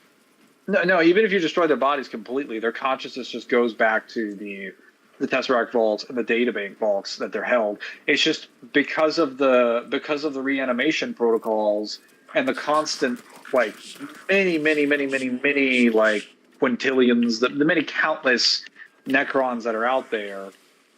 You're basically forcing a system that is not meant to run for millions and millions of years under a massive logistical workload, and it causes so many little errors over time. And that breaks down the system, which is why when you kill Necrons, sometimes there's a very small percentage of them that go back to the vaults and never come back as sane people. They stay as mindless drones forever. So it's like we still have our people, but like, can you really call them our people if they're just blunt objects and soldiers with no free will of their own? That means even if we tried to put them in a physical body to restore the bodies again, they'd be a vegetable. They shouldn't have died. Even though they were under the command of their Necron overlords. Okay. Well, I mean, they could have killed the Organics. They could have just not died. Oh, could have just not died, I guess. Oh, I did get some feats though in that novel for something called the Angel Sanguine, which you might recognize as a Blood Angels chapter. Yes. Because they specifically called them a death company, and they do actually mention that Ultrax is fighting them, and they're doing fine. They kill their Ultrax actually fights one of their chaplains. He's in the process of fighting him with a power fist, and it actually points out that like the guy uses the power fist to harness energy from his suit, or uses his suit to augment that energy from it. But he's like, you are not the suit, not like me as a Necron, where I wear the actual suit itself, or I am the suit. And when he ends up punching him and having a fist fighting contest, he punches the guy's power fist and absorbs all the energy out of the power fist, destroying it from the inside, and then killing the chaplain afterwards, while the guy is also in Terminator armor. And then after he does that, all the Blood Angels around him in the Death Company lose their fucking minds because they're like, "No, our chaplain died," and they're like, "Oh, they're going mad again." And that's wild. That must be one of their fanatical things. And then one of their Necrons steps up and gets his head ripped off. And they're like, "What the heck? Why are they going so berserk?" It's like, "Oh, they seem to be going frenzy. Actually, according to their perceptions, they seem to believe they're trapped on a ship." A ship? It's like, yeah, a ship from 10,000 years ago. Hey, Gene Seed, do you want it? Sure, I'll take it. Oh, no, do not. Foul carapaces. Fucking idiot. I should not have marked it, that's fine. But well, maybe he won't go down again. The only guy who's gone down in the entire fucking match. Anyways, yeah, I'm very familiar with that company. Those are some good boys. Oh, motherfucker! Well, technically, I believe every Blood Angels chapter has a Death Company. Yes, but so that particular Death Company is so. Well, I mean, I don't know if they because it's a Necron book, so I don't know if they explain it. But basically, because are they wearing black armor or no? I'd have to go back and check. If They weren't wearing red armor. Yeah, they should be wearing black armor. So the way it works is those are people who are sent in and they're told you have to keep fighting for just I don't care what happens to you, keep fighting. It does not matter anymore. Your Yep. whole purpose is to fight. And so what Because happens is they just give themselves up to the Black Rage, and when they have like a chaplain, like they usually have a chaplain to keep them in line. Yeah, because basically when their chaplain falls, they lose their mind. Yeah, And they because succumb he's to the one Black who Rage. sort of like gives them more. Like they can follow orders to some extent, but they obviously are kind of just like almost completely savage at that point. They're very mentally not right in the head at the time. I wouldn't be right in the head either if I had to keep fighting that traitor Horus over and over again. So they actually do point out, unlike the other, gene seed variants, they do actually make it clear. Although I think the Wolfen does have some feats for the Space Wolf gene seed problem. I do think they do have some feats that prove that the Wolfen makes them a little bit stronger than normal Space Marines. The Black Rage feats in that novel are really fucking stupid because they go from getting slaughtered by the Necrons to killing like 5 or 6 Necrons at a time, each a soldier. And Ultrox is getting punched around by them, and he's like, "What the fuck? Why am I getting punched around by this random fodder Space Marine?" It's a random fodder Space Marine until you become Horus. So then afterwards, when Ultrox comes to his senses and basically acknowledges, "Wait a minute, why am I acknowledging these organics as an equal? I am their superior. I am the master of the galaxy." He said, and then he just before starts he gets punted beating. through a wall. No, and then he starts beating the shit out of the Black Rage, Space Marines. He's just like ripping them in half. Well, it doesn't make them more durable, unfortunately. It doesn't make them more durable. Well, so the whole book is basically Ultrox coming to the terms with acknowledging a lot of his weaknesses and accepting his Heka, basically his purpose. Because a lot of the story involving the Flare Curse involves giving in to like your inner desires and accepting the longing of the flesh that you wanted, what you used to be. Because I told you that the Flare Curse is basically Necrons that have been feeding on organic tissue, right? Yeah, those weird fucks. So you find out during the story that Ultrox has actually been infected with the Flare Curse longer than anyone in this dynasty, for centuries. But he has never wanted to hunger on the flesh once, because the Flare Curse can be held back by any strong desire to live, like any strong desire or passion for life. And because Ultrox is so fucking angry at losing his birthright and so consumed with rage, he just never had the interest to feed flesh, because he was like, "Nah, I don't have time for that. I'm too mad. I need to figure out about my brother who's wronged me and the throne that's been stolen from me." That's why at the end of the books he becomes the king of the Flayed. I see. And he does not lose his mind. He basically retains his sanity completely. and he's able to invite the vast majority of the Necrons into the fold under his what remains of his dynasty, in the hopes that one day they may find a cure or something for it. Always nice to see the Death Guard gain some respect. You mean the Death Company? Yeah. To be honest, their name eludes me. They show up they show up near the end of the campaign. They're like I think 3 missions from the end. They're strong, but like they're mentioned one time, and like I didn't use them all that often because jump pack units became kind of like useless after a while. I think they mentioned that they had jump packs. Yeah. Yeah, well, yeah, because they're basically assaults that have just given up everything to be the most powerful assault unit they can produce.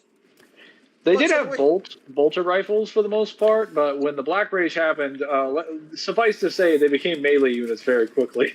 Yes, I think in the game they have chainswords and pistols, but no, because like the way it works is So, have you played Battle Sector at all or no? I haven't. I played almost every other Warhammer game.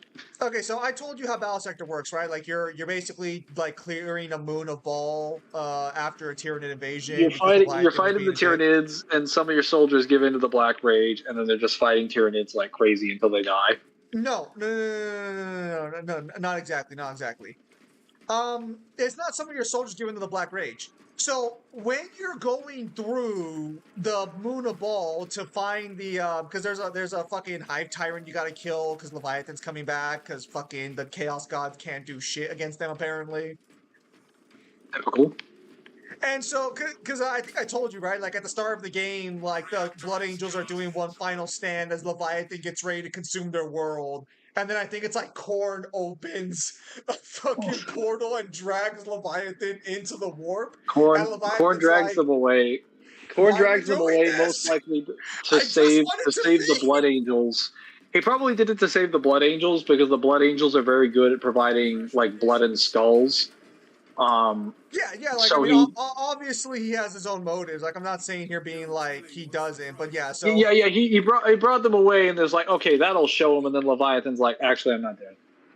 Leviathan immediately suffocating all lesser demons with warp energy. Now I gotta go back. Anyways, so so Leviathan ends up fucking, so it actually is possible to fucking murk these guys before phase 2. Looks like you're already murking one of them. Or you were murking one of them. Anyways, I got interrupted. So basically, the Tyranids were everywhere, and so they were fighting on all fronts of Ball's Moon and Ball itself. And so you're going to clear it out because, you get told there's a problem and you gotta deal with it. And as you're getting closer, you get to a battlefield, and at this point you have the Sisters of Battle. Fucking hate them. She's a nice commander, but they are so fucking worthless. Indeed. Not important. Not important for the discussion.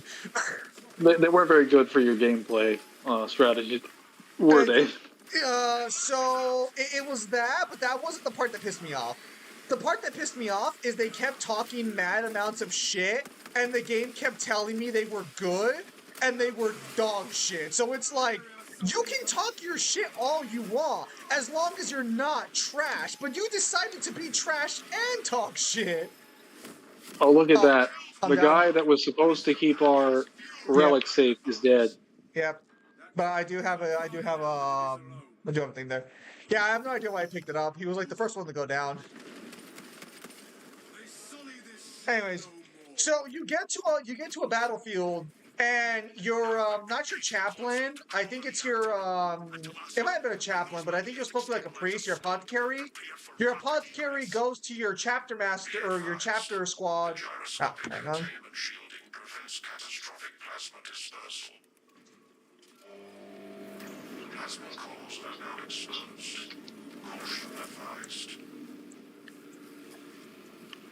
Reactor critical to laser. Disengage. Anyways, and so they see the corpses and they're like, hey, there's not another squad out here, is there? And I think it's the apothecary looks at the corpses and he's all like, anyone who was here would have been here at the start of the invasion like a couple months ago. And so they all just look at each other because they immediately know what's going on. And they're like, do we kill the Sisters of Battle or not? No, we can't. We still need them to find the Hive Tyrant. Okay, but we kill them afterwards, right? Well, we'll see when we get there. And so you go to a battlefield because she doesn't know what's going on. And you get to the battlefield and she like freaks the fuck out at the way the Death Company's acting because she sees them for the first time. And it's like, listen, they've been here since the start of the invasion. They've been fighting nonstop. It's probably because of them we were able to even get this far. So just stop asking questions. They are literally insane. What the fuck is wrong with you, Space Marines? Shut the fuck up and let them clear the path. It's what they're good at. Yeah, that sounds like the Blood Angels going mad. Yeah, because like there's like 30 of them in one battlefield, and they're just screaming about Horus, and you're just like, yeah, just carry on, my brothers. Yeah, so it just corrupts them. A lot of people incorrectly assume it is it's like a warp entity inside of Sanguinius. It's not Sanguinius. It's not a warp entity inside of Sanguinius. The Horus Heresy books reveal that it is all the anguish and the sadness that he felt over the course of the Horus Heresy, built up from like losing his siblings to the final torment that he feels at the hands of Horus, and all of the pain and emotion that he has having a psychic backfire on his sons. And that's what they're experiencing, magnified at the level of a prime. That's the reason they're going insane, because their bodies and minds are not capable of taking it. So as a result, their physiology just evolved, and they just went fucking batshit. So the only way they can handle it is by killing Horus. Good troops. Good troops. It is actually genuinely the saddest part about the game because you not the Black Company itself or the Death Company, whatever the fuck they're called, the fucking the good guys. No, so at one point, because you have a whole squad of people who talk to you throughout the game, and one of them's a dreadnought. And in the second to final mission, as like you guys are clearing shit out, he's slowly going mad. Everyone knows it, but no one wants to accept it. In the final mission, he sees the Hive Tyrant, and because of all the suffering it had caused, the Black Rage consumes him, and he just charges through like a swarm of Tyranids to fight the Hive Tyrant. He like I think chops off its wing, and it like starts flying, like walking away as he finally dies. But like for the final mission, because your tech priest is there, they're like, we're not letting a single Tyranid touch him. And you have to hold out against like a wave of Tyranids as you like prepare his body, so to speak. I would like to point out that is a perfectly good example of why the Space Marine game doesn't make any sense. Because a dreadnought consumed with a Black Rage dying to a Hive Tyrant is all the reason I need to believe regular Space Marines can't fucking fight them. It was just the saddest moment because you were kind of hoping he would survive, but you always knew in the back of your mind, no, he's not gonna make it, and then he doesn't. All right, so we're doing the whole mission to get me some levels, or are we calling it there? Yes, and we're kicking this guy. I don't know how to kick him. Oh my god! Go down to the press Y at Edit Squad. Go down to Vote to Kick Player under Monstrous. There we go. Beautiful. Okay, I'm back. Have you guys seen Bricky's Warhammer lore videos? No, I don't. I just play the games. I don't know who that is. But yeah, no. Saddest moment by far. You do end up letting the Sister of Battle go because at the very end, your company kills the Hive Tyrant. You've saved Ball once again, and you let your apothecary go because it's like, all right, you're not part of our squad, and you let the Tech Marine go because he's a Blood Angel Tech Marine, so like that's fine. I think the apothecary stays with you, but then the Sister of Battle's like, since you're not killing the Tech Marine, I assume you're not gonna kill me either, right? And the other Blood Angels all look at each other and look at the commander, and the commander's like, you've done a good job. I trust you know what the right course of action is, so we're not going to kill you. Good luck on your travels, sister. And the apothecary's like, dude, she's gonna tell them about the fucking Black Rage. He's all like, no, she's not.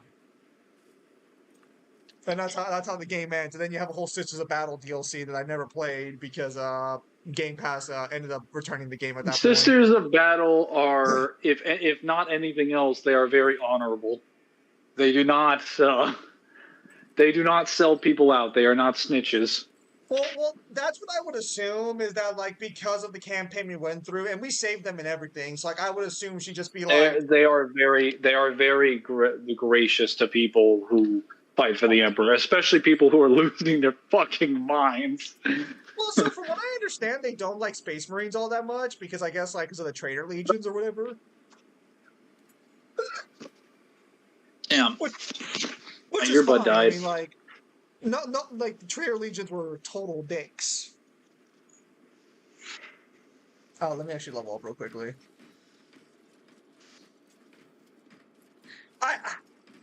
I didn't mind the commander as a character. I just wish the game wouldn't keep telling me the Sisters of Battle were so good and then they were so dog shit in game. What did you say? I put out because my earbuds didn't tell me they were that. No, I was saying like I think like I didn't mind the Sisters of Battle as characters. I just hated the game telling me they were so good, and then they were just worse than your standard Space Marine squadron. No, before that, when it came to the stuff about traitors. Oh well, from what I've been told in videos, the Sisters of Battle hate the Space Marines, but it's mainly because like they don't trust them because of the Traitor Legions. Yeah, but that's kind of the case with like every single group of people. The Sisters of Silence hate them. The Custodes loathe the Space Marines so fucking much. The Fuck the Adeptus Custodes. Mechanicum doesn't openly hate the Space Marines as far as I know, but if I were to read some of their books, I guarantee you I'd probably find something in there. I don't think they hate the Space Marines, given that they accept Space Marines into their chapter or into their like, because like Tech Marines serve the Omnisire, like they're part of Okay, so let's not get it conflated. That does not mean you like the Space Marines. You're just happy that someone joined your fan club. That's well, not the that's same why I'm thing. saying like if there's any faction I would assume is like neutral with them, I would assume it's the Tech Priests and stuff. It's not. It wouldn't be them. It would be the Inquisition, because the Inquisition actually orders entire chapters of Space Marines under their position. The Adeptus Mechanicum often doesn't like Space Marines because they intrude on their jurisdiction and they take over property that they want to keep sacred and then end up destroying it. Yeah, but the Inquisition doesn't like fucking anybody. No. The Mechanicus. No, I know. But you said the Inquisition might like them, but the Inquisition doesn't like anybody. The Inquisition does love plenty of people. That's a common misconception. It's just the vast majority of people believe that the Inquisition just blows up entire worlds all the time because they do. No, they don't. That's a common misconception spread by fucking if the Emperor had a text-to-speech device. Stupid fan parody. That's one of the, like it was really funny for like, you know, a couple months until people started actually believing that was reality. And I'm like, guys, it's not. Read the fucking Inquisitor books. Where is my next mission, Mangler? I need to at least be level 20. All right, well, I'm going to give you a lethal mission. Lethal Inferno. So, which one's Inferno? Is this the beginning mission? It is. Alright, that's fine.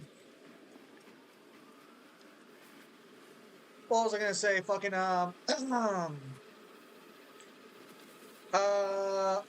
so, Mechanist 2 came out. I'm gonna look at some reviews. I might play that one on stream, because I played Mechanist 1 on stream, and, but apparently this game changes a lot from Mechanist 1. I did not play the demo either, so we'll see how it goes. But I gotta finish some stuff. Oh, that's funny. Yeah, get out of here. Oh, Oh, he switched to the worst fucking perk for the Vanguard. Unmatched Zeal. And he's a Space Wolf too? Oh, what do you mean? It you're sounds like everything wrong with this Imperium. oh, so he sounds like your favorite character. What are you talking about? He took my favorite class and put the worst perk and the worst Space Marine to represent him. I actually might go back and get my master's. I gotta look into the college and see if I can be accepted into the program and try and get it done in a year. Must be nice. I mean, like, to be honest, the bachelor's doesn't really get you anything unless you try and get a teaching job. And like, I don't have the credential done. I think I have my prereqs done for it. I don't even know if the prereqs are still valid. Must be nice. I mean, I could technically become a teacher anywhere else in the country, just not in California. Must be nice. Your mission is to use the stored Bruh. uranium in the refinery to We'll see though, because I mean, first proceed to the I don't mind the current job I have right now, but obviously, like, it's not paying a lot. So, like, I should plan for something since I'm getting a little bit on the older side of things. You mean the hobby? Yes. Hobby that The pays. part-time, part-paid hobby. Yes. And since I can't make any YouTube videos that make money, might as well fucking try and get, like, an actual steady job. I'm just mulling it over. Who's shooting me? Oh, those people. Thankfully, I'm not. Mangler's like, who asked? I know. I'm gonna talk about it anyways. Changing magazine. Check your aim. Nah, I'll just mulling it over because I'm getting up there in years a little bit, slowly becoming. Oh, motherfucker! Can someone stop him? No, I don't think anyone will stop him. It bounced. But yeah, so we'll see about Mechanist since well, thank you for sharing those in. I don't need your fucking. I don't need your sympathies. Also, because mainly I just like to I think I like to live by myself at this point. Fucking the economy got so fucked that like I never really had a chance to do that. And then COVID happened.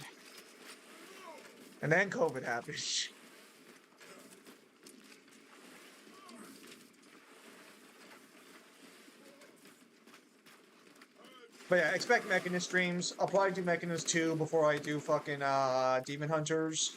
Just because Mechanist 2 is already out. It came out today, actually. So expect those coming out.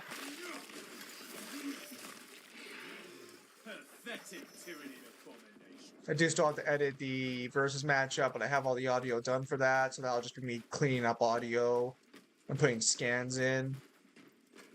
I think I think I decided I'm gonna leave information out of the audio and just put it into the video itself. That way it'll give you a reason to actually watch the video instead. I cover all the important bits though. And that's the part that matters.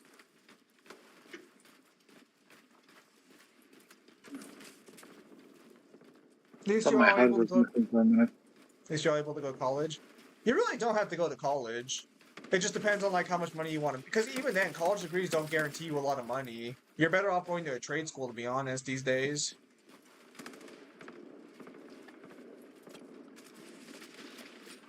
Ironically enough, we've the economy has gone full circle where blue-collar jobs ended up becoming better in the long term than a college degree. But we always kind of do a pendulum shift with that sort of thing, so it'll probably swing back eventually. Depends on how things go. Oh, fucker. Fucking enemies. So much super armor. Dude, what is this damage? Yeah, it's difficult not having my true combos that I had under the Vanguard. And 45% extra melee damage is pretty good. It is.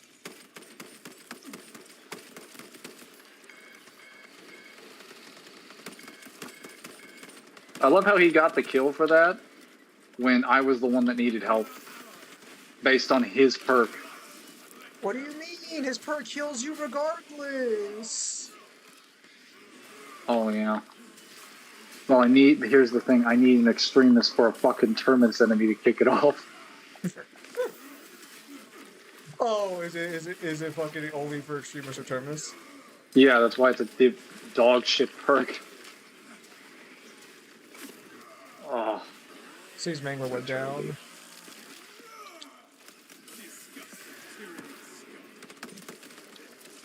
Alright, he's here. This is trash.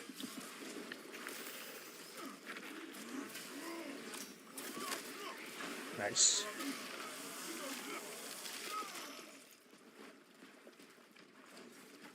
I will say though, overall the update's been pretty good. I think they really knocked it out of the park this update. First waypoint ahead. Let us enter the camp. To be clear, I'm never gonna stream Battle Sector for you guys. Like, I'll talk about it a lot, but I will never stream it for you guys, because the missions take way too fucking long in Battle Sector. Now what, Captain? Talassa, you need to acquire the Astra Militarum demolition. Because Battle Sector is supposed to be like a representation of playing the tabletop game, Soldier you see. and depending on how big your What army a terrible is for the idea. yeah, it can get really long. Especially because, like, you can't just auto-program your units sometimes. You have to... Oh, wow, that was fast. The Emperor I'm slick like that. What was it, the first body you checked? It was the first body I checked. Yeah. It was the first body that was available, actually. What is Battle Sector? Warhammer Battle Sector is a strategy game set in the Warhammer universe with the best faction, the Blood Angels. Oh, they actually talk about the Primaris Marines too, because I guess they get upgraded Blood Angels, and they're like the old veterans kind of are a little weird around them.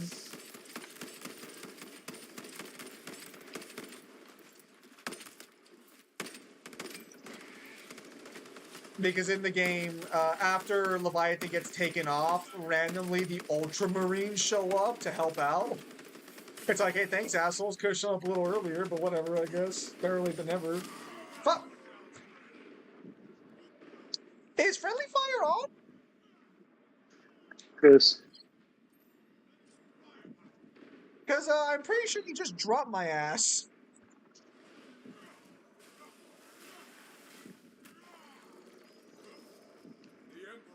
Did you shoot an explosive barrel standing in front of you? No, I think There you was might have one blown up right an there. explosive barrel.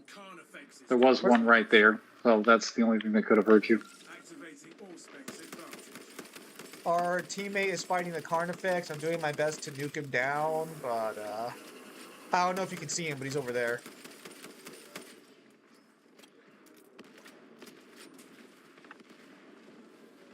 Dude, seriously? Like, what the... What, he's taking your kill again? No, the fucking Administering self-aid. thing didn't work. I got stunned from that enemy out.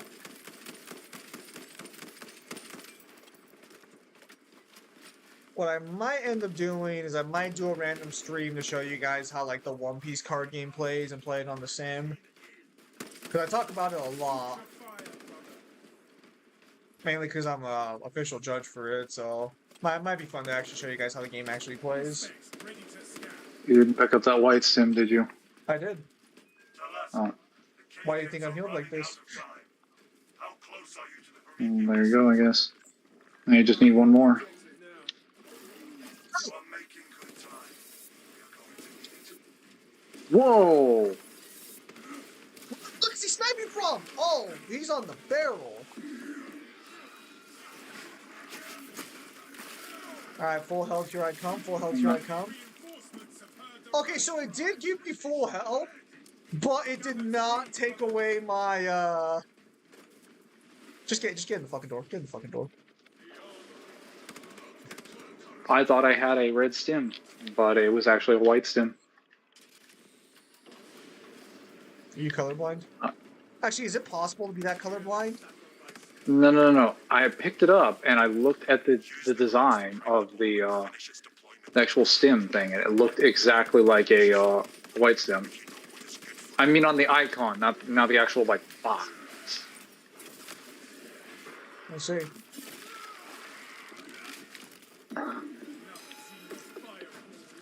Oh, also Star Wars is actually supposed to be getting an XCOM-like game pretty soon, so that'll be pretty nice as well. I'm not surprised it doesn't have one already.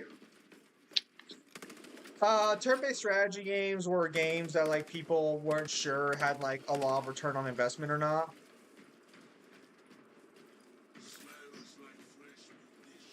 Dispensing stems. I am here. Supplies for our use. Deployment has begun. I thought you were gonna say something. No, I'm assuming that was in reference to like the early 2000s. No, I meant when I took the fucking stem in front of you to take off my mortal. Oh, I'm thinking about it. It's fuck. It's for the glory of Sanguinia, so it's all good. Let us keep that swarm from ever reaching generator 4.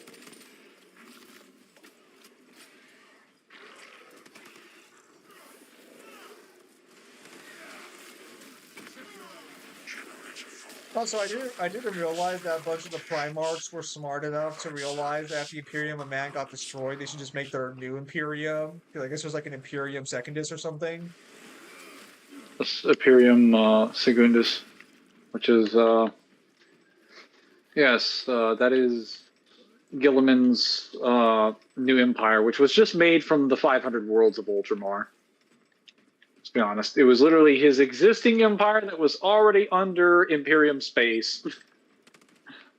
It's just like, I'm just making this the new Imperium in the event that the Emperor is actually dead, because we're currently caught in the Ruin Storm.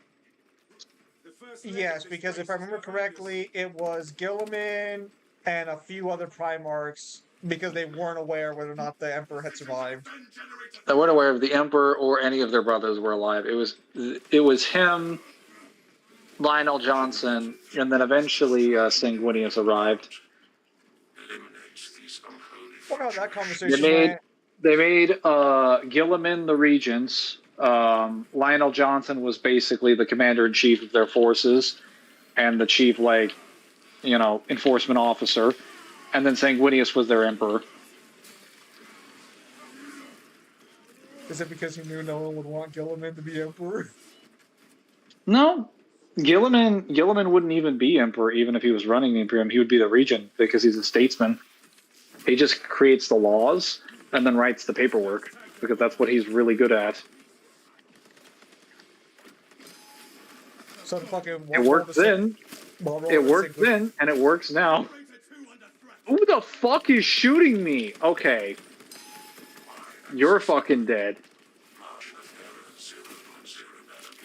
I'm kind of wondering then, so like, well, what would even be the point of an emperor in a group like that? The emperor would be the person that's in charge of making like final decisions in regards to certain major state affairs, and could also decide to declare wars, etc. They would have like ultimate executive authority, but like day-to-day stuff would mostly be relegated to Johnson and Gilliman. This sounds like a more efficient Imperium than the actual one. It is. It was based on the principle, but it was run with Gilliman's logistics. And because Gilliman is actually there running everything efficiently, Sanguinius doesn't really have to get involved that much. They only ran into problems later on because Conrad Kurz showed up on their world and decided to start murdering people. Followed by Vulcan, who had fallen out of the sky and was currently going mad because of the torture he received at the hands of Kurz. So everything was going smoothly until the enemy arrived, and then they had to deal with shit. Like, damn. Problems. Well, it was as soon as they realized that, based on him getting here, that actually means the Emperor is alive. We can go to Terra. And then they immediately disbanded Imperium Secundus and made a journey to the Rune Storm to go to Terra. And that was the single biggest mistake they made. I mean, the single biggest mistake they made was Gilliman's Ultramarines and Lionel Johnson's Dark Angels not going to Terra immediately when they were going to the Ruin Storm with Sanguinius. They let Sanguinius go by himself with his Blood Angels fleet, and they're like, yeah, you know what we're going to do? We're actually going to attack their home world and blow up all of, like, their back lines and their supply lines. And I'm like, that doesn't... Like, that would matter if, like, Horus wasn't making a beeline for the throne. If they were in the middle of regrouping, that would actually make a lot more sense. But, like, they've already... They're in the solar system, dude. So Like, in your position, the logistics don't matter because they've already made it with their forces to the battlefield. Like, there's no real logistics to stop. The logistic would be attack him with everything you have until he dies. That's the fucking logistic. Honestly, Also, it's proven correct by the end of the story because when Horus, it's not just when Horus falls, even with the traitor forces there, where they could defeat all the Loyal's forces, they point out that Gilliman's about to arrive, and the Ultramarines are going to be extraordinarily angry when they find out the Emperor's dead. And they have their full legion intact. So they're like, yeah, we're fucked if he gets here. Because he has 250,000 Space Marines. And that's more than several Space Marine legions put together. So had they just shown, had they all shown up in time, probably the Horus Heresy probably would have ended a little differently. It would have, the Siege of Terra would not have happened the same way. Certainly not. Gilliman's logistics would have changed anything. Lionel Johnson also had like 20,000 or more Dark Angels as well. He didn't have his full legion either because of Caliban and some bullshit. But the Dark Angels also ended up showing up later anyway.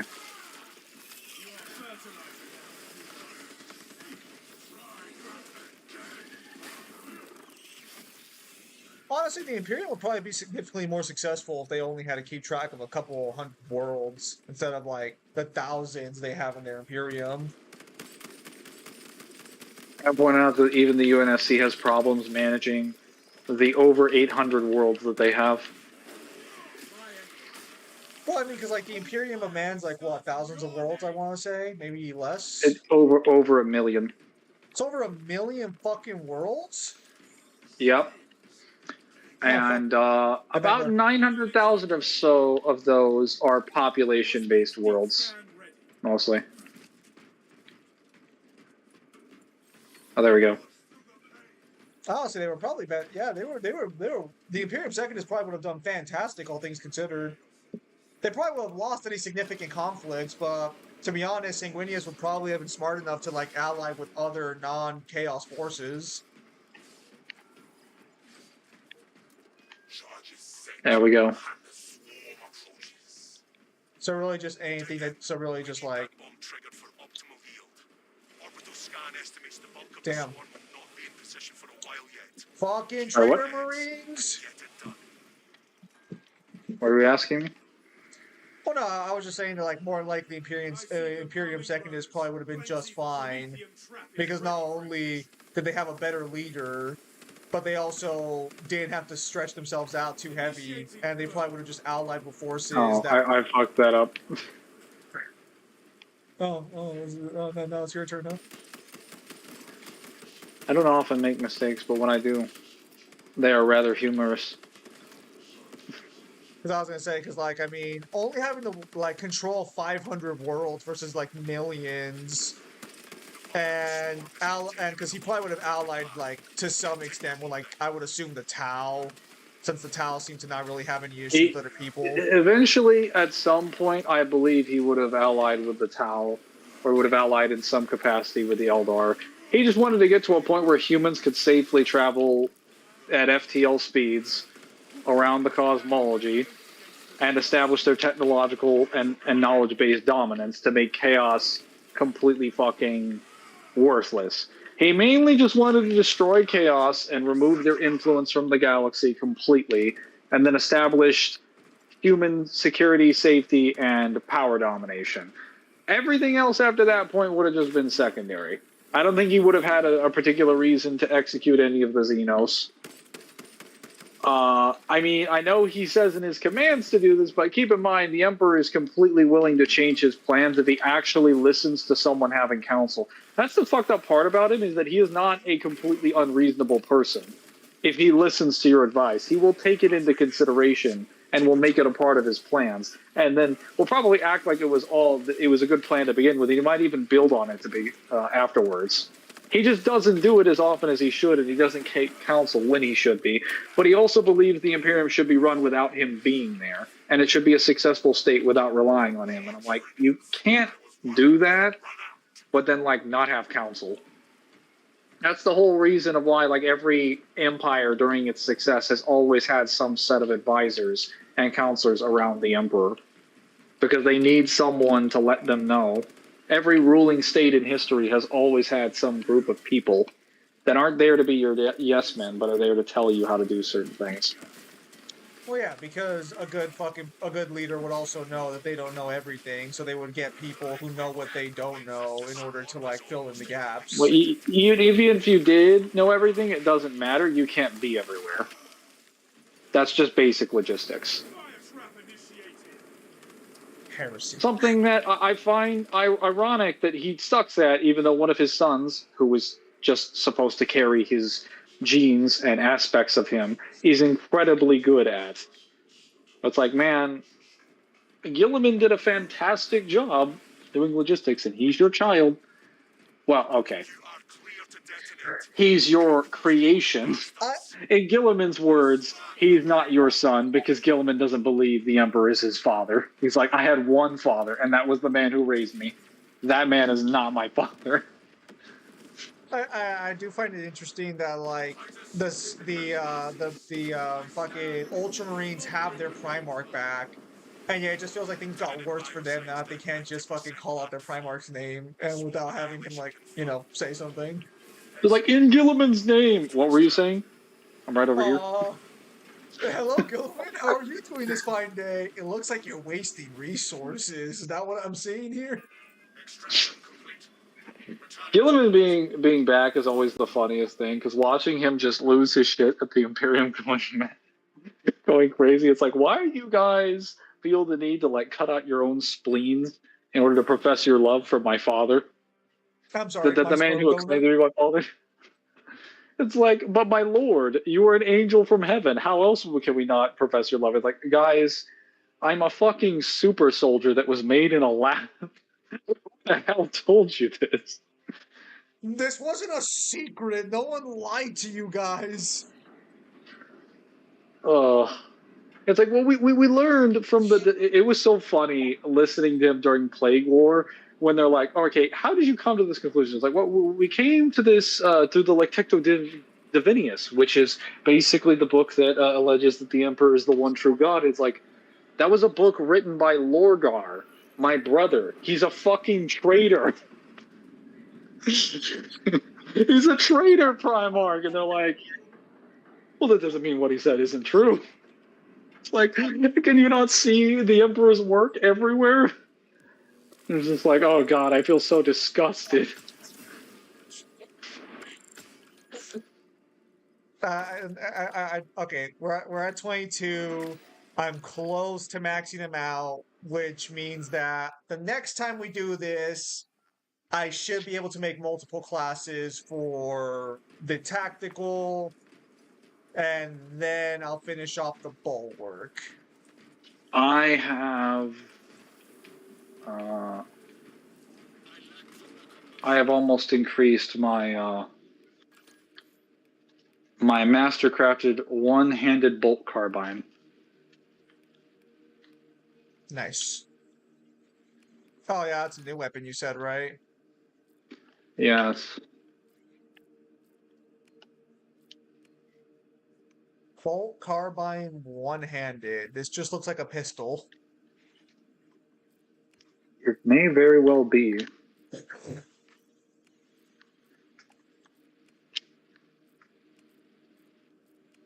What does it do differently? Fantastic question. A question I don't have the answer to. No, I no. haven't. I've mostly just been trying to level the XP to get it leveled up. I haven't really been using it. I've just kind of been side arming it and doing melee, and then it's just been leveling up as a byproduct. Bruh. Like Hang on. what we've been doing. All right. I think we'll call it there for today. So let me get out of Space Marine so my laptop can cool down a little bit. It is amazing how every time we decide to call the game, it is right when I start leveling up a weapon and I get it to like Artificer. It always the final game always ends with it reaching Artificer. As it should.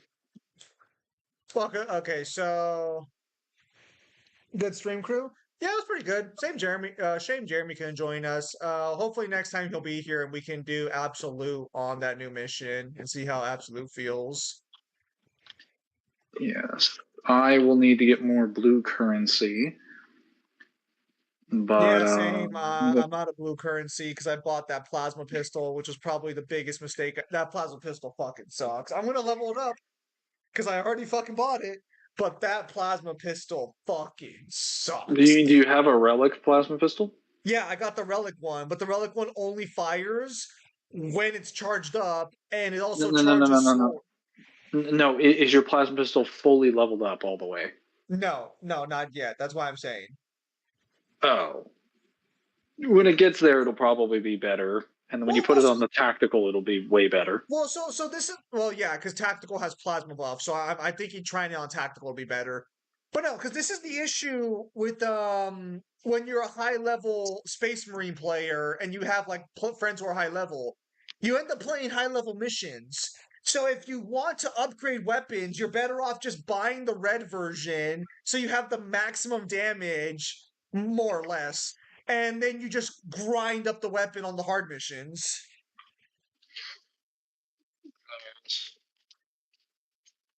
Because again, this game doesn't do XP sharing effectively, and I don't know why they refuse to add it to the game. Grinding. I'm going to get back to my reading now. So you guys take care. I'll see you later. All right. Sounds good, mate. All right, fellas, we're going to be ending the stream here for today. Triple, always a pleasure. Everyone, always a pleasure. If again, expect some future streams for some more strategy games for Warhammer. And with that said, thank you guys for your time as always. Have a nice day, and I'll see you guys on the next streamer video. Take care, everybody.